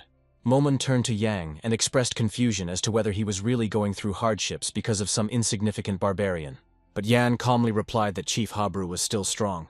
As the chief began to take his last breaths, he asked Yan a question. He asked why they were going to such extreme measures to destroy his people.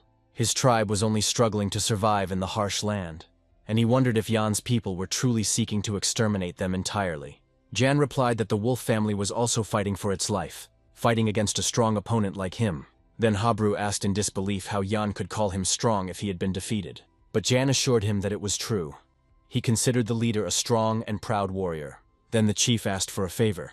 Jan was surprised and asked what it was. The chief explained that he had seen Yan's people take a child from his tribe, the last of their people, and asked them to show mercy to him. Jan asked worriedly how he could think about a child while on the verge of death. He assured him that the man who took the child was kind and would not allow him to live a life of slavery. Then Kaber handed Jan a necklace of bones, telling him to take it. He explained that it was the symbol of the chief, and receiving it meant inheriting his title.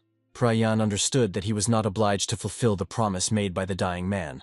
However, he still accepted the necklace, saying that he did not want to ignore this request. Habru asked Yan to create a better world, after which he breathed his last. The protagonist, looking at him with a serious expression, wished that he would be born in a better place in his next life. That same evening, at Wolf Castle, the knight addressed his subordinates, praising them for their efforts. He noted that they managed to neutralize 2 opponents in battle and defeated one of the barbarian leaders. He also recalled that this victory was not the result of the efforts of one person, but the joint work of all who shed blood on the battlefield. William, the commander of the knights, raised his tankard and announced with a grin that anyone who wanted to leave the feast sober would have to crawl. The knights joyfully took up the toast and began to have fun. However, Jan noticed that there was no main guest at the party. He saw the silhouette of a girl standing to the side. Lorena, who had been standing quietly behind the barrels all this time, suddenly attracted William's attention. He approached her and asked if everything was all right, and she addressed him as Uncle William, but immediately corrected herself, calling him Captain of the Knights. She noted with relief that she was glad to see him alive. Lorena admitted that she was surprised that it was he who killed the chief. But William replied that it was not he who did this, but promised that he would return the rest of the banners, awaiting her orders. However, Lorena refused, and William, noticing her sadness, asked if she was upset because of the dead. He suggested that she might be unaccustomed to such celebrations, and advised her not to be sad. William explained that the Knights of the North, including those who serve Housewolf, were warriors who had died honorably on the battlefield. He added that Baz, who defended Lorena and died, fulfilled his duty with nobility. William jokingly said that he himself would like to die for her, but he cannot, he is too strong, and he even envies Baz and his honorable death. Then William spoke about the child she had brought with her. He reminded her that an exception had been made for her sake, and this had been allowed. However, he immediately reminded her not to treat the child as a person, emphasizing that it was just an animal. He asked if she understood this, but Lorena replied that he was going too far. William countered that the child was no different from an animal and could even pose a danger. He explained that internal unrest is always more terrible than external enemies. If nothing is done, this child could become a threat to the Wolf House. William asked with annoyance why she couldn't see the obvious. But Lorena confidently stated that she was taking responsibility and assured him that he shouldn't worry. She added that the Wolf House is strong enough and not so weak that it can fall because of one child. However, William was skeptical of her words and warned her against taking responsibility lightly. He noted that human lives are still fragile and asked whether she was ready to take responsibility for the grief of the families of the victims. As he left, William advised Lorena to reconsider her decision and expressed hope that she would think it over. Then Lorena, calling out to him, asked why he, who had always been merciful, was behaving so cruelly just because the child was a barbarian. However, she did not receive an answer. William simply left. Then Hans approached Lorena and asked if it was really William. Lorena explained that William seemed genuinely angry that she had brought the child. Hans snorted indignantly and declared that it was incomprehensible how William dared to be angry with his mistress. He then added that he hoped the lady would try to understand William, as perhaps there was a good reason for his behavior. Hans remembered that about 30 years ago, there was a war with the barbarians. Hans told a story about how a young knight once came across a barbarian child in a tribe that had been conquered. The child was unarmed, and despite the cold, he was naked. Despite persistent objections from others, the knight still decided to take the child under his protection. Hans himself was also against it, but the knight was adamant. The boy was subsequently allowed to live in a mansion on the knight's property. Since the knight was often away suppressing rebellions, his bride took on the care of the child. Together they poured their hearts into raising him, hoping that their love could reform him. However, their hopes were dashed when the child ended up killing the knight's bride and escaping. Later, the knight returned home to find the lifeless body of his beloved, and this scar remained in his heart forever. Hans explained that after this incident, the young knight became the captain of the knights. He vowed never to show mercy to barbarians again, even if it was a child standing before him. Realizing that Lorena was beginning to guess who the knight was, the butler confirmed her suspicions. Hans confirmed that the young knight was William.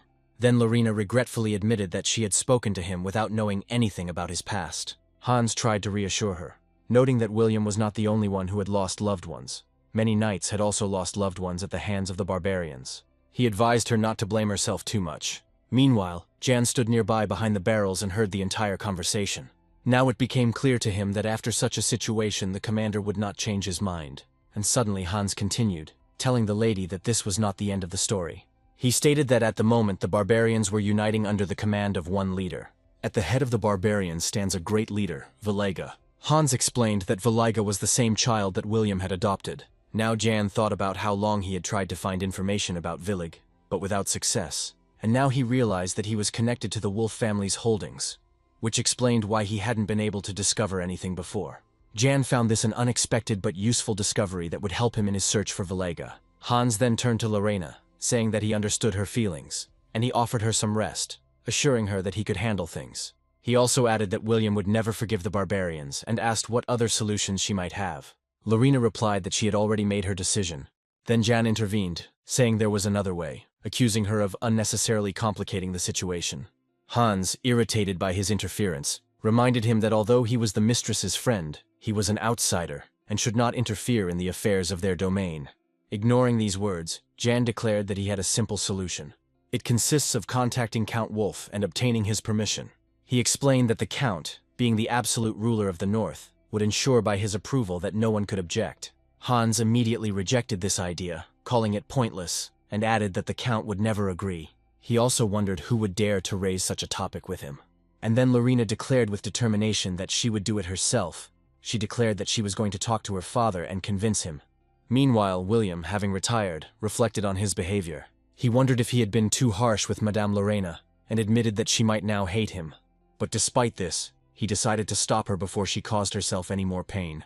After what he had gone through, he did not want to make his mistress suffer the same way. As he continued walking, he noticed the ringing of bells and a raised flag nearby and recognized it as the banner of the Frost Knights. Remembering that the Knights of Cold had gone on a campaign with the Duke, William wondered if they had returned. Suddenly, Captain Jian, the leader of the Cold Knights, approached him and noticed that he looked tired, asking if something was bothering him. William greeted Captain Jian, expressing his joy at his return, and noting that they had not seen each other for a long time. He then asked if the return of the Frost Knights meant that Count Wolf had arrived as well. Jian explained that the Duke had sent the Knights ahead, because he needed to retrieve something important. William expressed alarm, wondering how the Duke could have sailed to the northern seas alone. However, Jian confidently replied that there was nothing to worry about, since for the Duke the northern seas were just a playground. He added that it was the monsters living there that should be worried, not the Duke. Jian then mentioned that he had heard about Lady Lorena bringing in the barbarian, and remarked that it must have been a difficult ordeal. William hastened to assure that he was fine, but Jian clarified that he was not talking about him. The commander then inquired about the members of the special squad accompanying Lorena, and asked if they could be trusted with her safety.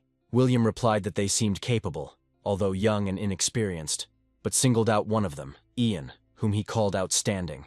Jian agreed with him, but admitted that he was experiencing an inexplicable anxiety. Then the captain replied mysteriously that he felt a storm approaching. Meanwhile, the story continues in the morning in the wolf wing of the castle. Momon, sipping her juice, thought about how the others had been arguing over one child for several days now. However, now they have finally grown so much that they have stopped discussing it. She noted that the expeditions to suppress the barbarians were temporarily suspended, as they had only managed to collect 3 banners. Momon wondered when they would collect everything. Noticing that these 3 were only obtained thanks to her help, she remembered how she had to use up all the mana she had secretly accumulated to help them. After this, she got angry and shouted at Jan, accusing him of deceiving her. She angrily ordered him to return the mana and asked how he dared steal it from the Lich. At the same time, William and Cruel were training, and during the fight, despite all their efforts, Cruel could not gain the upper hand. This prompted William to remark that Cruel was too constrained and should attack closer. However, Cruel noted that the duel seemed unfair, as he himself was using a wooden sword, while the knight was fighting with a real weapon. He added that perhaps only with such inequality can the odds be leveled a little. Jan, watching their battle, became lost in thought. At this point, Momon interrupted him, asking why the duel had suddenly started, and suggesting that it was probably due to boredom. Then Jan said that he had obtained some information about Astalon. He explained that every time he touches him, he reacts and rejects him. Meanwhile, the Northern Knights did not have this effect, and Jan suggested that this could be due to the Knights' special method of using mana. They create a snow soul in their energy core to enhance their strength. The principle of the snow soul is similar to the monk's heart, so Jan decided to watch the fight to see if there was anything useful he could learn from it. Momon asked why Cruel was the one fighting, and Yang replied that he was tired of beating others and wanted to see how someone else did it. Momon noted that even as a lich, she felt that Yan's character was becoming increasingly inhumane. At this moment, Captain Jian approached Yan and addressed him. Then he introduced himself and noted that this was their first meeting. Upon learning who was in front of him, Yan responded politely, introducing himself as a member of the Special Forces and apologizing for not having done so earlier. Jian assured him that there was no need to worry.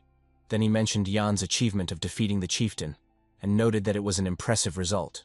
However, Jan replied that he was simply lucky. Lorena and the other Special Forces fighters had already weakened the leader, and he had only delivered the decisive blow. Jian nodded, but noted that Ian spoke about Lauren as if he were in a close relationship with her. However, Yan explained to Jian that he was mistaken. There was almost no communication between him and Lorena, and they were not close at all. However, the knight continued to inquire whether Ian had any ill will towards Lorena, or whether he had perhaps hurt her. At the same time, he watched Ian closely, noting that he now understood why William valued him so highly. Outwardly, he looks like a 5th-rank knight. However, Jian sensed a hidden power within him. Deciding to test him, Jian threw Yan a wooden sword and proposed a duel. He stated that his younger knight was also quite skilled. The young knight introduced himself as Mir, a member of the Frost Knights. Jian thought this was a great chance to test Yan's abilities. He, without showing the slightest embarrassment, agreed to the duel and even offered Mir the use of a real sword if he wished. The other knights were surprised, accusing Jian of being overconfident. Jian laughed and said that today's youth are very daring. He then ordered Mir not to hold back and to fight with all his might. The knight confirmed the order, and turning to Jan, noted with a grin that perhaps Jan should be the one to arm himself with a real sword. However, Jan deftly dodged the blow. He shattered his opponent's sword with one blow. Jian and the other cold knights were stunned. They couldn't believe that Yan, such a young fighter, was able to defeat their comrade with one blow.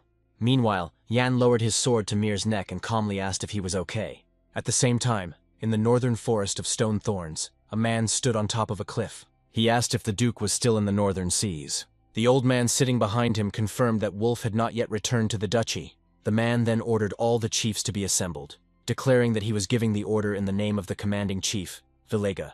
Meanwhile, Cruel, sitting with a sword in his hands, admitted his defeat. William praised him, saying that he had shown excellent results and had grown noticeably during training. He noted that even if he leaves now, he will become stronger in the future. Cruel thanked him for his kind words. Then the Frost Knights approached them, and William asked what was going on. They, still amazed, exclaimed that it was impossible to believe that John, a young boy, had defeated Mir. They were discussing among themselves that Mir had disgraced their squad, and after hearing their conversation, Jan said that he seemed to have hurt their pride. The knights themselves were completely delighted by the incredible strength of this guy. Then Mir stood up and turned to Jan, thanking him for the fight and noting his skill. The world admitted defeat and praised Jan's incredible skill for his age. However, another knight, smiling, responded to these words by noting that, despite his age, Mir's skill was not all that impressive. Jan, watching what was happening, thought how interesting it was that the knights didn't seem to be at all bothered by the defeat. Knights usually place great importance on their honor and pride, but these knights seem to have a different approach to it. Their strength lies in their attitude towards defeat, where the loss does not hurt their pride, which is probably why they are called the Northern Wall. Soon another knight appeared on the field, calling himself Laurent, the 99th Knight of the Order of Ice. He stated that he would be the next one to fight, and Jan responded by introducing himself and expressing his readiness to fight, noting that it would be a great opportunity. As their swords clashed, Laurent shouted an apology on behalf of Mir, explaining that he had shown Ian insufficient respect. He promised that he would now give it his all from the very beginning. At the same time, Jan carefully watched his movements and the trajectory of his blows. The hero noted that Laurent was using the ice sword technique. He easily dodged the knight's attack. Then, moving with lightning speed, Ian closed the distance between them. The knight noticed his movement and immediately turned to John, confident that he had caught him. However, in an instant, John was right underneath him and hit Laurent in the stomach with his elbow. Laurent, stunned, had difficulty understanding how John had gotten so close. He decided that he probably used his clothes as bait.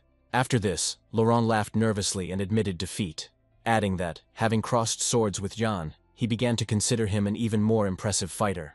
Jan thanked him, and the knights, amazed, began to discuss who would fight next. Captain Jian was watching their conversation when William approached him and asked him what he thought of Ian.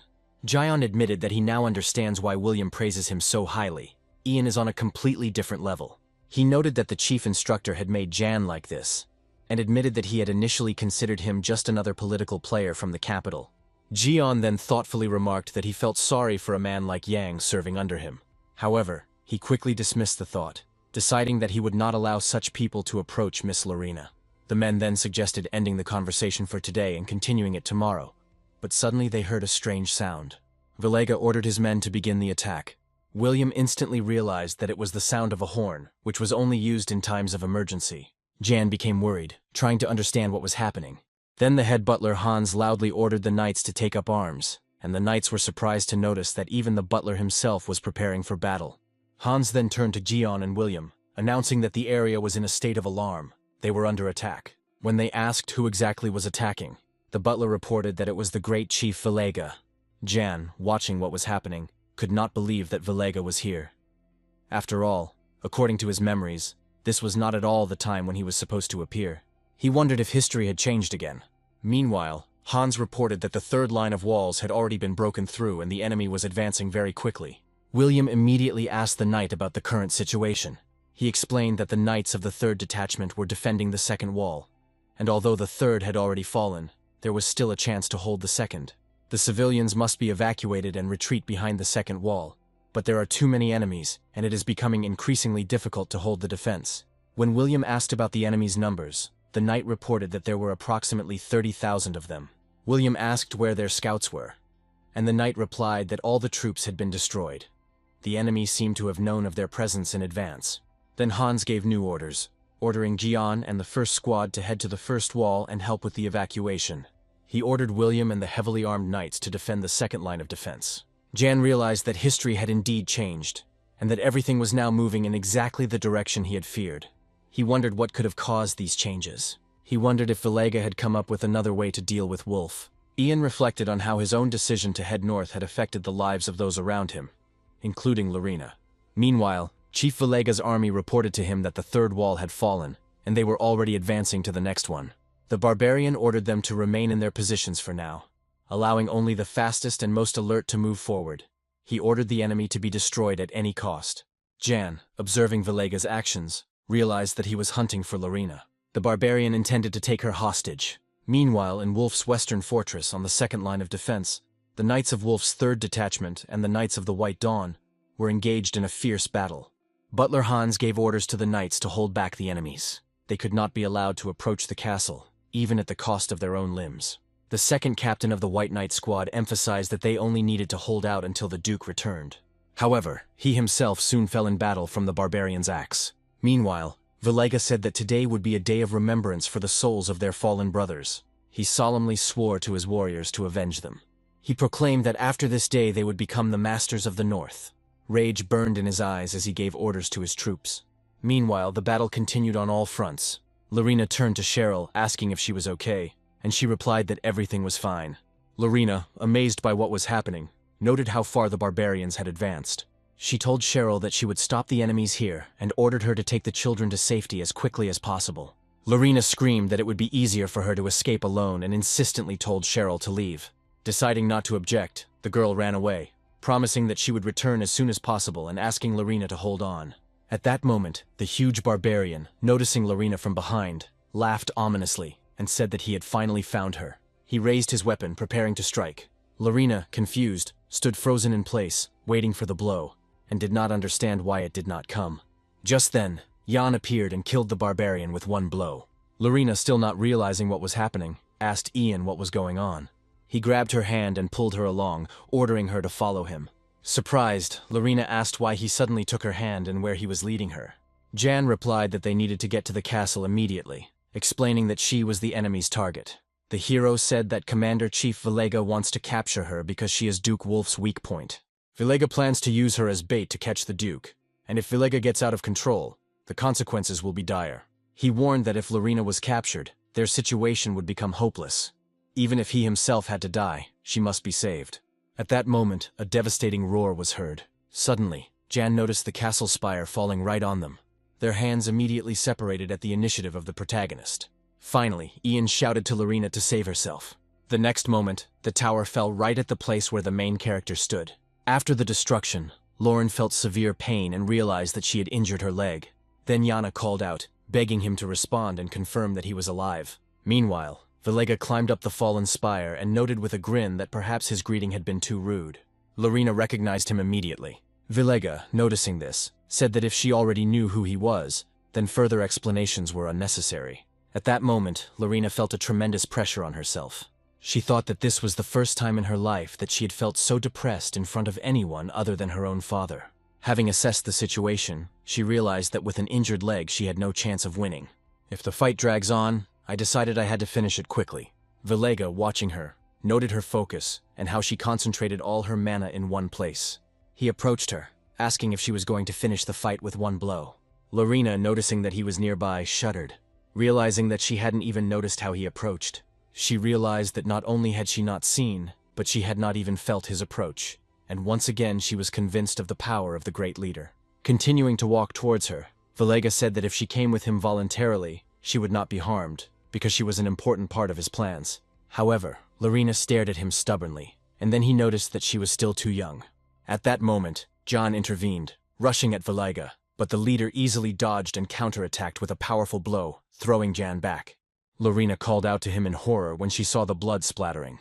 Addressing John, Vilega said that he knew of his presence from the very beginning, because his eyes cannot be deceived. However, then he noticed something strange. There was no one in his hand, which he had just grabbed the main character with. Jan, having come to his senses, noticed that since Vilega relied only on sight, he was unable to distinguish illusion from reality. Holding Lorena's hand, he said that he used a simple clone spell, and Lorena, surprised, asked how he knew how to use magic. However, Jan ignored her, turning to a disappointed Vileg. He said that their meeting was supposed to take place much later. Meanwhile, Lorena, irritated by his behavior, demanded that he let her go immediately. Vilega accused Jan of being overconfident, and that deception alone does not make him stronger. He stated that he would have torn Jan to shreds in less than a minute. However, Jan calmly asked if Vilega really had time for this. If he focused on fighting him, his real purpose would disappear. And then Vilega asked in confusion what this was all about. Then Jan clarified that the leader's true goal was not Lorena, but the sword Astalon. Jan stated that with this sword, subjugating the Empire would no longer be a dream. He offered Vilega a deal, to reveal the location of the sword in exchange for freedom for himself and Lorena. He added that he had important business with her. Vilega then asked if Jan was truly willing to reveal the location of the sword in exchange for their release. Lorena asked Ian if the dragon sword actually existed, and the hero confirmed that the sword existed and was kept in the armory's treasury. When Lorena asked if he really intended to hand over the sword, Ian explained that he intended to deceive him by giving a false location. Jan admitted to himself that one circumstance was troubling him. Vilega had once lived in the Duchy of Wolf. He suggested that he might know about the sword's existence, and noted that with his keen senses, Vilega would easily sense the artifact's aura. The hero decided that he had thrown Vilega attempting enough bait, and now all that was left was to wait for him to bite. The chief, visibly intrigued, declared that this was the weapon of rulers, a legendary blade passed down from generation to generation in his tribe. Watching his reaction, Jan realized that Vilega was caught. He continued, warning him that he had little time left, as the knights were already removing the sword to move it to a safe place. The hero also reminded that Duke Wolf would return soon. Jan, insisting on his own, demanded that Vilega make a choice between the sword and Lorena. However, Vilega, unimpressed by this ultimatum, replied that he had his own. He would kill Jan and take both Lorena and the sword. With these words, Vilega rushed into the attack with blinding speed. ending up right in front of the hero. Ian called out Lorena's name in alarm, noting that their enemy was fast. The aura began to circle around the leader, and he said that Yang was about to die. After this, he released his battle aura, throwing the hero and Lorena away from himself. Vilega mocked Yan, calling him arrogant. He tried to kick him, asking how he dared to negotiate with him. He threatened to force Jan to beg for the right to reveal the location of the sword. He then released a powerful wave of gravitational pressure, destroying the ground around him, and a blinding light emanated from his body. Jan barely managed to dodge and, standing on top of the stone block, noticed that Vilega had held back the last blow, asking if he had any doubts. An irritated Vilega demanded that Jan shut up and explained that he had stopped because he wanted to ask a question. Seeing the bracelet on Jan's belt, he asked why he was wearing the Habru bracelet. Jan replied that he had indeed received it from Habru himself. He explained that the chief had given him a bracelet. Before his death, he instructed the protagonist to continue his will. Vilega was silent for a moment, then asked Jan if this was really his last wish. After that, he offered a deal. He promised to release Jan if he revealed the location of the sword. The leader said that he would do this as a sign of respect for the one who inherited the will of Habar. However, Jan refused, saying that he could not abandon his comrade and run away alone. Vilega reminded Jan that he was not even of the Wolf clan, and advised him not to interfere in someone else's war, otherwise he would die in vain. Then he approached Lorena, who was sitting unconscious near the destroyed wall. He mockingly addressed her as Wolf's daughter. The chieftain said he was looking forward to seeing the Duke's reaction. He wondered what expression he would make when he saw his daughter in such a state. However, when Vilega reached out to grab her, the girl called him an idiot. Lorena's illusion spoke up, mockingly noting that he relied too much on his eyes, which had already deceived him more than once. As it turned out, the girl used puppet magic. Illusion added that the information about the sword's location was genuine, and urged Vilega to hurry. Enraged by this trick, Vilega cursed Jan. At this time, the hero thought that since he had told Vilega the location of the sword, and had already gone far away, he would go after the sword, and not after them.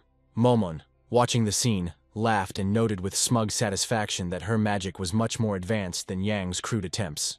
She then asked if he had taken Habru's bracelet on purpose, suspecting that it was part of his plan against Vilega. Jan admitted that he had foreseen the impossibility of an open confrontation, and that the bracelet had indeed proven useful. He then turned his attention to Lorena, saying that he had to bring her back to consciousness because he needed her help to get the sword back. Meanwhile, Vilega reached the armory. He broke down the door and asked himself if this was really the right place. He added that he didn't know what he would do with Jan if he was deceived again. But feeling a surge of magical power, he saw the ruler's sword. Smiling, he announced that he had finally found it. The leader declared that with this weapon, he would be able to challenge the Duke himself and kill him. However, when Vilega tried to grab the sword, he resisted, as if rejecting him, declaring that he was unworthy. Irritated, Vilega chuckled and said that it was ridiculous that a simple sword dared to contradict him. He grinned, gripping the hilt tighter, and continued to pull, mockingly remarking that the sword was behaving like a capricious child.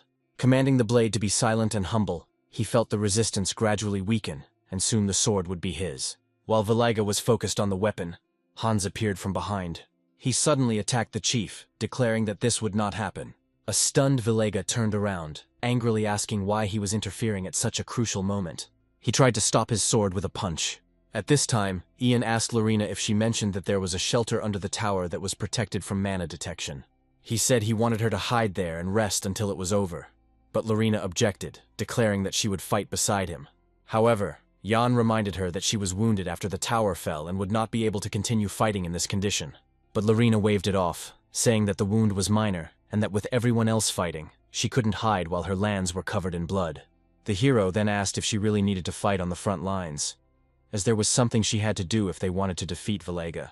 Lorena, confused, asked what exactly he meant. She promised to do everything if it would help defeat the enemy. Then Jan came closer, and said that in order to defeat Vilega, he needed the most valuable thing that was inside her. Lorena hesitated, asking what he meant by something valuable inside. Various thoughts began to come into her head, which even made the girl blush a little. Momon flushed with indignation and sharply asked how Yang could say such things. Realizing his mistake, the hero explained to Lorena that he had expressed himself incorrectly, and that he was talking about the steps of a snow soul. He asked Lorena to teach him this technique. Jan added that there was no time to explain, emphasizing that this was the only way to stop Vilega. However, Lorena said that he must be crazy. She explained that the Snow Soul steps were a secret technique passed down only within the wolf family. She claimed that she could not reveal it to anyone, not even him. recalling the long-standing rule of their family that had never been broken. Meanwhile, on the second floor in the chapel, in the armory, the ceiling collapsed, and a blinding light burst out from under the rubble. Vilega, calling the butler an old man and asking if he realized what he had just done. But Hans, remaining unperturbed, declared that he had come only to kill the rat that was hiding in their house. He then used the snow soul technique against Vilega. At that moment, white flowers formed around him, each petal filled with the sword's enhanced aura.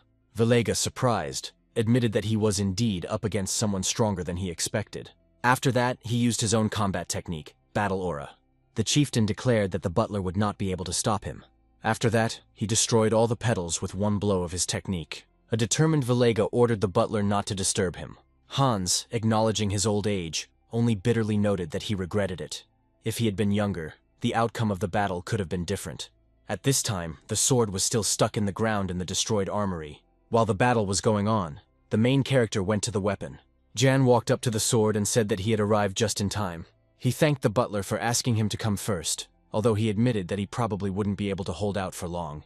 Moman noted that once the sword reacted, Vilega would understand everything. Ian replied that he knew, and that was why he intended to finish everything before that happened, and then touch the sword. Suddenly, energy began to gather around him, and he felt his body barely able to cope with the overwhelming power. Then he remembered the moment when he asked Lorena to teach him the steps of the Snow Soul. Lorena explained that this was an ancient rule of their house, which had been followed for centuries. Ian asked her what was more important, people or rules, challenging Lorena to decide whether she would remain true to tradition or choose to protect her people. He said that in order to save people, she would have to break an ancient law. Then Lorena remembered how her father asked her never to mention a certain name again. He said that the man had already broken the family rules once. However, Lorena admitted that Ian was right, and that she had done the right thing by following his advice. Then she took his hand and placed it on her chest, entrusting him with all she had. Lorena told him to concentrate and asked if he could feel the flow of mana inside her. Ian confirmed that he felt it, and then Lorena guided him, asking him to follow her steps and accept the mana. Ian complied, and Lorena continued, saying that ice was the perfection of silence. By achieving stillness even in the midst of a snowstorm, he will be able to bring his soul to perfection. Soon the footsteps of a snowstorm began to swirl around Jan, entering his body. He soon realized that he had finally mastered the dragon sword Astalon. Holding it in his hands, Yang wondered in amazement if this was the true form of the legendary blade. Meanwhile, the butler, dragging his sword along the ground, reflected on Vilega's unexpected power. He realized that Vilega was gradually beginning to see through his fighting techniques, and wondered if his stamina and mana reserves were limitless. Hans realized that this was precisely the strength of a leader. Vilega noted that he had held out for a long time, expending his life force, and called it impressive, although he added that this was the end for the butler. He called him an old knight and declared that the fight was over, but at that moment a light burst out of the tower. This light immediately caught Vilega's attention. He cursed as he realized that Yang had reached the ruler's sword. Vilega remembered that he had once spared him for Habru's sake, and now he had dared to challenge him. As the chief was about to move towards the spire, Hans took advantage of the moment. He attacked Vilega from behind, asking if he was distracted. However, Vilega grabbed the weapon with his hand and declared that his fight with the butler had ended long ago.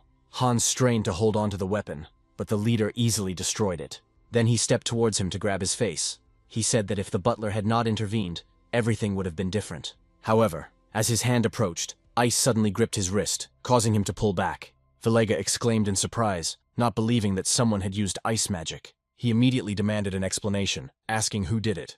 Jan immediately stepped forward and confirmed that everything had happened exactly as he had expected.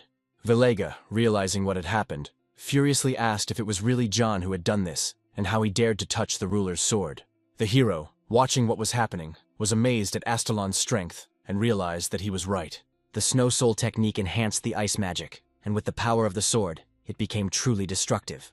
Vilega, still in disbelief, asked how Jan was able to wield the ruler's sword and this altered body. He also noted that Jan now had 3 mana clusters in his body, and demanded an explanation of what he had done to himself. Jan immediately realized that Vilega saw through everything. This was his cursed ability of the Eye of God manifesting itself. Vilega, observing the strength of the enemy, assumed that this was precisely the power of the ruler's sword. Freed from the icy shackles, he declared that the sword was indeed suitable for Yang. However, he added that if the sword had chosen him, then he had only one thing left to do: kill Jan and take the sword for himself. After this, Vilega clenched his fist tightly, and dark energy began to gather around it. Jan and Hans froze, watching what the chief was about to do. He gathered magic in his palms and formed the Black Sun. The leader then enveloped himself in a fighting aura and threw the sun at Jan. However, the hero blocked the attack with his sword. As soon as the chieftain approached him, he immediately used the skill Oblique Slash. In doing so, he threw the magic projectile into the building and destroyed the wall. The explosion also wounded Vilega, but he held back the pain and continued fighting. Without stopping, he created the magical sun again and threw it at Jan. The protagonist, parrying the blow with his last strength, said that such attacks would not break him. Clashing again, the fighters caused enormous destruction. This time, Vilega received much more serious injuries. The leader, looking at his own injuries, admitted that he had not felt such pain for a long time. He realized that the ruler's sword was capable of cutting through his muscles and overcoming his fighting aura. Something even enhanced sword techniques could not do. Meanwhile, Jan, barely catching his breath, noted that he had difficulty blocking the attack, but now he understood that this sword was capable of cutting through mana itself. However, Vilega insisted that this blade was worthy only of one who could see mana, that is, himself. Jan corrected him, saying that the sword was not as simple as he thought. He explained that Astalon was a blade capable of stopping the flow of mana itself. Jan warned Vilega that if he didn't understand the difference, he wouldn't be able to control it. However, Vilega dismissed this with disdain, ordering him not to talk nonsense, and stated that he would understand this himself when he had a sword. But when he looked at his feet, he felt something strange. The chief realized that he could not move because his leg was frozen in ice. He felt a cold breath, the likes of which he had never felt before, even having been born in the harsh north. The leader felt the shadow of death approaching him and its breath. Suddenly, white mana flared up at the top of the building. The next moment, the tense silence was cut by the commanding voice of Duke Wolf. The Duke demanded to know how a simple barbarian dared to invade his house. An icy staircase extended from the castle, descending from the heavens to the earth, and Duke Wolf began to slowly walk down it. When the Duke reached the ground, he addressed Vilega in a menacing tone, demanding an explanation. The Duke warned him to choose his words carefully, as they could be his last. Vilega, addressing him, said that he was Vilega, the commander-in-chief who had united 20 tribes. The Duke haughtily ordered them to remain silent, and declared that he saw no reason to know the name of the insignificant barbarian. Hearing this, Vilega gritted his teeth in rage, but he admitted to himself that the Duke had a right to such pride. He felt a colossal amount of mana in it, and was surprised how he could not have felt its presence before. Perhaps it was the influence of the sword. Then the chief broke the ice that bound his legs, and declared that it was even better this way, since their collision was inevitable. But Duke Wolf remained calm, and noted that Vilega was just dust underfoot. Such an insignificant opponent is not even worthy of pronouncing his name. As Vilega approached, preparing to strike, he declared that it was too late, and that it was time for the Duke to die. Before Vilega could strike, the Duke activated a territorial expansion with his foot. With this, he released the Snow Soul technique. Instantly, ice spread throughout the castle. The freezing power paralyzed all enemies within range, including the barbarians who were destroying the fortifications. One by one, the monsters turned into ice statues. The knights and soldiers who witnessed this were terrified, and they understood where such colossal power was coming from. There were cries among them that the Duke had returned, and that they were now saved. When Vilega found himself trapped in the ice, Duke Wolf came closer and asked Hans if he was hurt. Hans replied that he was fine, adding that he had not seen the Duke's territory expand in a long time, praising it as still incredible. At that moment, the ice around Vilega began to crack, and he managed to free his hand. Then, looking at Hans, the Duke mockingly said that he had grown old, and asked how he could not cope with the barbarian. The expansion known as the Eternal Frost continued to spread, freezing enemies but leaving allies unharmed. This truly exceptional technique once again proved that Duke Wolf was rightfully considered the protector of the North and the head of the House of Wolf. Hans then expressed regret about what had happened, but everyone was glad that Lorena and the inhabitants of the duchy were not harmed. He also decided to mention someone who had made a significant contribution to their victory, and called out to John. But when he looked around, he realized that John was nowhere to be found. Meanwhile, Vilega, still partially encased in ice, tried to resist. He gritted his teeth and his eyes blazed with hellish fire. He concentrated the energy in his hand, creating a black magical sun, and threw it at Duke Wolf's ice barrier. The barrier cracked and Vilega broke free. Immediately after, he formed another black sun, claiming that the Duke had let his guard down. Duke Wolf watched him calmly, and noted that the attack was good, but not strong enough to kill him. Vilega replied that he might not be able to kill the Duke, but others might not survive the consequences, and threw the black sun at the castle tower. As the deadly energy rushed towards its target, panic arose among those present. Vilega noted that this was his chance to escape while the Duke and the others rushed to save the people. But suddenly his thoughts were interrupted when he saw Ian rushing straight towards the black sun with Astalon's sword in his hands. Jan noted how annoying Vileg was. Even after all this, he still continued to be a nuisance. Swinging his sword, the protagonist cut through the black sun, neutralizing the destructive magic. At that moment, an explosion of incredible power was heard in the air. When it was all over, Ian began to fall slowly. He noted how difficult it was to fight a monster like Vilega while learning new magic and a sword, and at the same time protecting Lorena. He realized that he had exhausted all his strength, both physical and magical, giving everything to the last drop. So I decided that now was the time to rest and entrust the rest to others. However, at that moment he heard Lorena's voice calling him. She extended her hand to him and begged him to wake up, asking him to grab her. Jan, although he did not want to fight any longer, thought that it seemed like they were not even giving him the chance to sleep peacefully. Still, he admitted it wasn't all that bad. He reached out and took Lorena's hand. As it turned out, news of the barbarian invasion was already spreading rapidly. This news soon reached the main instructor corps, but judging by the expression on Damien's face, this was good news for him. Soon the news reached the Crown Prince. After reading the letter, Leon realized that a new era was beginning, that slowly but inexorably, time was beginning to change. The story then moves to the crypt, where huge doors open, revealing a long hall leading to the tomb. Lorena knelt down in front of the tombstone, her gaze filled with sadness. She thought about how much time had passed, and hoped that her mother was not angry with her for not coming earlier.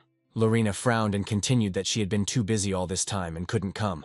But despite this, she had tried her best. She thought out loud that this world is huge, and there is someone in it who is stronger than even her brother. So she will continue to look for her brother. Lorena promised herself that she would find those who killed her mother and make them pay. After a short pause, Lorena rose to her feet and said goodbye to her mother, saying that she was leaving. Suddenly her father Wolf appeared next to her and called her by name. Wolf called out to her, but the girl said that she was about to miss the train.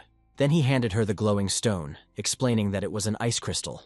If she absorbs it, it will help her when using the Snow Soul technique. However, Lorena coldly refused, stating that she did not need him, leaving Wolf disappointed. He asked if she needed any help. Wolf asked if she wanted him to protect the child, adding that any contract must have mutual obligations. In response, Lorena clicked her tongue in irritation and snatched the ice sphere from his hand, reminding him of his promise. Wolf frowned and warned her not to waste time playing in special squads and not to forget about training the Snow Soul technique. Lorena was silent for a moment, then noted that her father was still strong. She admitted that his power was so great that nothing could threaten this place, not even barbarians. But then, feeling sad, she asked why he couldn't protect his mother then, since his power was so great.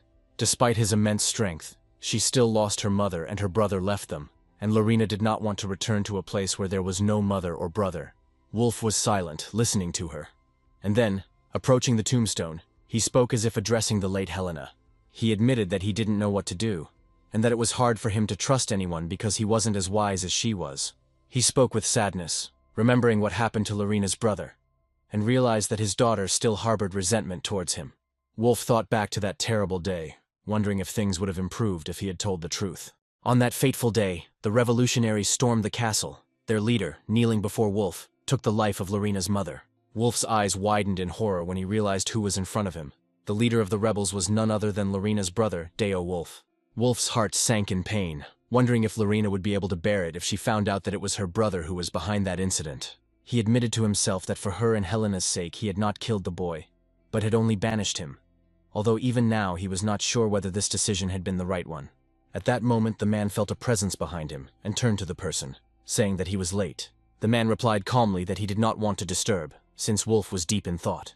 It was Jan. He stepped forward and said that he heard that the Duke was looking for him, and introduced himself as Jan from the special squad. Wolf listened to him and replied that he had indeed heard from Hans about everything he had done. He added that the awards would be distributed based on merit and achievement, and he wanted to give Jan exactly what he really wanted. Then the old man asked if it would be enough if he returned to him the sword that he had stolen and hidden under his cloak. Jan was stunned. He didn't expect that they could actually return this sword to him. However, then Ian, having come to his senses a little, objected that this was not enough. He explained that he had saved Lorena many times. Wolf was outraged by the young man's insolence, since he knew perfectly well how valuable this sword was. But Jan firmly stated that the sword was simply gathering dust in the arsenal. Wolf let out a silent breath and finally said that now, having seen Yan in person, he was convinced that he was truly insane. However, he agreed to his request and promised to grant Jan any treasure of his choice, but added that he had one request for him. Wolf said he controlled the north, but too many madmen were gathering in the central lands, and therefore he would like Jan to help Lorena. He demanded that he swear on his life that he would take responsibility for her. Jan, remaining calm, replied that he had no intention of marrying her, and then the Duke could not contain himself and cried out, explaining that this was not what he had meant at all. The scene then changed and moved to the domain of Duke Wolf in the Central District. Ian apologized for being a little late, explaining that an old man had delayed him, but Lorena assured him that everything was fine. The train had not left yet. Then Cruel said that it was time for them to move faster. He noted that they had returned victorious, and he looked forward to being rewarded for his services. Lorena noted that everyone worked hard. This was the first mission where none of them were injured, which in itself was a success. She noted that the place was quieter than expected, and that they left all conflicts in the castle. At this time, a voice came through the announcement from the railway station, announcing that the train's next stop was Avalon.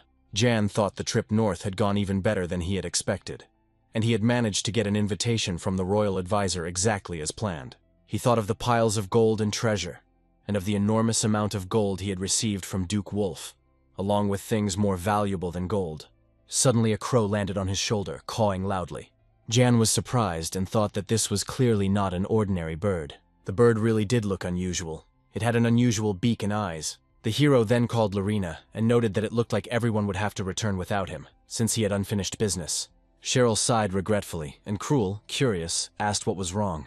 Then Jan quickly came up with an excuse. The head instructor asked him to go to Soma to pick up some treats. Ian watched the train disappear into the distance and let out a sigh, noting that the time had come. He looked at the crumpled piece of paper in his hands and thought that it was time to begin the main mission that had been assigned to him. The crow was actually the shadow of the chief instructor, and Jan himself wondered what kind of order was forcing him to go through so much trouble. He clutched the paper tighter, thinking that this little mission might be more difficult than he thought. The message was about a rather filling snack. After some time, a bloody ritual circle appeared on the ground in the city. Momon rose from that radiance, her eyes blazing with determination, and she declared her complete revival. She remembered Jan, who believed that everything that happened was thanks to him. At the same time, she also remembered her role. She was there, strengthening his strength. Without her, he would have died millions of times. Exhausted, she collapsed to the ground, completely exhausted, and eventually had to exhaust all her mana and fall into sleep. However, now she had once again gathered all her mana and declared that with such power she could finish off this stubborn fool with one blow. Jan's calm voice interrupted her, reminding her that the battle against Valega was already over. Yang stepped forward, reminding them that they had long since left Wolf's domain, something Momon, who had slept all day, might not know. He explained that this place was Soma, a city not far from Wolf but much warmer, and then Momon asked what exactly he planned to do here. But Jan turned his back without saying a word, noting that he had no time for empty talk. Momon hurried after him, asking again where he was going, and then he replied that he was going to work. On the way, Jan told the girl that Duke Wolf appeared at the most important moment, and Astalon's sword finally recognized him. Momon was pleased by this, and asked if he was now acting on the orders of the chief instructor. Jan explained that the order was simple. He needs to wait here in Soma for his childhood friend. Momon froze in surprise, not believing her ears that Jan could have a childhood friend. Then Jan thought about who was the only person he could truly call a friend back then. The hero understood that this whole story was a lie. He made up this story to justify his escape from the training center. The purpose of this mission was to kidnap the daughter of the captain of special forces. Ian wondered if she would show up now, feeling that something was wrong here. He considered the possible reaction of the chief instructor if he found out about the lie. Everything he had built could collapse. Ian decided that he had an advantage if he met the girl before the captain. In any case, he had to confirm her identity first. At that moment, Momon noticed the strangers who approached Jan. 2 young women approached him, playfully saying they were going out for a drink and inviting him to come along. Momon became furious when she saw him being led to a roadside tavern and mockingly said that Yang was still young. Ian looked at her in surprise, not understanding what she was talking about. Then the girl explained that she would teach him a cunning way to win women's hearts. However, Ian said that he was not some kind of primitive man, and that this was not the reason they were here. As he approached the house, Jan noted that, if he remembered correctly, the place had hardly changed. Momon snorted as she looked at the sign, noting to herself that the name of the Hobitan Tavern looked too simple.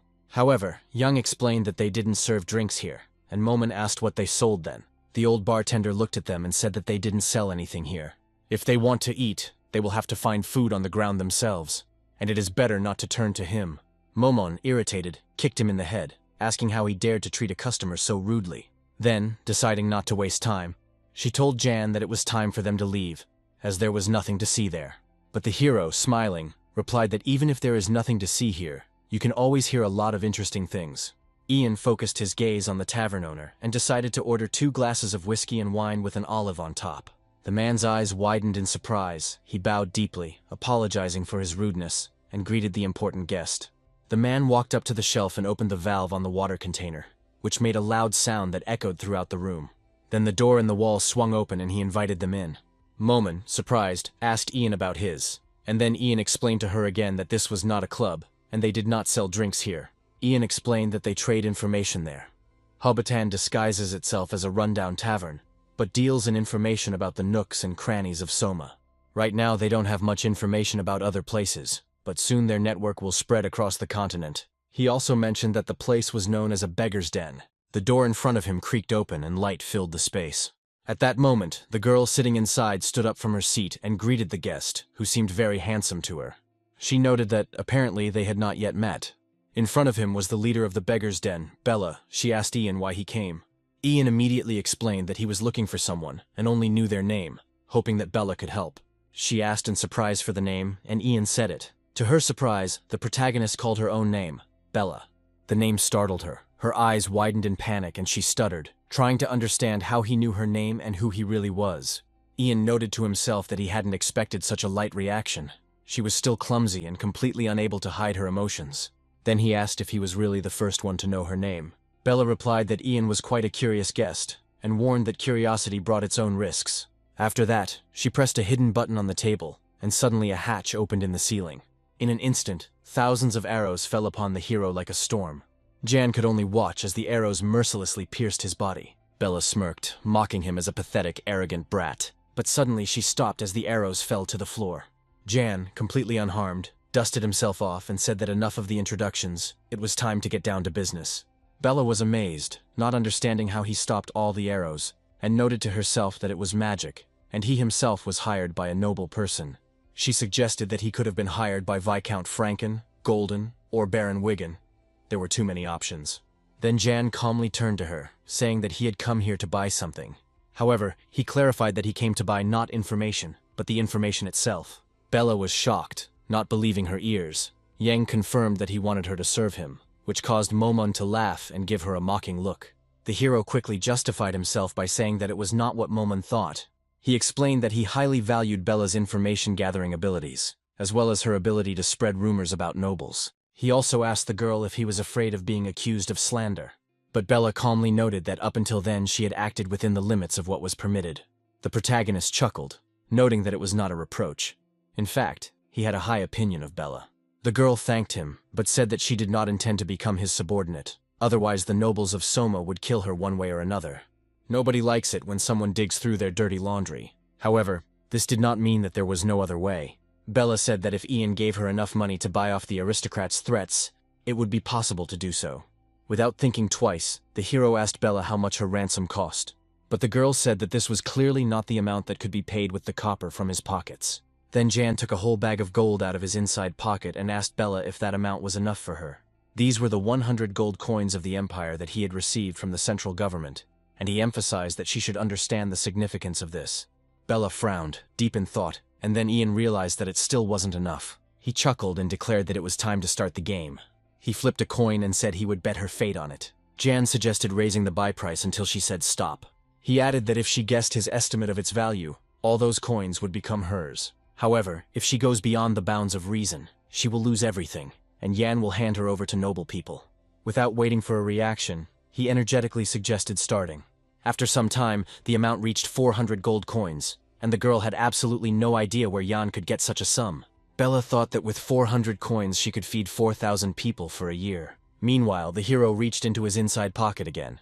Bella thought for a moment about whether she should continue, but ultimately decided not to risk it. She cut him off abruptly, shouting stop, which surprised Ian, as he had been planning to raise the bet to 1,000 gold coins. Ian continued calmly, explaining that now they needed convincing proof that Bella belonged to him.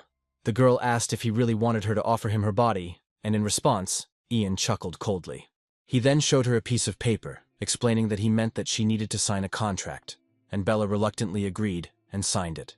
Once everything was settled, Ian announced that the contract was signed and he looked forward to working with her, and then left. Bella said goodbye to him, looking at the stack of gold coins on the floor in amazement, not understanding what had just happened. She sank into a chair, carefully studying the contract and thinking about this strange situation. Following the lines of the text on the paper, she noted what needed to be signed here. Jan finally told her that he would be in touch, and that the contract should be carefully studied, as its contents were extremely important. Bella took a deep breath and then exclaimed, wondering if he was crazy, since she had to work for a man she didn't even know. Looking at the gold, she thought that with such a sum she could live like a noblewoman in another kingdom and finally leave her miserable life behind. But suddenly her eyes widened and she let out a painful groan. Bella stood up abruptly from her seat, feeling a sudden pain in her head. It seemed as if it was about to break in half. But when she turned her head, she noticed that the contract began to glow with an ominous aura. It said that if Bella broke the terms of the agreement or harmed Ian, she would face punishment. The punishment was that her head would be blown off. And now Bella realized that she actually had a headache just thinking about disobeying Ian. She became enraged, screaming that it was a slave contract. And hearing her scream, the hero realized that his plan had worked. Momon praised him with a sly smile, though the hero replied that she didn't really have a choice. He also asked Momon if the spell was cast perfectly, as he didn't want to let Bella die so easily. Then she asked him if he had taken the gold out of the spatial bag, and where he had gotten such a valuable thing. Jan recalled the conversation with the Duke, and explained that the bag was a gift from Duke Wolf. Momon then asked if it was time to return, and Yang replied that the mission had just begun. Meanwhile, there was something unusual in the dark wooden house. 2 mysterious hooded men stood guard outside.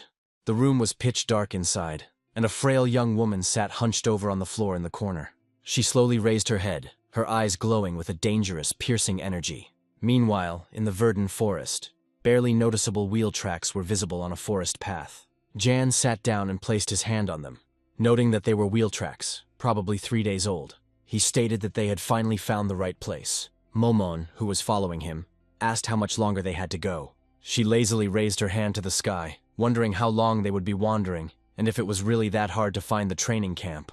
Then the hero reminded her that they were on a mission assigned by the great instructor. Momon yawned as she followed him, noting with a slight mockery that this was a mission to kidnap a girl. Yan clarified that this wasn't just any girl, but the daughter of a special forces commander.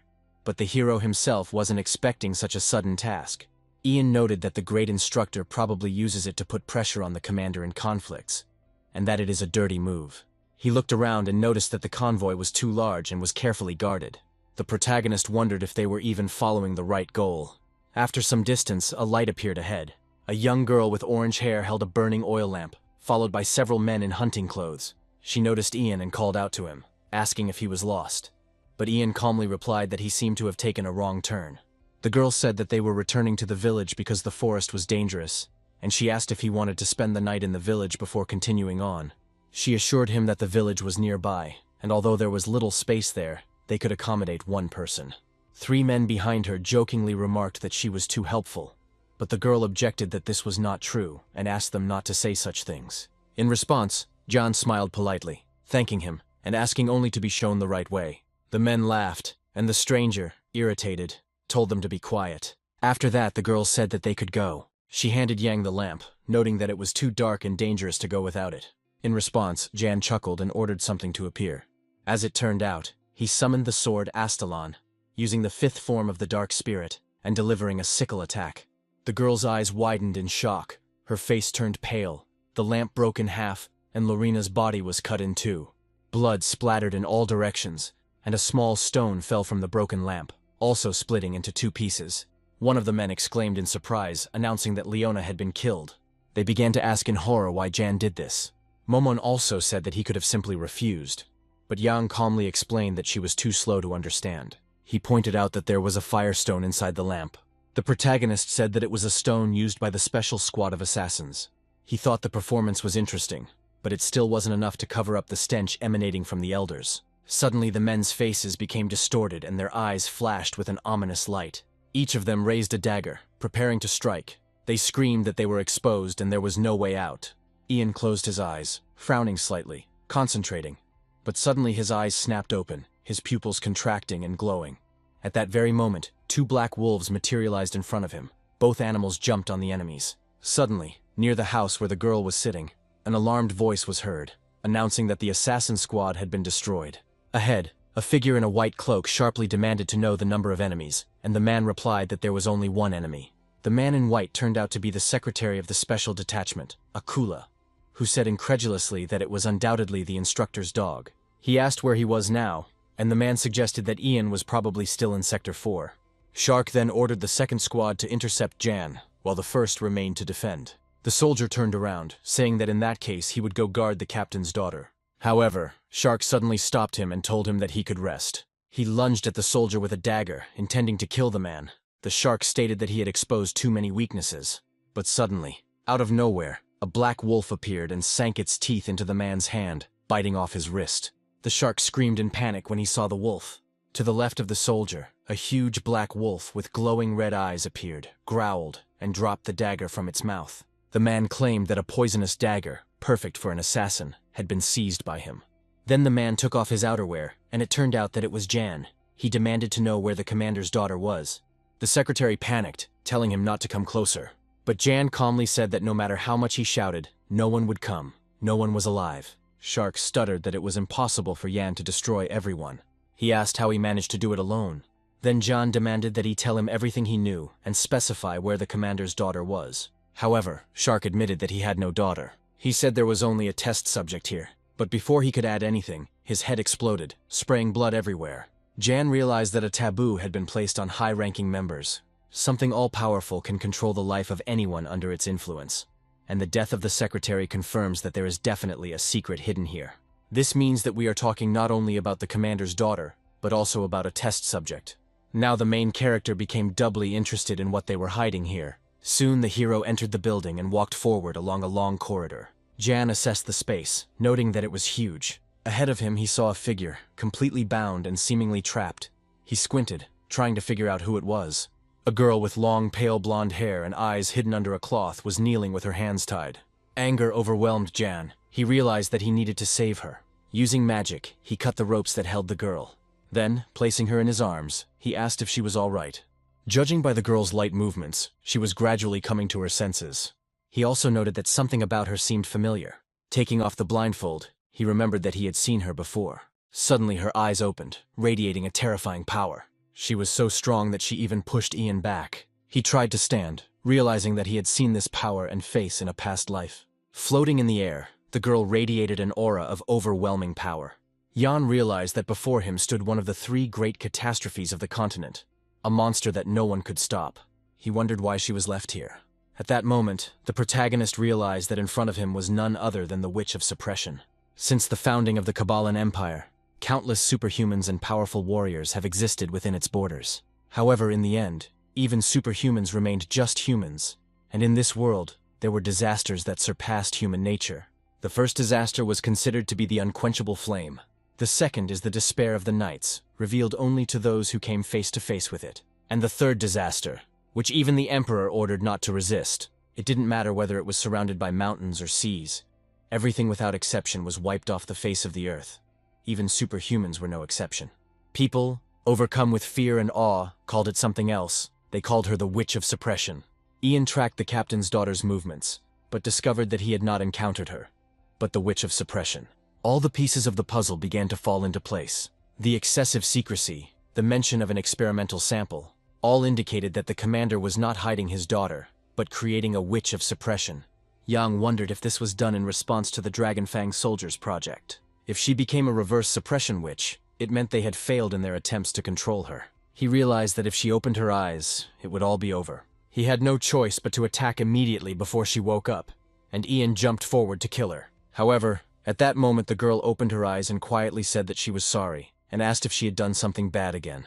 Hearing this, Jan became confused. The girl said that every time she experiences pain, her strength awakens. Having said this, she began to cry. Jan couldn't comprehend that the disaster that shook the world turned out to be just an ordinary girl. He thought that if he could get his hands on the suppression witch, he would have the ultimate trump card. However, The power that even the Emperor could not cope with caused doubt in the protagonist. He wondered if he could control her himself. It was indeed a poisoned chalice, the most deadly of all.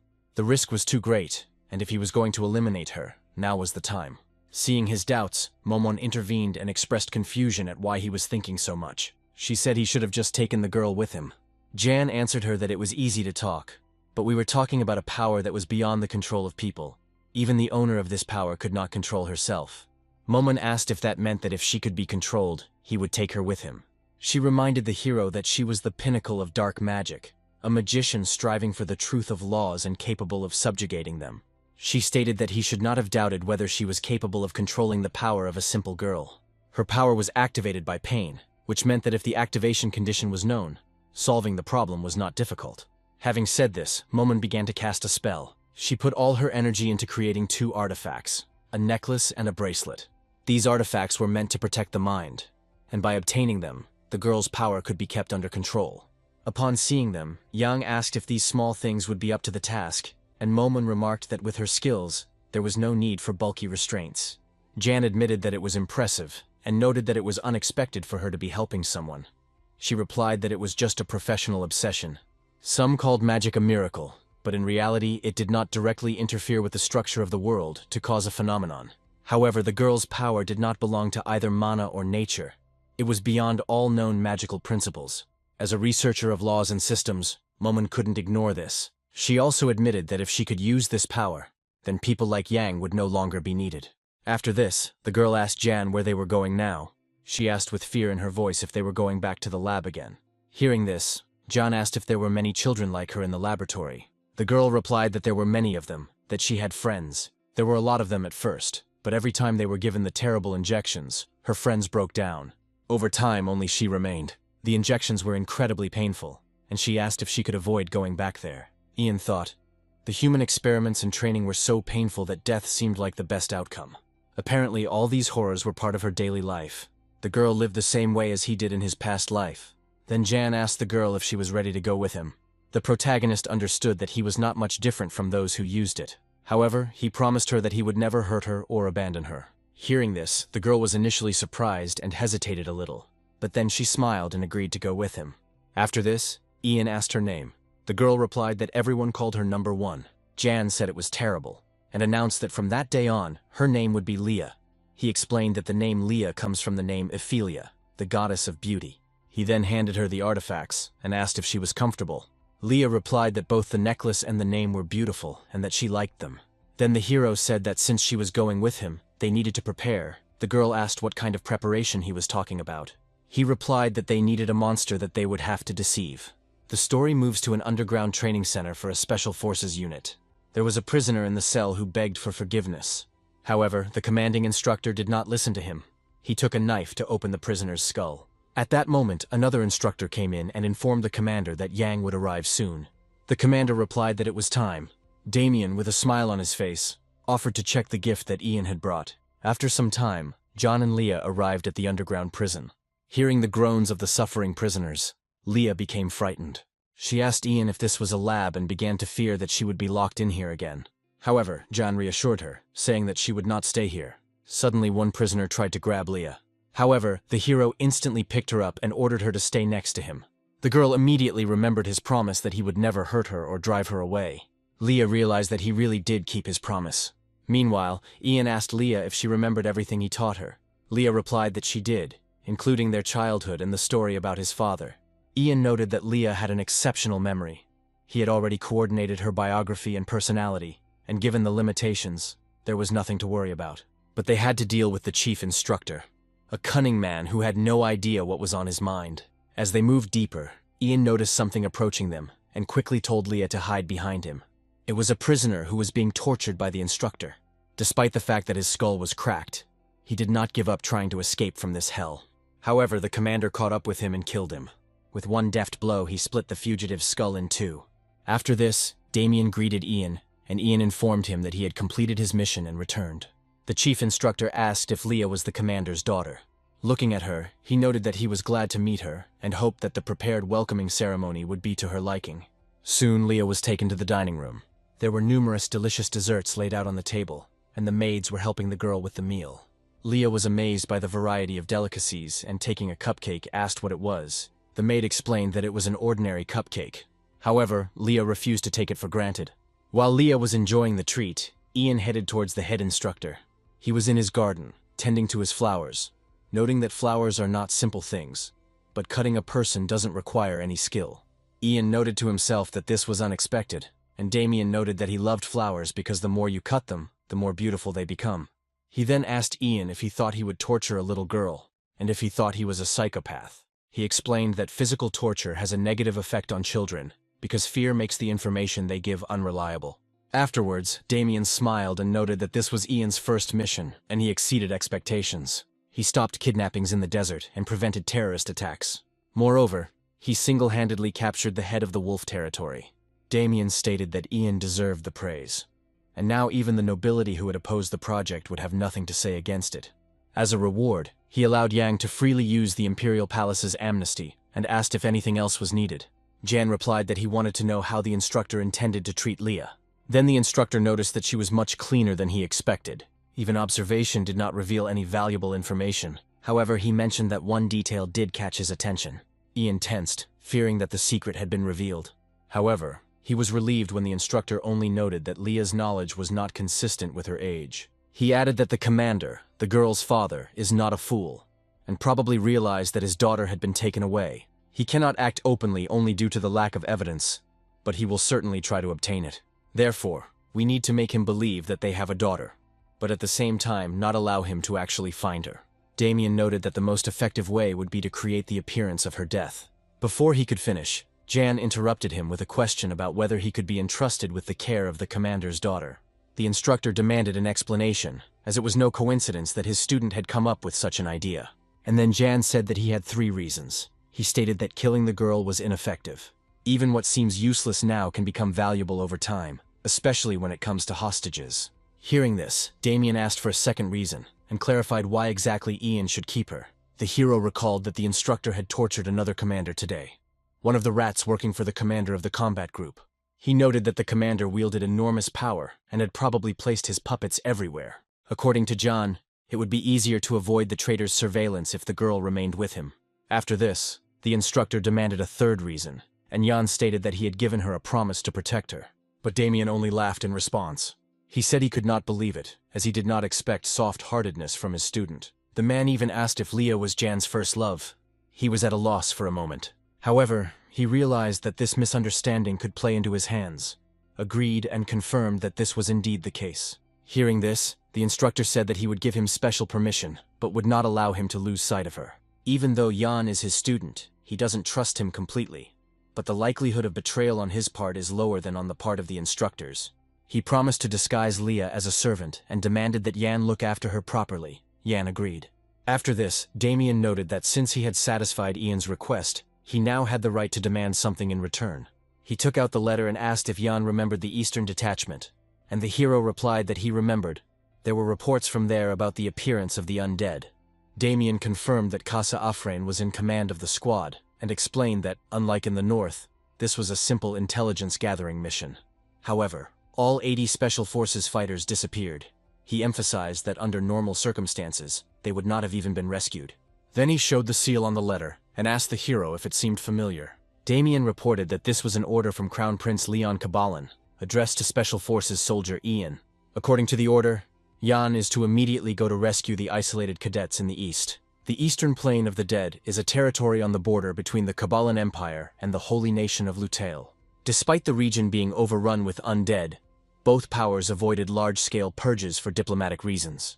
This is where Casa and his squad were sent. They believed that they would deal with the undead without difficulty. However, a sudden mass outbreak of zombies led to a disaster that was later called the Night of the Dead. The zombies went out of control and attacked everyone in the region. After the Night of the Dead, everyone who was there was destroyed. Only one person survived, Casa Ephraim, the only one who survived that night. They said that after this he completely changed and became cynical and cold. Jan's current task was to save all the people who found themselves isolated on the Plain of the Dead.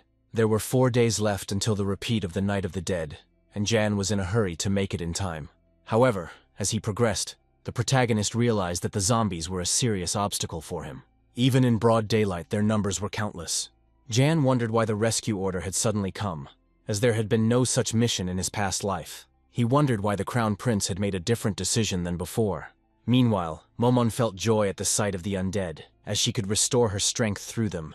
When Yang asked why she looked like that, Momon became furious, and explained that she had spent mana on creating a restrictive artifact. However, the undead energy that fills these lands can be somehow processed and converted into mana, as pure as life force. Momon noted that by using it, she would be able to restore the power she possessed at the peak of her power, and then she would be able to kill Yang. But then the girl changed the subject, asking why Leah wasn't with them. She noted that with her level of destructive power, destroying zombies would be easier than crushing an ant. However, Jan replied that the time for that had not yet come. Before leaving, Leah insisted on going with him. She was very afraid that Jan would eventually leave her. Moreover, the headmaid frightened her, but Jan was adamant, but promised that he would not be leaving for long. Leah didn't stop him, but asked him to pinky promise her that he would return in 10 nights. And Jan promised her to return within 10 nights. He also told her that since the headmaid was so frightening to her, Leah could stay in his room. Now Momon noticed that Leia was completely fascinated by him, but Yang waved it off and stated that her strength was not required for this mission. He noted that the two who had already gone with him were quite enough. As it turned out, he took Roman and Cruel with him on this task. However, they both hated each other and argued constantly. Seeing the situation, Momon wondered if these people were truly capable of being of any use. But Jan noted that despite their appearance and behavior, each of them is necessary. The Dwight family had significant influence in the East, and that is why Cruel's presence was important. Roman also proved indispensable, because his protection was to play a key role in saving people. They both understood that being here meant an opportunity to become stronger, and so they couldn't refuse. However, other people came with them. As it turns out, Lorena and Cheryl will also be taking part in the mission. The two followed them and met the group already on the Plain of the Dead. Both girls were sure that their help would also be needed. Lorena stated that she came because she considered the others not reliable enough, and Ian, unable to object, was forced to accept her. The chief instructor had previously stated that Jan could take as many people as he deemed necessary. Now he had at his disposal Roman, who had mastered an enhanced aura, and Cruel, who was able to control the aura of death. Also with them was Lorena, who had taken a new step after returning from the north, and Cheryl, who knew how to support the others. Thus, the best participants of the Dragon Warriors project gathered around Yan. Whether by chance or not, a team was formed that could be considered the strongest. However, despite the exceptional power, chaos reigned within the team. But Yan ordered everyone to stop and follow him silently. Not far from the Plain of the Dead, in the area of the Geba Pass, the united camp of the Eastern Fort was in disarray. The soldiers drank uncontrollably and behaved as if they had forgotten about military discipline. Jan and his team arrived there and doubted whether this was really the right place. As they passed the camp, a drunk soldier noticed Lorena and asked who she was. Lorena coldly informed them that they were reinforcements sent by special forces and clarified who was in command of this area. However, the soldier decided it was a joke and tried to touch her, saying that they would need the help of such a beauty. He suggested that Lorena discuss the matter in a nearby tent. This disgusting behavior made the girl furious. But before Lorena could kill him, Ian intervened and instantly struck the soldier in the groin. The blow was so strong that the soldier's face was distorted with incredible pain. Lorena was surprised and wondered why he had interfered. Then Ian noted that if he hadn't done this, Lorena would have simply cut the man in half. The girl, thinking about this, decided that Jan showed concern for her, which caused her to blush involuntarily. It didn't escape Cheryl's notice, but Lorena pretended it didn't happen. Then Jan ordered everyone to stop being distracted, as they needed to find the camp commander. According to the data known to Jan from his past life, there was one person who once decided to give up saving Casa. This man was responsible for the deaths of the people of the Special Detachment of the Eastern Front. He turned out to be the Commander-in-Chief of the Eastern Front, Viscount Jaren. This so-called commander spent his time carefree in his mansion. He invited women daily and completely ignored his military duties. As always, Jaren enjoyed the company of women. But his joy was interrupted when a soldier reported to him that people had arrived from that place. Jaren realized what place the soldier was talking about. Soon, Ian and Lorena entered the hall. Ian formally greeted the Viscount and introduced himself. Viscount Jaren, hearing that the people in front of him were representatives of the Special Forces, spoke mockingly about them. He remembered how last time they were supposedly sent useless brats under the guise of reinforcements, and wondered why they had come now. Jan understood that before them stood a typical corrupt nobleman, born into wealth but possessing no real merits. It was clear that he acquired the position of Commander-in-Chief solely with money. Then Yan calmly announced that he had arrived to investigate the incident involving the dispatch of a special squad. He explained that there had been a massive monster outbreak during the mission, but no official reports had been received. The special forces concluded that a proper investigation was needed and, if necessary, take over the matter. Hearing this, Viscount Jaren burst out laughing and declared that the name of the special forces had lost its former weight. He stated that these clowns call themselves special forces and believe that the camp is a shelter where they can go for help. He stated that in the vast eastern region it was impossible to find people if they had disappeared. In his opinion, those missing were either eaten by zombies or were simply hiding, pretending to be members of special forces. Jan asked if the Viscount was willing to cooperate, and he became indignant and declared that he had no intention of doing so and would never send his men. Then Lorena, unable to bear it any longer, drew her sword and with one movement cut off the cigar and several strands of the Viscount's hair. She then coldly apologized and stated that by imperial decree, smoking indoors was strictly prohibited. After this, she again demanded that they be given assistance. Jaren became enraged and ordered the guards to seize them. At this moment, the protagonist exhaled, noting Lorena's excessive irascibility. But as soon as they moved towards Lorena, Jan warned the Viscount not to touch her. Jan said that he must have heard rumors that there was a noblewoman in their squad. He indicated that she was a noble daughter from the Ice Duke's house, Lorena Wolf, the only daughter of the Duke of Winter. Hearing the Duke's name, the Viscount noticeably became embarrassed. This Duke led the strongest military formation of the four great houses. His fiery temper was so well known that even barbarians and other nobles avoided provoking him. However, the Viscount soon laughed and declared that Wolf's name did not frighten him. Ian was surprised by his reaction, but Jaren continued. He stated that Marquis Shion was behind him, and he noted that Yan was not the only one with patrons. The hero knew that Marquis Shion ruled over more of the eastern territories than many counts. There was a saying that it was impossible to cross the east without setting foot on the land of the Marquis of Shion. He wielded enormous political power and influence. Yan noted to himself that the connection between Jaren and the Marquis was unexpected. Everything had seemed suspicious to him from the very beginning, and now he felt that he had understood who was standing in the shadow of what was happening. Now it became clear to the hero that there was a secret criminal plan here, so Ian told Lorena that they were leaving. Seeing this, the Viscount chuckled and remarked that they were running from fear, and added that the name of the Marquis of Shion would always outweigh the name of Wolf. Lorena looked at him coldly and left the room after Ian. Under her gaze, the Viscount's ardor subsided slightly. In the corridor, she asked why they were simply leaving instead of breaking the Viscount's grinning face. Jan noted that there was no point in entering into further conflict with such a person, and that at the moment everything was going according to plan. Meanwhile, Cruel, Roman, and Cheryl secretly sneaked inside to retrieve the item Ian ordered them to retrieve. They successfully found what they needed, but Roman and Cruel caused a commotion, as they knocked out all the soldiers guarding the office. At that moment, they started arguing again, and in the meantime, Cheryl stole the box. But the argument between the men did not stop. Roman did not understand why Cruel was commanding him. He stated that common people were supposed to obey the nobles, and were not obliged to ask them politely for anything. Cheryl witnessed their endless arguments.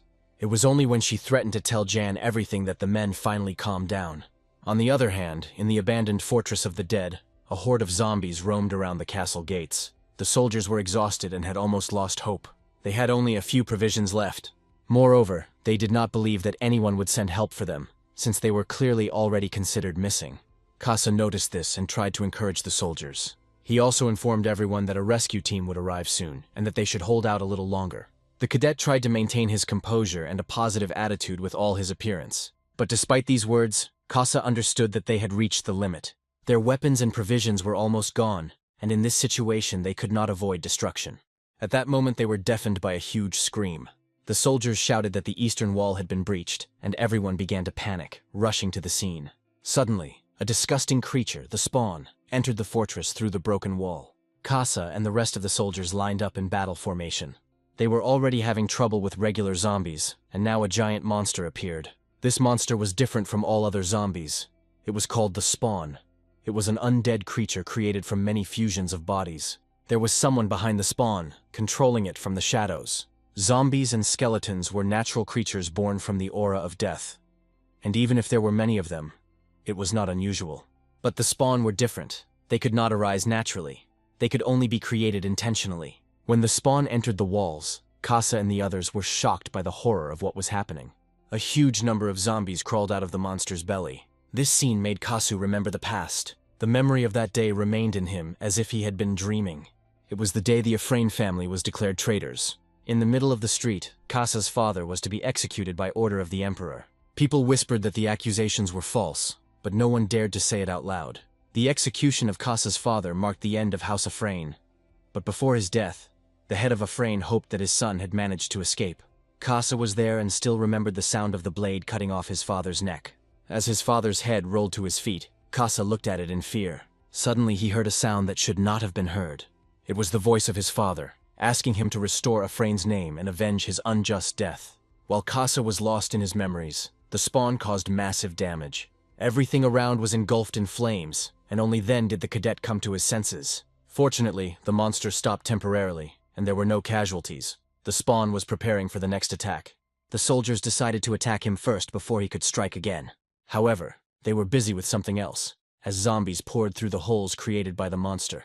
At that moment, Kasa realized that he could save himself. Even if the spawn attacked, he could use his comrades as bait and escape alive.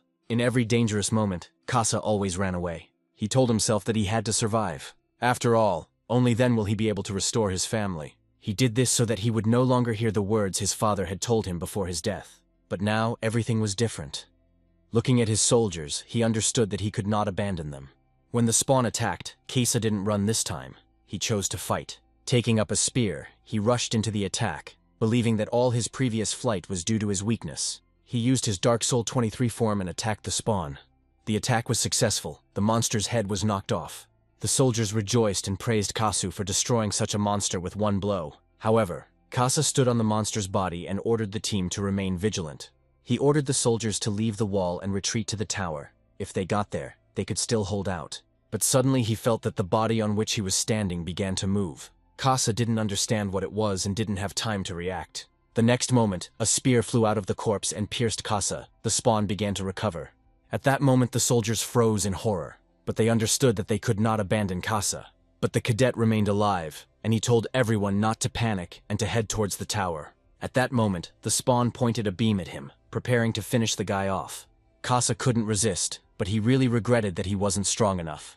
However, suddenly, out of nowhere, Yan appeared and said that he was already strong enough. Anyone who still stands while fighting an enemy stronger than himself cannot be called a weakling. Ian saved Kasa by cutting the beam and then the monster's head. The hero then gave him a potion intended for emergency situations. He said that Kasa had done a great job and could rest. Now that they were here, he could leave the rest to them. Kasa quickly drank the potion, thanked Jan, and warned him about the monster's ability to regenerate. However, Jan reassured him, saying that there was nothing to fear now, since the monster would not recover. Kasa asked how Ian ended up here, since he was on a mission in the north. But the hero replied that he headed here immediately after finishing the mission.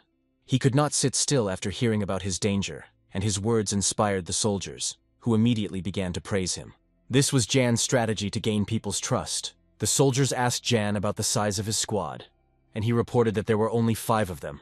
Hearing this, everyone was at a loss, feeling that they had been denied the support of the Empire. But Kasa reassured them, saying that quantity was not important, quality was. Kasa said this to stop the panic.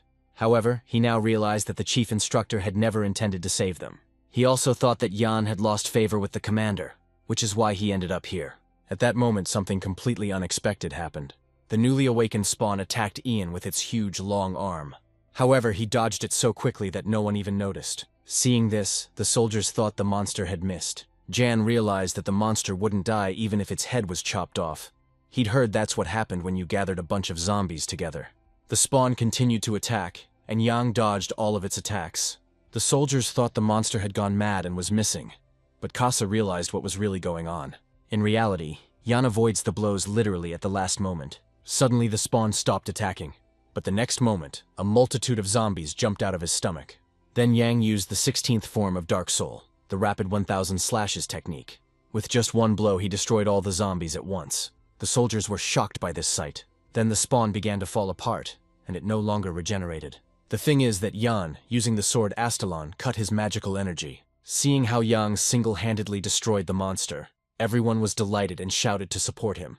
Kasa was also amazed by this sight. Later, a soldier came from the east gate and informed Kasa that reinforcements had arrived, at which point the cadet could not believe his ears. Roman and Cruel were in the east where they defeated all the zombies. Meanwhile, Lena and Cheryl were in the south. They quickly destroyed all the zombies and saved the soldiers. Casa was impressed by their growth, and he was especially amazed by Jan's development. He realized that he could not compare to him. Casa then ordered the first detachment to move east and the second to move south. Seeing this, Jan thought that Casa was worthy of admiration. Despite the loss of spirit, he managed to calm the team and effectively lead the soldiers. Ian smiled, thinking that Casa would be very useful. He said that Casa should gather the wounded for immediate evacuation. Casa hesitated, unsure of what to do, and Ian extended his hand, explaining that they would be using the teleportation gate. It was essentially a mobile portal created by a research mage. Casa was surprised to hear that the professor had provided it, noting the high price of the device. And then Jan confessed that he had stolen it from Count Jaren, explaining that he always thought about escaping alone. He added that evacuating several people would require a huge amount of energy, but he had already provided a power source. The hero explained that the charging process would take time, so first it was necessary to move the wounded, and then evacuate everyone in groups. Casa nodded, agreeing to collect the wounded, and immediately ran to carry out the order. But Momon reacted with surprise and expressed dissatisfaction with the plan. She reproached Ian for constantly using her magical energy. The hero calmly assured her that he was always grateful, but Momon angrily retorted that she would not let this go unpunished. Soon, Momon, Roman, Cruel, Lorena Wolf, and Yang exchanged glances as a surge of energy suddenly ran through their skin. Suddenly, a huge creature rose from the ground. Following him, other monsters responded to his call. Momon asked if they felt it, and Yang confirmed that the energy was disgusting. Momon noted that the one behind all the events was approaching. Suddenly, the one called the Corpse King appeared in the sky. It was a terrifying creature with several pairs of arms, each with long fingers, more like the paws of an insect. Meanwhile, the hero gave the command to move in pairs and spread out as widely as possible. However, Roman said that enough complications were enough, and the three guys jumped into the horde of monsters, announcing the start of the operation. 30 minutes before, John had given the order that the teleportation gates were ready, and the priority was to evacuate the wounded, then everyone else. Lorena asked if there was enough time, to which the others agreed that time was indeed the main issue. Then Ian asked if everyone could feel the dark energy of death, explaining that with this energy, the undead and cursed monsters would gather here. He warned that if they couldn't hold off the cursed creatures in front, the undead behind would completely overwhelm them. Then Ian gave orders.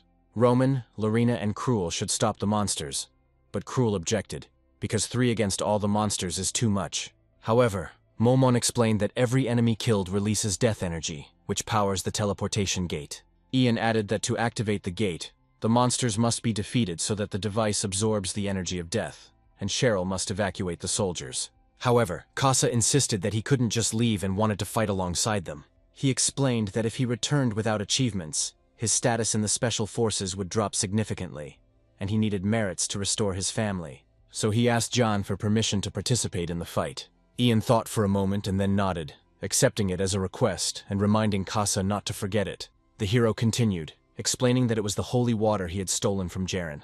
Not much, but enough to charge their weapons. He added that they didn't need to kill every damn monster. It was enough to contain them, and he would do the rest himself. The hero calmly explained that whoever controlled the undead army behind them was the source of death energy, and as long as he lived, the undead would rise again. However, he stressed that he intends to deal with it himself. Casa turned pale, trying to object, but Jan had already rushed into battle. Meanwhile, Roman clenched his fists, concentrated his internal energy, and released a powerful blow, breaking the monster into pieces. Lorena meanwhile used the second form of Ice Soul.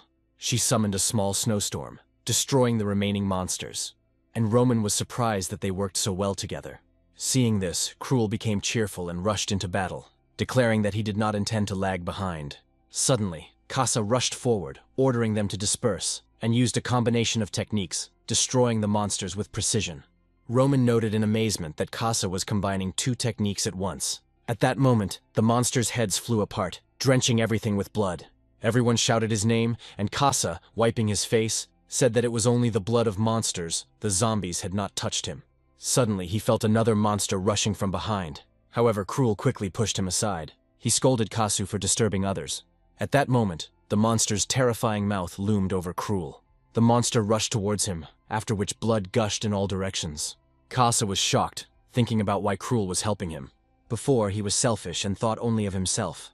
But as Casa watched the monster, he saw flashes of light erupting from the blades beneath the creature. Cruel used his rotating fang technique to cut off one of his arms and rushed forward.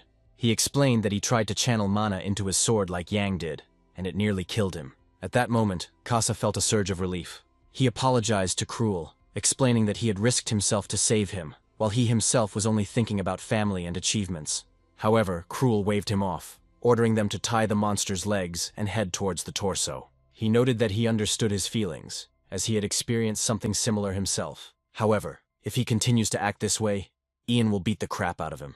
Casa thought for a moment, wondering if Ian had truly changed him, and smiled weakly, thinking that perhaps he could change too. Suddenly the monsters raised their hands from the ground, but the next moment they were burned by a terrible force. The Corpse King's voice rang out with contempt, calling the path of humans to magic too short and tragic. But he assured them that there was no need to worry now. They needed to become undead and boldly walk the eternal path of magical power. He called for the return of the glory of the past by gathering in the Tower of Magic and increasing his knowledge. But suddenly Jan intervened in his monologue, refusing his offer. The Corpse King became angry and called Ian a fool, claiming that his attacks would have no effect on him. However, Jan's attacks hit Eamon, and a flash of light scattered across him. Jan thought that in front of him was one of the 5 great disasters of the Empire in the future, and perhaps it was this Eamon who was behind everything that was happening. Suddenly, Eamon's eyes widened as he sensed Bahamut's energy. It exploded with a powerful force, emitting a crimson aura. The Lich began to scream excitedly when he realized he had found it. Eamon, filled with rage, blamed Ian for the destruction of the tower and the killing of all the students, beginning his transformation. As he continued to repeat Bahamut's name, Yang quickly analyzed the situation and realized that he was talking about the founder of the Empire himself. Eamon's form distorted, and he turned into a huge monster, screaming that he would destroy everyone connected to Bahamut. Jan thought about the legend of the Tower of the Magicians, known as the Ivory Tower or the Tower of Babel. There, magicians studied only the principles of magic and never interfered in the affairs of the world. However, their desire for magical knowledge angered the dragon, and the tower was destroyed in one night. Jan had always considered it a legend, but now he saw Eamon coming from the same tower. The dragon-like monster continued to chase the main character. Eamon declared that he would kill him at any cost. Bahamut was the bastard who destroyed their tower and stole all their research. Eamon shouted that he was the enemy of his teacher and all students, and now he is going to settle accounts with him. He launched 2 attacks, a lightning spear and a fire arrow. Ian kept trying to prove to him that he was not Bahamut, but he didn't listen to him. However, the hero was interested in the fact that another Lich harbored a grudge against Bahamut. While studying Amon, he noted his resemblance to Momon, suggesting a possible connection. Suddenly, a black hole appeared in the sky, and Jan noted with alarm that this was already serious. However, the next moment the black hole was shattered. The protagonist heard a familiar female voice scolding him for his inattention.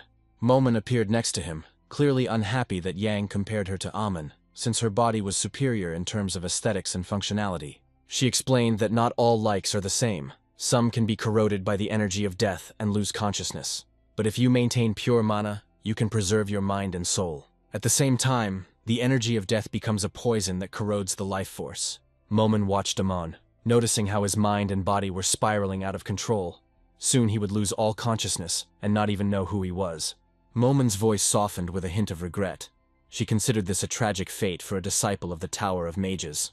She remembered her past when she approached her master, mentioning her research. Now she asked Jan to buy her time. Momon explained that she did not have enough mana to transform into her true form, so she asked Ian to hold off the enemy until she could absorb enough energy, after which she would deal with Amon personally. The hero asked how long he would need to be restrained, but Momon's body had already begun to dissolve. Suddenly, a beam of energy burst from the dragon's mouth, throwing up rocks and debris. Ian dodged, saying that he needed to restrain the dragon. He thought that the situation was extremely dangerous, and that it was necessary to act as quickly as possible. Rage filled the hero, and he was afraid that he would not be able to prevent the death of this bastard. Meanwhile, Cruel and Casa sat, leaning on each other, exhausted. Cruel admitted with difficulty that he could no longer move, and Casa replied in an equally weak voice that he was unable to do so either. Then Cruel gritted his teeth and asked if it was over. He again clarified that the undead no longer regenerated, and therefore the battle must be over. He thought to himself that there were no signs of life in the monsters, and it seemed that everything was really over. At that moment, a beam of light suddenly appeared in the sky, causing both of them to look up in amazement. Casa assumed that it was coming from Ian. Suddenly they saw a dragon right in the sky. Aemon, sensing the light from above, expressed contempt for the descendants of Bahamut. Suddenly his body split in half and he realized that it was not his body that was too weak. Looking closer, he realized that it was Bahamut himself in front of him. In front of him was indeed the founder of the empire, appearing with a sword emitting white light. Aemon acknowledged with fury that the true form of their eternal enemy had finally appeared to him. Then Ian realized that his sword techniques were indeed similar to Bahamut's. He noted that this was indeed Bahamut's technique. However, the hero admitted that he never expected to use his trump card here. He realized the true power of the technique. Ian noticed that with each launch of the 3 mana sources, the voice became clearer. Ian closed his eyes, thinking about the possibility of one blow that could defeat the army. He realized that if he could grasp the sword technique through the Emperor's whispers, it would give him great advantages. But suddenly Jan choked on blood. He dropped to his knees, his mana source almost overloaded. The technique was too powerful for him at the moment. He placed his hand on the ground, noting that one hit completely drained his mana, and was surprised to realize how much energy it took. He glared at Aemon, knowing he would never forgive him. Meanwhile, Amon, speaking loudly on behalf of all the students of the Tower of Mages, began to cast spells. He said that he would judge him himself. Yang watched this in horror, realizing that Aemon could cast even more spells at once than even Momon. Aemon screamed, calling for Ian to die. However, Momon suddenly put her finger to her lips, demanding silence. All the spells disappeared in an instant. Ian looked around and noticed that all the magic circles had disappeared in a split second. Momon calmly explained that she only asked for the enemy to be restrained, not for a show of force. Even though her form was not yet perfect due to fatigue, she decided to act. She firmly stated that she would leave everything to herself, because now she was Momon, the master of the Tower of Magic. She said that since the Tower's students had caused this chaos, the Tower should be held responsible. Ian froze in amazement, not hiding his surprise. He always thought that she was simply connected to the Tower, but he had no idea that she was such an important figure. It immediately became clear to him that there was still much to gain from Momon. Ian froze in shock, realizing that she was also a mage. Meanwhile, a blood-red magic array swirled around Amon, and he called on Momon to reach the peak of magic with him. Amon, screaming amidst the energy storm, released all his power, his eyes burning with fury. The next moment, a firestorm descended upon the earth, destroying everything in its path. Ian was thrown back, hitting the ground. At that moment, to Amon's surprise, Momon called him pathetic. She emphasized that he shouldn't even talk about the demonic energy he possessed. She noted that Aemon's attack was not enough to defeat her, questioning whether he was truly a disciple of the Tower. Enraged, Aemon tried to use brute force and threw boulders at her. However, the girl noted that relying on brute force would not work either. With one light flick of her finger, Momon destroyed them. Then Amon tried to set it on fire, but not a single spell reached its target. Momon pointed out that he relies on evil energy to quickly gain strength, and that such thinking is lazy. She doubted whether a body distorted by evil energy could reach the pinnacle of magic. Upon hearing this, Aemon denied using evil energy. He claimed that even if that were the case, he only wanted to rebuild the tower. Aemon said that he only wanted to revive the students and bring back the master. He wished that they could continue to study the secrets of magic together.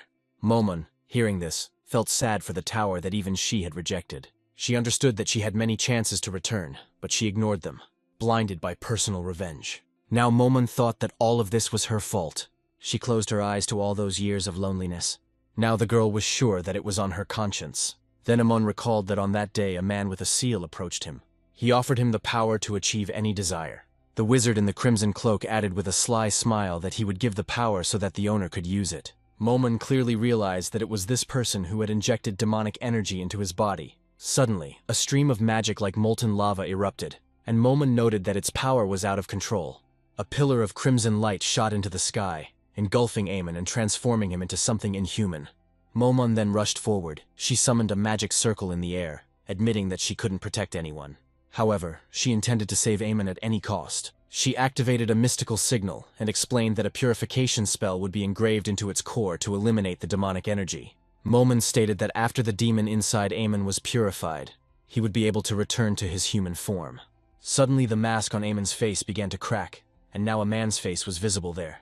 Momon noted that the purification process was ongoing, and there was very little time left. However, suddenly Amon's body began to disintegrate, crumbling into sharp fragments. Momon rushed forward, screaming in despair that her body was distorted by demonic energy and would not be able to withstand the purification spell. Aemon's voice trembled as he addressed Momon. He whispered with difficulty, asking if this was really his master, and confessed that he never thought to see her again.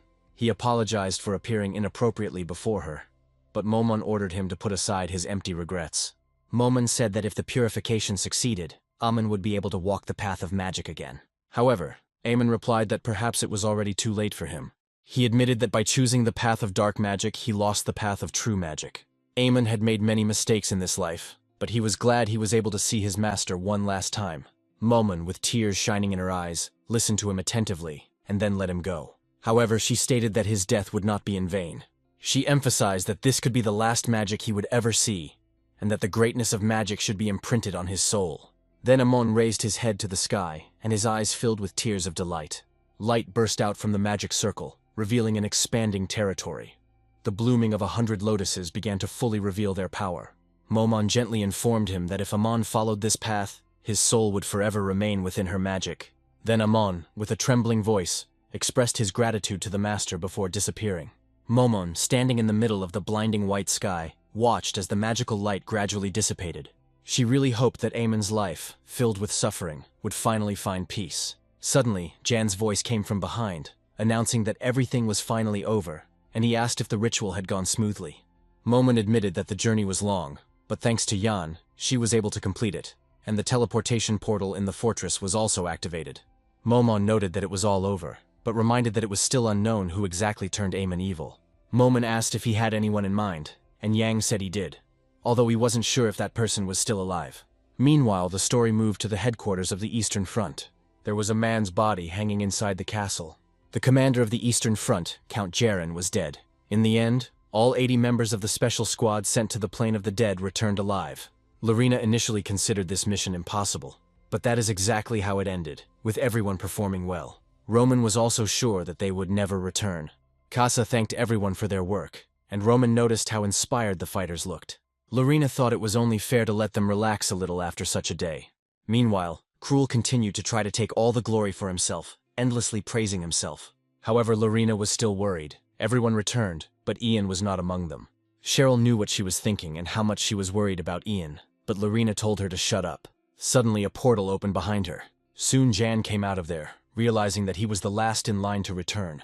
However, he was very pleased that everyone remained safe. He was immediately asked why he was so late, and he explained that the main enemy had caused a lot of trouble. The soldiers thanked him for saving them, but he considered it natural to save his comrades in trouble. But Cruel got angry, claiming that it was Jan who was now trying to take all the glory. Then Ian asked Lorena if she had seen Jaren since she returned.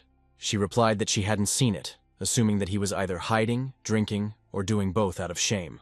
They all went to check and found him hanging from a noose. The guys decided that he chose the path of a coward. His conscience was not clear, and this was his escape from problems. He even left a note admitting that he was behind everything that happened. Lorena noticed that the handwriting on the pages was different and went to Ian to discuss it. But when she turned around, she realized that he was no longer in the room. By that time, the main character had managed to discover a secret room under the office. There he found the communication device. As he expected, it was right here. Momon appeared behind him and noted that the one behind everything was now dead. She expressed dissatisfaction with how they were now going to avenge Ammon. When Yang then asked why she looked like a flying jellyfish, Momon explained that she had taken on that appearance in an attempt to save him. She reminded him that now that Jaren was dead, the question of what to do next arose. But Ian understood that even if the tail was cut off, the scar remained. He assumed that Jaren's personal communicator was used to contact Marquis Shion. If he answers now, it will be proof of his involvement. As expected, Shion responded, at this point seemingly punishing his subordinate. That subordinate was Bella, and she begged the Marquis for forgiveness with all her might while he squeezed her throat. Despite his dissatisfaction with Jan's manners, he still answered him. Then the hero introduced himself and apologized for disturbing him during his busy time. Shion explained that he hadn't been busy with anything, but had only been teaching someone manners, although he would be free soon. He asked what business the Special Forces operative might have with him. Yan reported that the matter concerned Jaren, who confessed to everything and named Shion as his patron. Shion realized that there was no point in resisting, and said that since Jaren had spilled the beans, he would also be honest. He admitted that he had indeed received a lot of bribes from him. He was ashamed, but Jaren was persistent and very generous. However, in the end he turned out to be talkative. At the same time, Shion did not see where this was a problem for him personally. All the finances of the Eastern Front passed through him and still came back. He doubted that he could be punished for something like this. Jan noted that he expected a person of such level to be aware of everything. He didn't even say that Jaren was dead, but he already knew. Now Ian understood where Cheyenne got his confidence from. The Marquis assumed that all evidence would be destroyed, including Jaren himself. Cheyenne then stated that he liked how young people were so inventive these days. However, he asked what right a simple operative had to interrogate a nobleman. He explained that the rights of the nobles were granted by the goddess herself, and Jan dared to interrogate the Marquis. At that moment, a voice was heard declaring that he had the right. The man said that the Inspectorate and the Special Investigation Department of the Special Forces are structures with powers. The Kabbalan Empire granted them the right to punish all noble families. Since Jan holds the position of chief investigator, he has every right to act as he sees fit to advance the investigation. Cheyenne didn't expect to see Damien here, but he explained that he had to act secretly because of him. The Marquis asked with interest from what moment this boy became the head of the department. Damien then replied that he had just taken up the position. The Marquis was amused and said that he had other things to do, but if they had any questions they could come to him, and he would see them himself. When he disappeared, Jan thanked the senior instructor for the promotion, but he immediately relieved him of his post. Then Jan asked if he was going to go after Cheyenne, but the commander said that the man was not someone they could easily touch. His influence covers the entire empire. He is like a coiled snake. One wrong move and you are dead. He then announced that he would send his men back by train and then follow himself. Damien warned that this was not a mission, but perhaps even more dangerous. The fact is that Crown Prince Leon himself summoned him to the capital, to the Avalon Empire. As it turned out, whoever was behind everything that happened in the Valley of the Dead did not expect the Lich to die so easily. Expanding territory is a serious matter, but that boy dared to use the sword technique of the Empire's founder. Therefore, the man decided that he would definitely need to remember the name of this boy, John. After some time, the main character arrived in the capital of the Empire, Avalon. Jan had been here before, but then everything he saw was covered in fire and blood. In his past life, all his thoughts were occupied only with revenge. However, he woke up from his memories when Lorena called out to him. The girl came up to him from behind and asked why he was so lost in thought. Cruel stated that Ian was speechless at the sight of the capital, and Lorena suggested that he relax. But Jan himself did not expect that he would ever return here. After all, this is the very same city that he once turned into flames with his own hands. As they walked down the street, Cheryl was struck by the number of people on the streets. She still couldn't believe that they were invited to the palace. Roman thought the banquet sounded ridiculous. In response, Cruel stated that such places were not for commoners like him. Casa noted with a smile how excited everyone was as they walked together. Lorena asked about the castle ahead, assuming the king lived there, but Ian explained that it belonged to another member of the imperial family. Avalon is divided into 8 sectors, 3 for commoners, 3 for nobles and the imperial family, and 2 serving as administrative and military zones. Lorena was surprised that he knew so much about it, but everyone was distracted by the golden road leading to the imperial palace.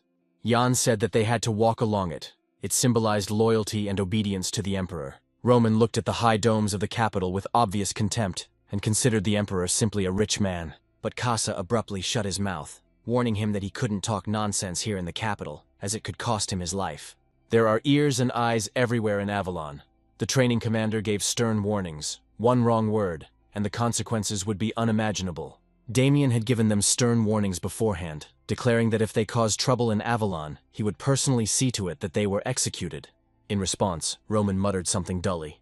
Then he bit into Casa's hand, demanding that she let him go. Then Cheryl wondered if there would be a ball, since she had read about them in books as a child. Seeing a real ball was one of her dreams. However, Lorena explained that balls are not as romantic as stories make them out to be. Most of the nobility only feign politeness, although deep down they are obsessed with the desire for territory and power. These are people who will pounce on any victim at the slightest sign of weakness. And now that the Crown Prince is personally hosting this banquet, the claws of the nobility will be sharper than before. Lorena then asked Ian why the head instructor had shown such interest in them, but Jan himself didn't know the answer. Although he felt that he needed to be careful, he understood that everything couldn't be that simple. Leon wouldn't have called them here just for praise, and could have returned to his true form at any moment. The problem was who he really was. It was unclear whether Leon was a well-bred prince or a tyrant. Soon the guys reached the banquet hall together. However, the guards stopped them, as entry was only permitted with an invitation. The guards were determined and declared that no one would enter without an invitation. Roman and Jan felt incredible pressure coming from the guard. Even an ordinary guard of the imperial palace was so strong. In that case, it was difficult to imagine how powerful the Golden Knights, the face of Avalon, were. Suddenly, the guard recognized Cheryl as a member of the wolf family and apologized for the delay, immediately letting her, Cheryl, and Casa through. The other boys were amazed and hurried to follow them, assuming that they had all been invited. However, the guard again demanded an invitation, causing Roman to start shouting. Lorena noticed what was happening and wanted to go back to help her comrades. At that moment, a suspiciously satisfied grin appeared on Casa's face. He immediately pushed Lorena, telling her to hurry inside. Then Cruel stepped forward with an arrogant air, declaring that the commoners should step aside, and he would show them how the nobles were different. He introduced himself as Cruel of the Dwight family. However, the guard immediately asked if he had an invitation. Roman and Jan laughed, considering it a pathetic display of nobleman's pride, and Cruel wondered why he couldn't pass. At that moment, he heard a familiar voice. Someone said that Cruel was barking like a dog again. The young man walked up to the steps and asked him if he was dragging the Dwight name through the mud again. Jan thought he couldn't believe they were here, because they were the ones who sent Cruel to the special squad. On the left stood his older brother Bruce, on the right, his second brother Rock. They banished Cruel to a special squad to remove him from the race for the inheritance, but it ultimately cost them their lives. On the day of Cruel's return, his second brother died after falling down the stairs, and the next day, his older brother burned to death in a fire. However, that was the past, when Cruel had not yet controlled his murderous instincts. Cruel remained calm and told his brother that a lot of time had passed, and Bruce replied that he was a disgusting worm, unworthy of being called a brother. Roman shook his head, finding the situation pathetic. But Jan remained calm, noting that this was a family squabble and they should watch from the sidelines. Bruce noted with a grin that Cruel was now hanging out with poor commoners, which suited him perfectly. Cruel lowered his head, barely containing his anger. He then firmly stated that they should not be underestimated, because they were his comrades. He also understood that the brothers wanted to provoke him, so that he would lose control and create chaos at the banquet. In that case, they could ruin his chances of inheriting. So Cruel asked Bruce if he was still that afraid of him. In response, Bruce smirked, saying that he had just wanted to tell Cruel something. The cadet looked at him with bewilderment, and then Bruce continued. He stated that he planned to sell his nanny, considering her useless, and noting that his hand already hurt from how often he hit her. At that moment, memories of the woman who had protected him, holding him close, flashed through Cruel's mind. When Bruce said that it was better to sell her to a tavern before she got old, Cruel lost his temper and attacked him. But before Cruel could strike, a blow fell from the sky, sending blood flying. It was Ian who kicked Bruce right in the face. Meanwhile, Damien felt an uneasy premonition. He thought about leaving these guys there and hoping that they wouldn't cause any trouble. But he knew that was unlikely in such a short time. Meanwhile, Ian had already destroyed the calm with a punch to Bruce's face. Bruce, not having time to get his bearings, fell to the ground and hastily covered his mouth, cursing at Ian through clenched teeth. A dense aura of murderous energy emanated from Jan, and his fists were ready for the next strike. However, at the very last moment, a blade of magical energy shot up, stopping the attack. Several magical swords simultaneously rushed towards Ian's neck. The man behind him said he couldn't believe they were starting a fight right outside the palace gates, as it was a serious violation. Sir Kyle, convinced that he had not made a mistake, smiled and greeted Ian warmly. He noted with a smile that, as expected, it was him. Ian replied pleasantly that it had been a while, and Kyle nodded. Roman, standing to the side, asked if Ian knew any of the royal knights, and Cruel explained that they had met by chance on their way north. Roman frowned in curiosity, wondering about the rumors about the knights' strength. He noted that even with the support of the entire group, they would have had little chance of defeating Kyle. Meanwhile, Bruce became furious, interrupting the conversation and claiming that Jan had attacked and insulted two nobles right in the palace, demanding his arrest. Then Kyle, remembering his duties, agreed, noting that even for Jan, insulting a nobleman was a problem. However, Ian firmly denied insulting Bruce. Bruce was shocked, not believing his eyes. He accused Ian of lying and reminded him that he had kicked him in the face with a dirty foot. But suddenly the glove flew straight into Bruce's face. Jan explained that he had simply formally invited him to a duel, because he could not forgive anyone who dared to insult a valuable comrade. Cruel and Roman froze, shocked by the phrase about a valuable comrade, but Ian growled, ordering them to be silent. Kyle smiled, explaining that according to the law, this was not an insult, but a formal duel on equal terms. It was established by the Emperor. A knight can challenge anyone to a duel to defend the honor of a comrade, regardless of rank. Bruce panicked, asking why he, a nobleman, should fight a filthy commoner, and Kyle said Bruce had the right to refuse. However, news of the duel quickly spread among the assembled people. Kyle explained that refusing in front of so many nobles would seriously tarnish his honor, Bruce clicked his tongue in irritation, wondering when all these people had gathered, but still agreed to put his noble honor on the line. The surrounding ladies squealed with delight as they watched the duel, and Roman frowned, wondering why noblewomen were so captivated by duels. Soon, Kyle announced to the assembled nobles that the duel between Bruce Dwight and Ian of the Special Forces had officially begun. With these words, both opponents quickly prepared for battle and took up fighting positions. Kyle noticed that Ian was unarmed and offered to lend him his sword. However, Jan only smiled slightly and refused, explaining that his fists were enough. At that moment, Bruce took advantage of Ian's brief distraction and struck from above. Thanks to the hero's quick reflexes, he dodged to the side and grinned, noting the vile move as an example of nobility. Bruce, unwilling to admit his cowardly behavior, justified his actions by saying that Ian himself was distracted. Bruce's sword continuously attacked Ian, forcing him to dodge, and the sharp blade even cut off a strand of his hair. The air was filled with whispers from the watching nobles, admiring the skills of Bruce, the firstborn of a renowned family of swordsmen. Roman heard the whispers of those around him and noted with pride that Jan seemed completely calm. Cruel nodded in agreement, admitting that regardless of what anyone else thought, Ian was impressive. Among the ladies who were constantly admiring either Bruce or Ian was the Dwight's youngest son, Rock.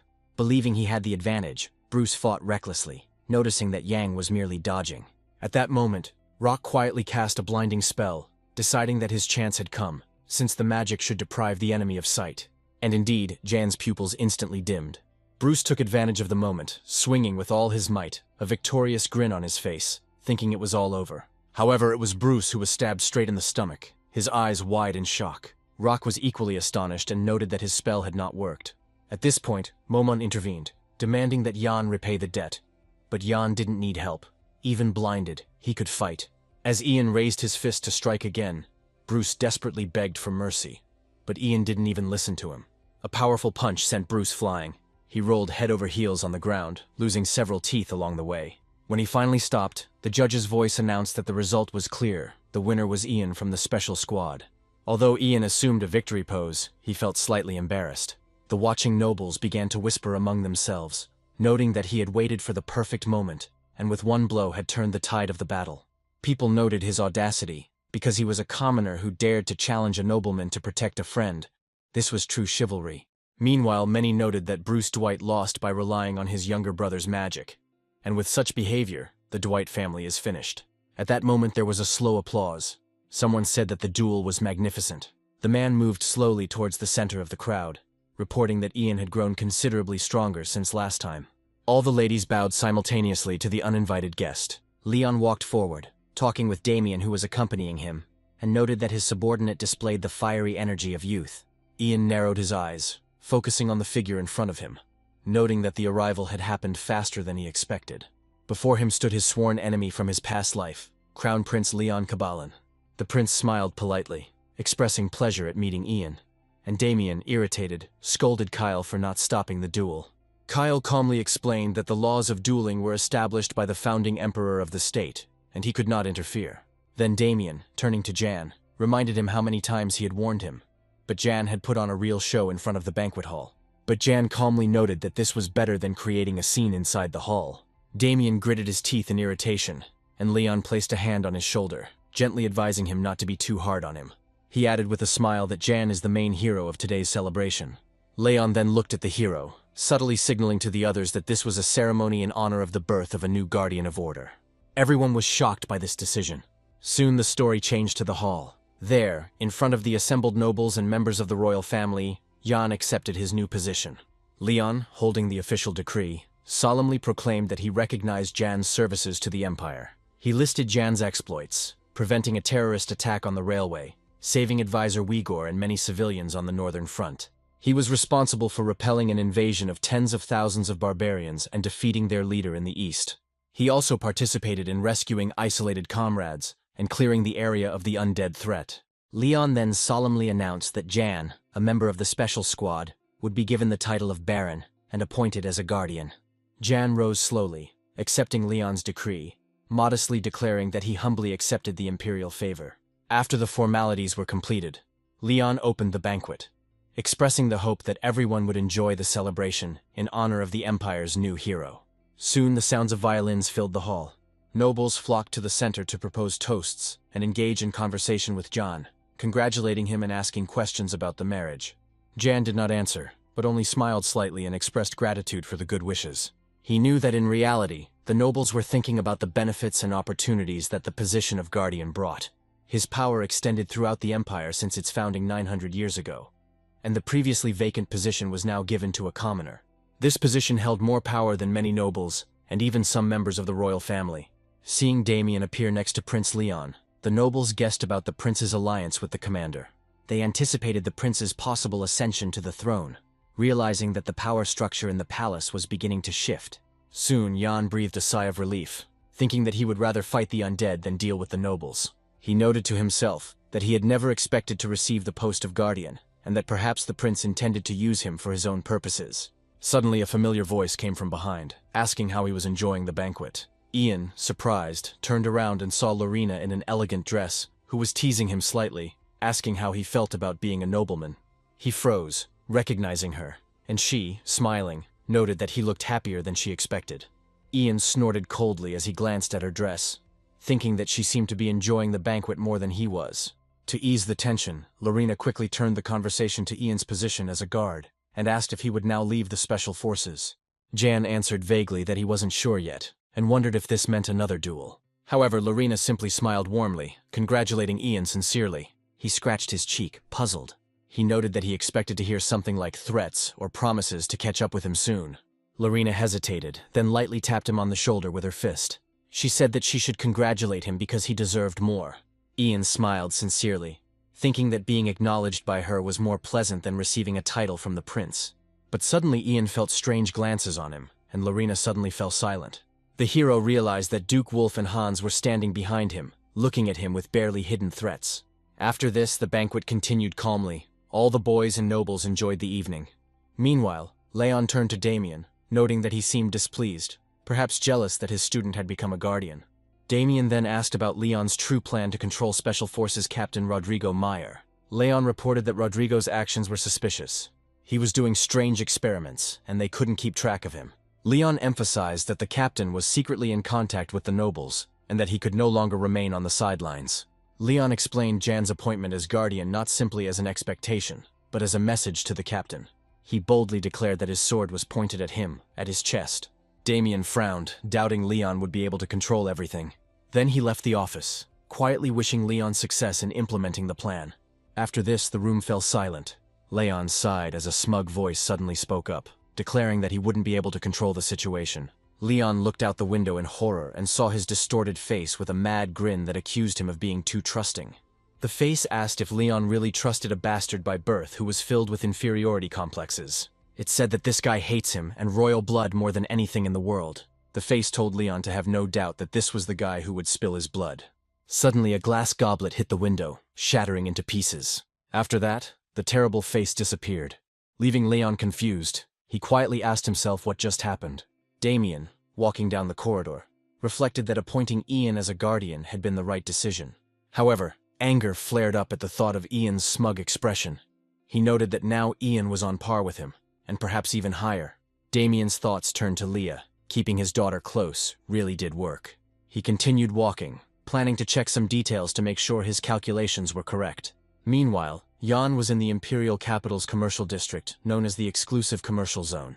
The hero was sitting in a restaurant, a place that shone with luxury, served by dozens of well-trained servants, and operated on a membership basis. His interlocutor said that by becoming members, guests could establish connections with officials and nobles. Jan sat down at the table, lifted his cup of coffee, savoring the rich taste and noting that the place was magnificent and the coffee was excellent. Then he paused, looking intently at the woman across from him. He thought that he had not sponsored her to get to this point. The woman turned out to be Agent Bella, and slightly surprised by his observation, she asked how he knew it was her. Ian thought she was trying to trick him into giving him money, but Bella, clearly panicking, explained that she hadn't tried to do that at all. She removed her wig and adjusted her clothes, explaining that disguise was necessary for the informant's survival. Sometimes she has to be an elite lady, sometimes a servant, or even a noblewoman's daughter. She added that it's all part of the sponsorship, but she doesn't expect him to sponsor her forever.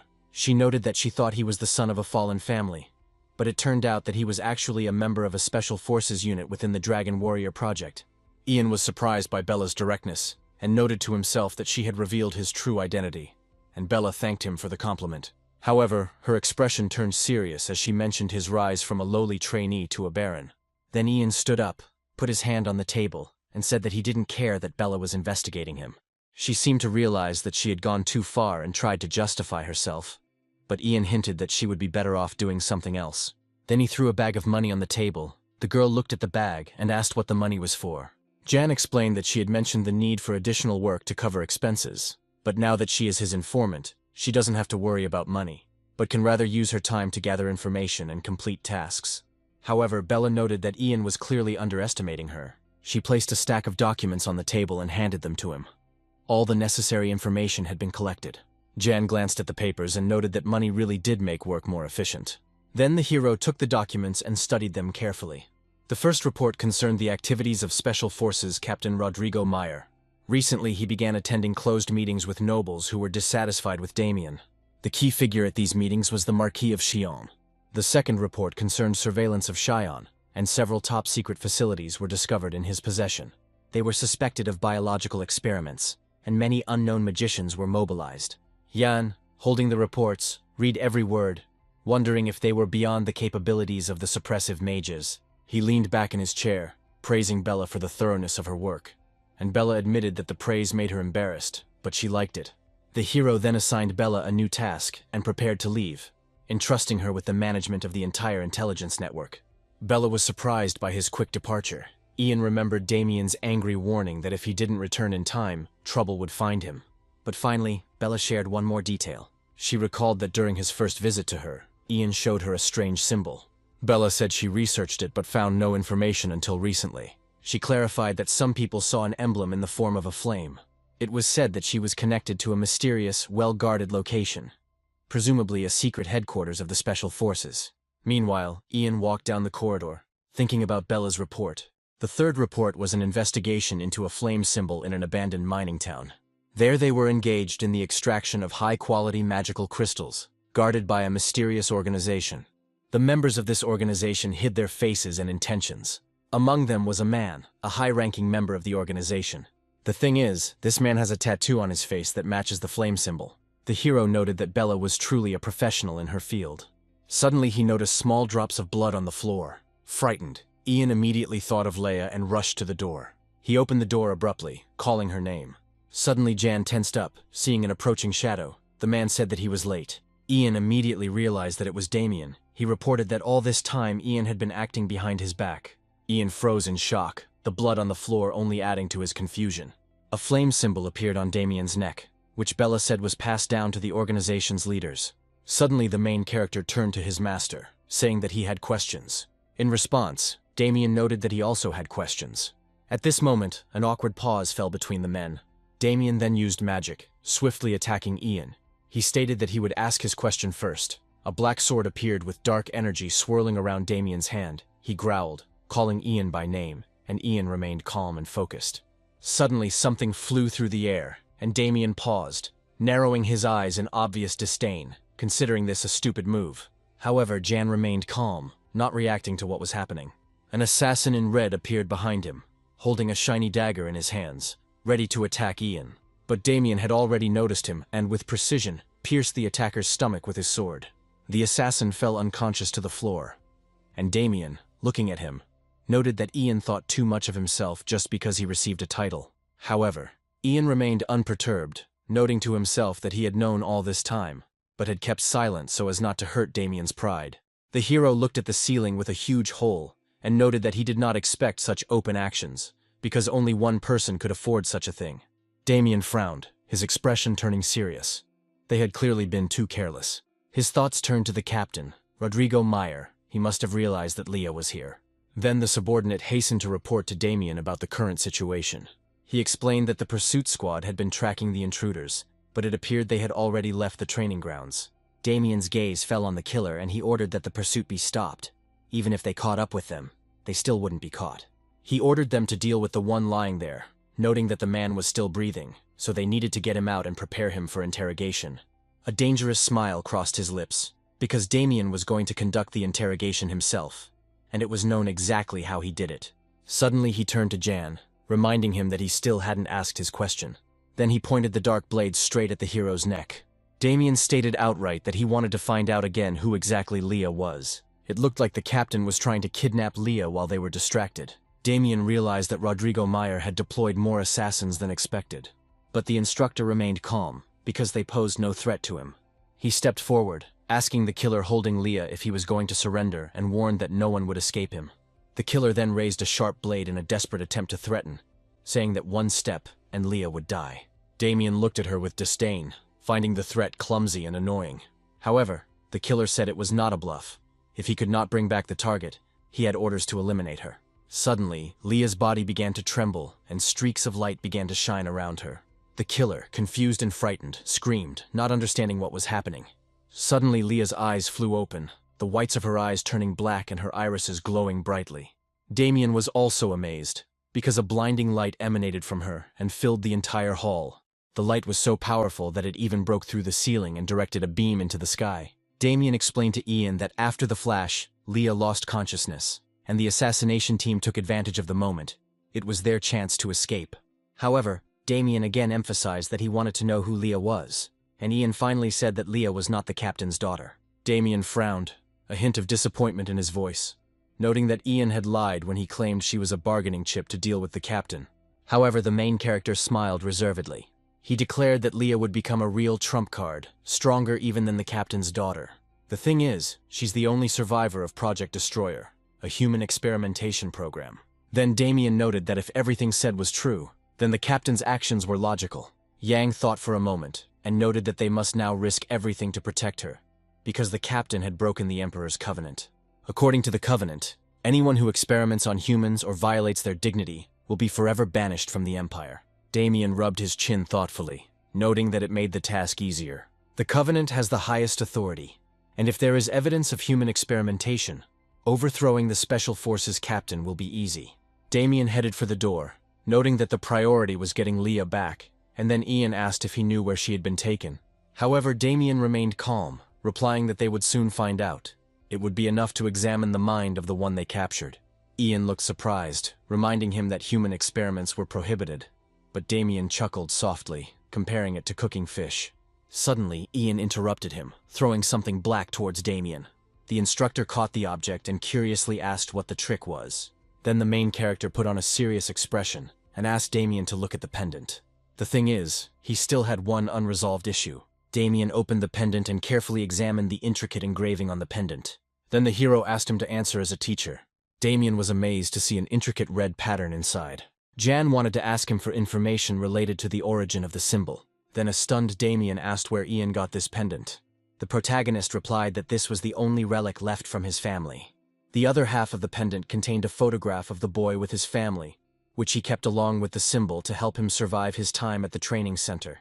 He explained that this boy was himself, and Jan believed that if he could uncover the origin of the symbol, he would be able to reunite with his family. Then Damien started telling him the story. A long time ago, a man appeared on the street. This man could no longer tolerate the oppression of the Empire, so he rose up with the people, standing alone against her. He held a white flag with a red symbol in his hands as he faced hundreds of soldiers. Damien noted that this man became the first supreme commander of the Revolutionary Army, and the emblem was his symbol. It was raining heavily that day, and the sky was covered with black clouds. Damien sat in the rain near the barrels, his head slightly bowed. It was his 7th birthday. That day he remembered his mother with sadness. His mother warned him to run away far away, where no one could harm him. The soldiers nearby shouted that the Empress had been convicted of treason and must be overthrown immediately. The woman, choking on blood, said that she loved her son and asked him to live at any cost. Damien gritted his teeth, deciding that he would take revenge on his mother with his own hands. At that moment, a voice interrupted his thoughts. Someone sensed bloodlust in the air and came to check, but found only a child. A white flag with that same symbol fluttered in the rain, and its bearer came closer to little Damien. The man asked what had happened to the boy and why he was so angry, hinting at hatred of the world or his own helplessness. The first impression of this man was rather contradictory. The boy simply told him to go his own way, since he clearly had no intention of taking revenge on anyone. However, the man did not calm down. He immediately noticed that this boy was cold. The man, seeing Damien's indifference, said that he had heard about the escape of the prince involved in the coup. Then he offered the boy food, holding a pie in his hands, As the man began to eat, Damien noted with disdain that he should eat everything first before speaking. The man, without hesitation, offered to finish the rest, to which Damien replied that almost everything had already been eaten. His mother told him that there was no greater shame for nobles than to leave people hungry. The man froze, recognizing that she was indeed a noble woman. As daylight came, the clouds slowly cleared. The man raised the flag and said he wanted to show something interesting. Damien's curiosity was piqued, and then the man smiled, claiming that he was going to overthrow the empire, and invited the boy to come with him. Damien thought he didn't trust the man who stole a pie from a child. However, he still wanted to see how he planned to overthrow the empire. As they traveled, Damien watched as the man helped the old wanderer. Damien later saw him lifting heavy boxes and calling on Damien to help. In order to overthrow the empire, he also created an orphanage. But Damien wondered when the empire would be overthrown at this rate.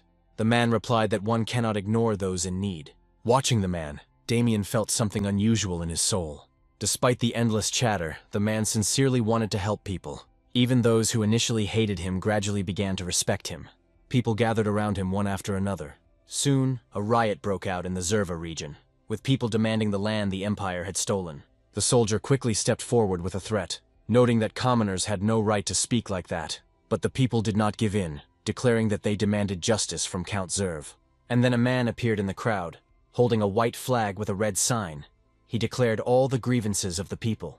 The soldiers whispered among themselves that this man with the tattered flag was talking nonsense. However, the people supported them. Their voices grew louder. They thirsted for liberation from tyranny in the name of the Revolutionary Army. The man walked out into the very center of the square, accompanied by Damien and the man with the tattoo on his face. Damien reflected on how this man was constantly interfering and claiming to overthrow the empire and found a revolutionary army.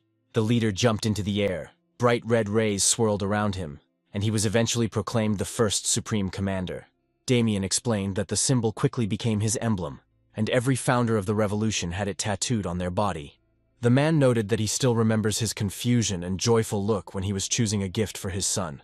In the end, his choice fell on that pendant, and perhaps the pendant that Yang brought belonged to the first supreme commander of the Revolutionary Army. The hero thought that the man was his father, and while he suspected the symbol's connection to the revolution, he clearly did not expect that his father was its supreme commander.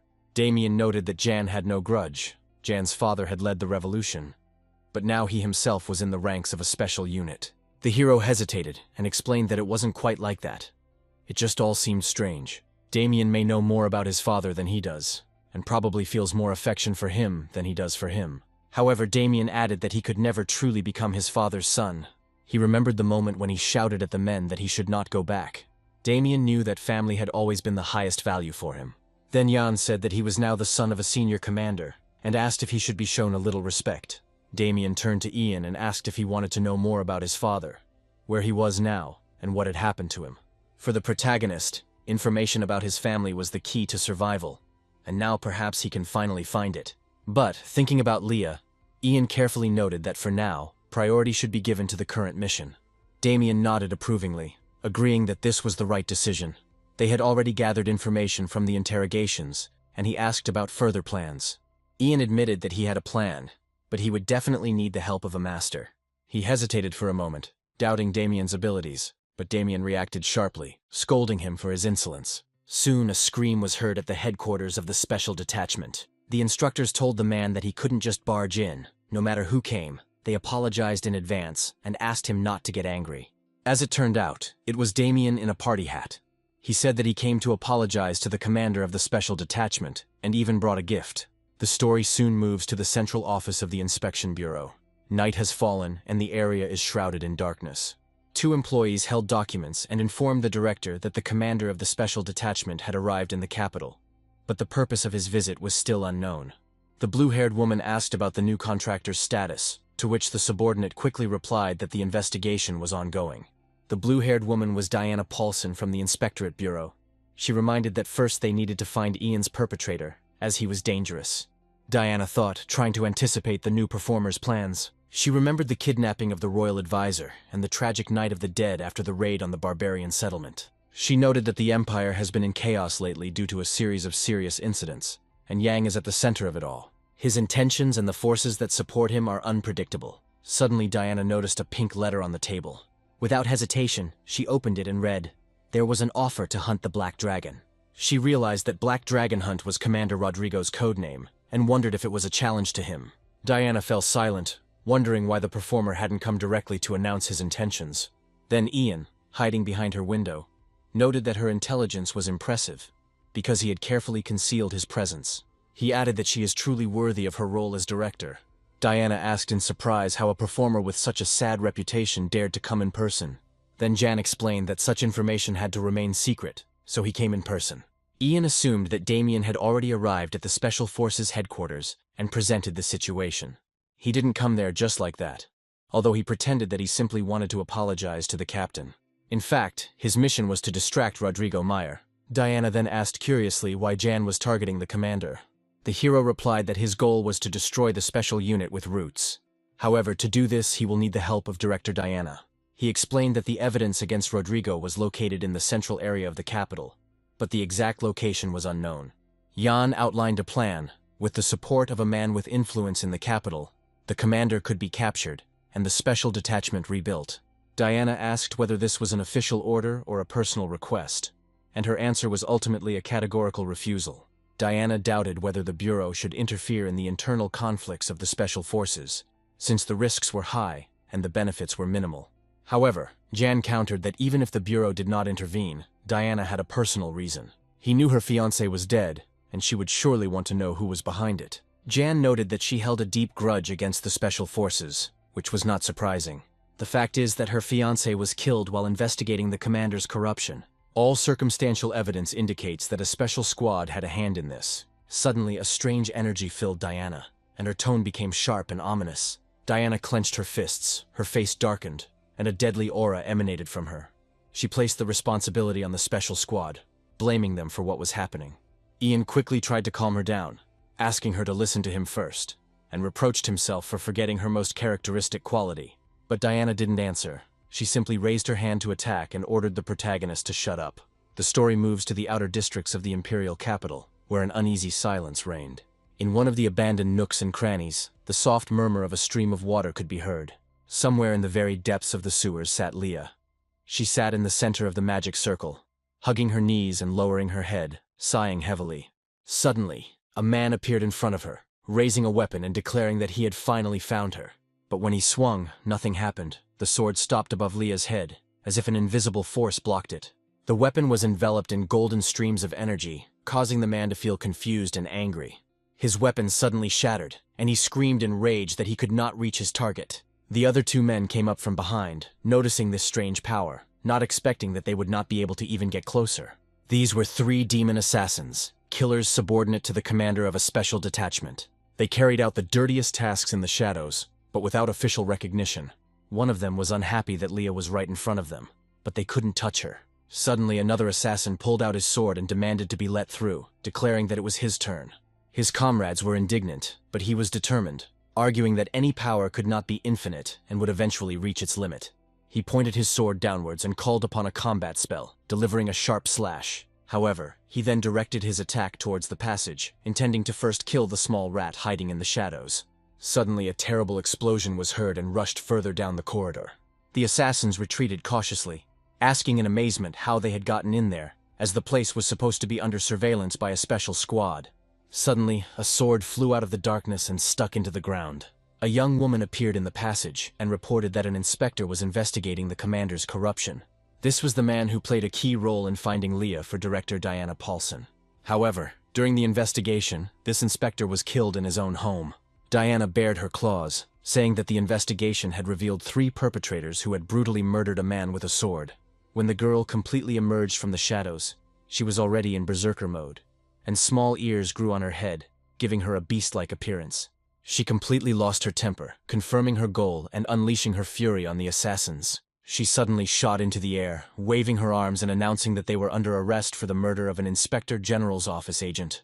3 assassins rushed forward. Magical energy flowed from their swords, and their dark auras intertwined into one terrible typhoon. However, Diana parried their attack using the Iron Claw skill, easily cutting through the purple energy. The assassins were horrified, screaming that she had blocked their direct blow.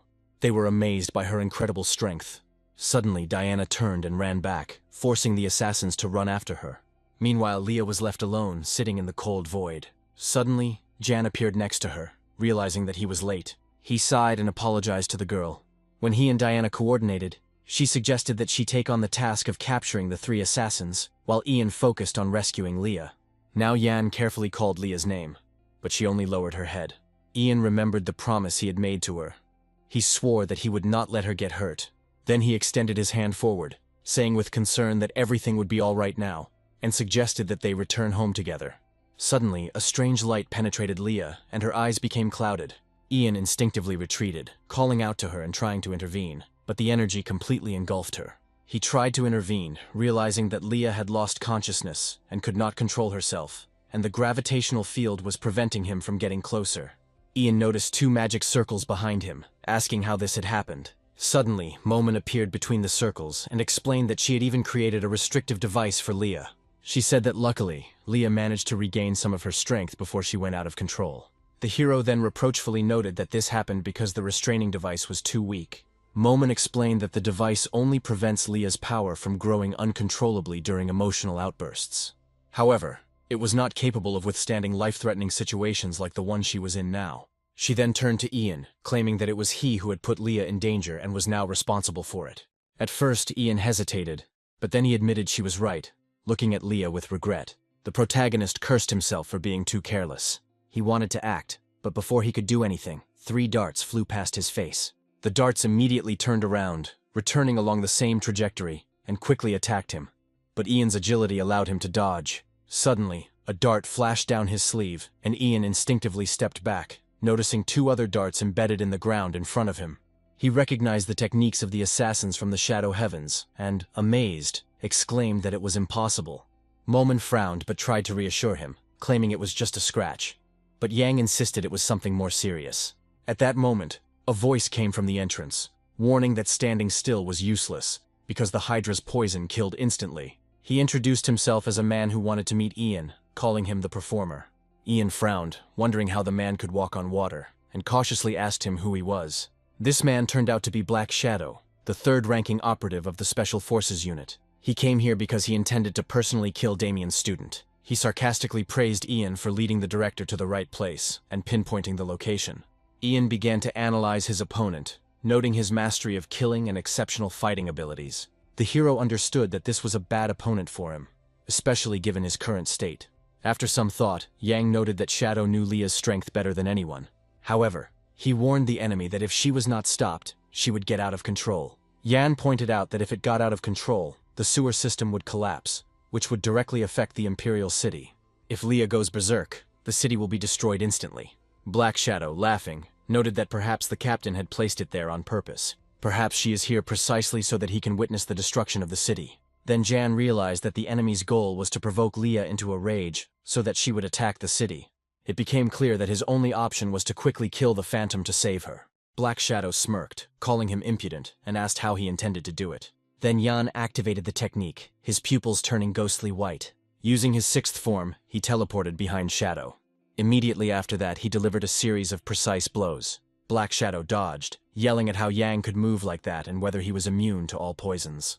Momon then explained that he was completely cleansing his body of the poison right now, and Yang ordered her to continue. Shadow fell silent, assessing his next step, then said mysteriously that the captain would understand. Slowly he raised his finger to his stitched eyelids, breaking the threads. Yang was amazed that Shadow had literally ripped his own eyelids apart.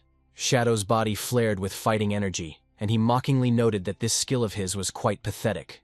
He then slowly opened his eyes, emitting an ominous energy, declaring that this was the true art of an assassin. The story takes place in a huge castle, on the day when a special squad carried out a mission to assassinate Count Grandolph. The castle's interior was a labyrinth, and the guards were carefully trained. 3 previous attempts by elite members of the special squad to assassinate the Count had ended in failure, and the mission was classified at the highest level of complexity. In the end, the 4th mission was assigned to Black Shadow. Within a single day, the Count's head was cut off from his body. After this, the soldier told everyone this news, which shocked everyone. However, before they could do anything, death overtook them too. After carrying out the assassination, Black Shadow personally destroyed all the remaining castle guards. Although he was fully capable of fighting directly, he always preferred stealth assassination methods. After completing a mission, He always eliminated the remaining guards personally without hesitation. It was a man known as the Black Shadow. Momon curled her lips in disdain, noting that it was pathetic. She offered to help Ian finish him off with one spell. However, Ian countered, saying that magic was a trump card that should only be used in truly critical situations. He might need Momon's magic to destroy Leah's gravity field, but he couldn't afford to waste her mana in this situation. Momon crossed her arms and noted with a proud smirk that in this case she became a trump card, and Yang, sighing, acknowledged this. He thought to himself that in his past life, he had never even encountered the Black Shadow in battle. Focusing his gaze on the enemy, Ian decided that in such situations it was better to act with lightning speed. The next moment he teleported away, leaving behind only a shadow. He raised his sword above the shadow, preparing to strike first. His rule was simple: whoever struck first wins. He brought his sword down, cutting through Shadow's body. But then he suddenly saw that the enemy was using the technique of secret disappearance, an art that allows one to merge with the darkness and evade attacks. A black shadow slid behind him and mockingly remarked that he was disappointed. Yan clicked his tongue and swung his sword back, but failed to hit his opponent. Shadow's voice came from next to him, noting that he had expected more from Damien's student, but he didn't stand out in any way. Suddenly, the shadows beneath Yan's feet began to shift, and suddenly a black shadow appeared from the ground, performing a devastating overhead slash. Immediately after, Shadow created a weapon in his hand, declaring it to be the finishing move, and simultaneously performed a slash, attacking Yang mercilessly. However, he quickly noticed something strange. Shadow realized that Yang was also redirecting the attacks to his Shadow clones. While Shadow was distracted, he didn't notice that the main character was already near him. He activated Void Strike, his only accurate move, and again called Shadow's actions disappointing. He barely had time to react, and Yang noted with a grin that Shadow relied too much on shadows. The Shadow Heaven techniques surrounded the body with magical darkness, allowing for complete evasion. However, direct hits could still cause damage, and the large radius recoil waves were unavoidable. Understanding this, Ian came up with a plan and decided to use enhanced physical force. He unleashed a series of fiery strikes on Shadow, striking repeatedly. Then Black Shadow spread his arms, using the Dark Realm technique, and the darkness began to spread, consuming the surrounding space. Ian tensed, trying to assess the situation, but it was useless. The shadows were creeping in from all sides. In complete darkness, Yan couldn't even realize that he was surrounded by a huge number of black shuriken. They flew into it one after another, and what happened next remained a mystery. At this time, at the headquarters of the Special Forces, Damien finally met with Rodrigo. Damien noted that he hadn't expected such an easy appearance, and Rodrigo replied that he only regretted having to watch his idiocy. He assumed that this was the new soldier's plan. According to their plan, he was supposed to collect evidence by distracting the captain's attention. Rodrigo sighed, noting that life doesn't always go according to plan. He signaled his assistant to bring Damien a stack of documents, claiming it was a gift. Damien accepted the papers and began to look through them, noticing the report on Project Destroyer with a frown. Rodrigo explained that this was exactly the information Damien was looking for. It was a detailed documentation of the experiments of the Destroyer project, part of the evidence base. The captain expressed bewilderment that Damien expected to deal with this man with so few resources. Then the instructor respectfully extended his hand, offering to escort Damien.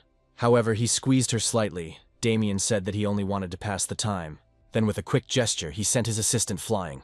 With a slight smile, he asked the captain if he could introduce a certain person to him.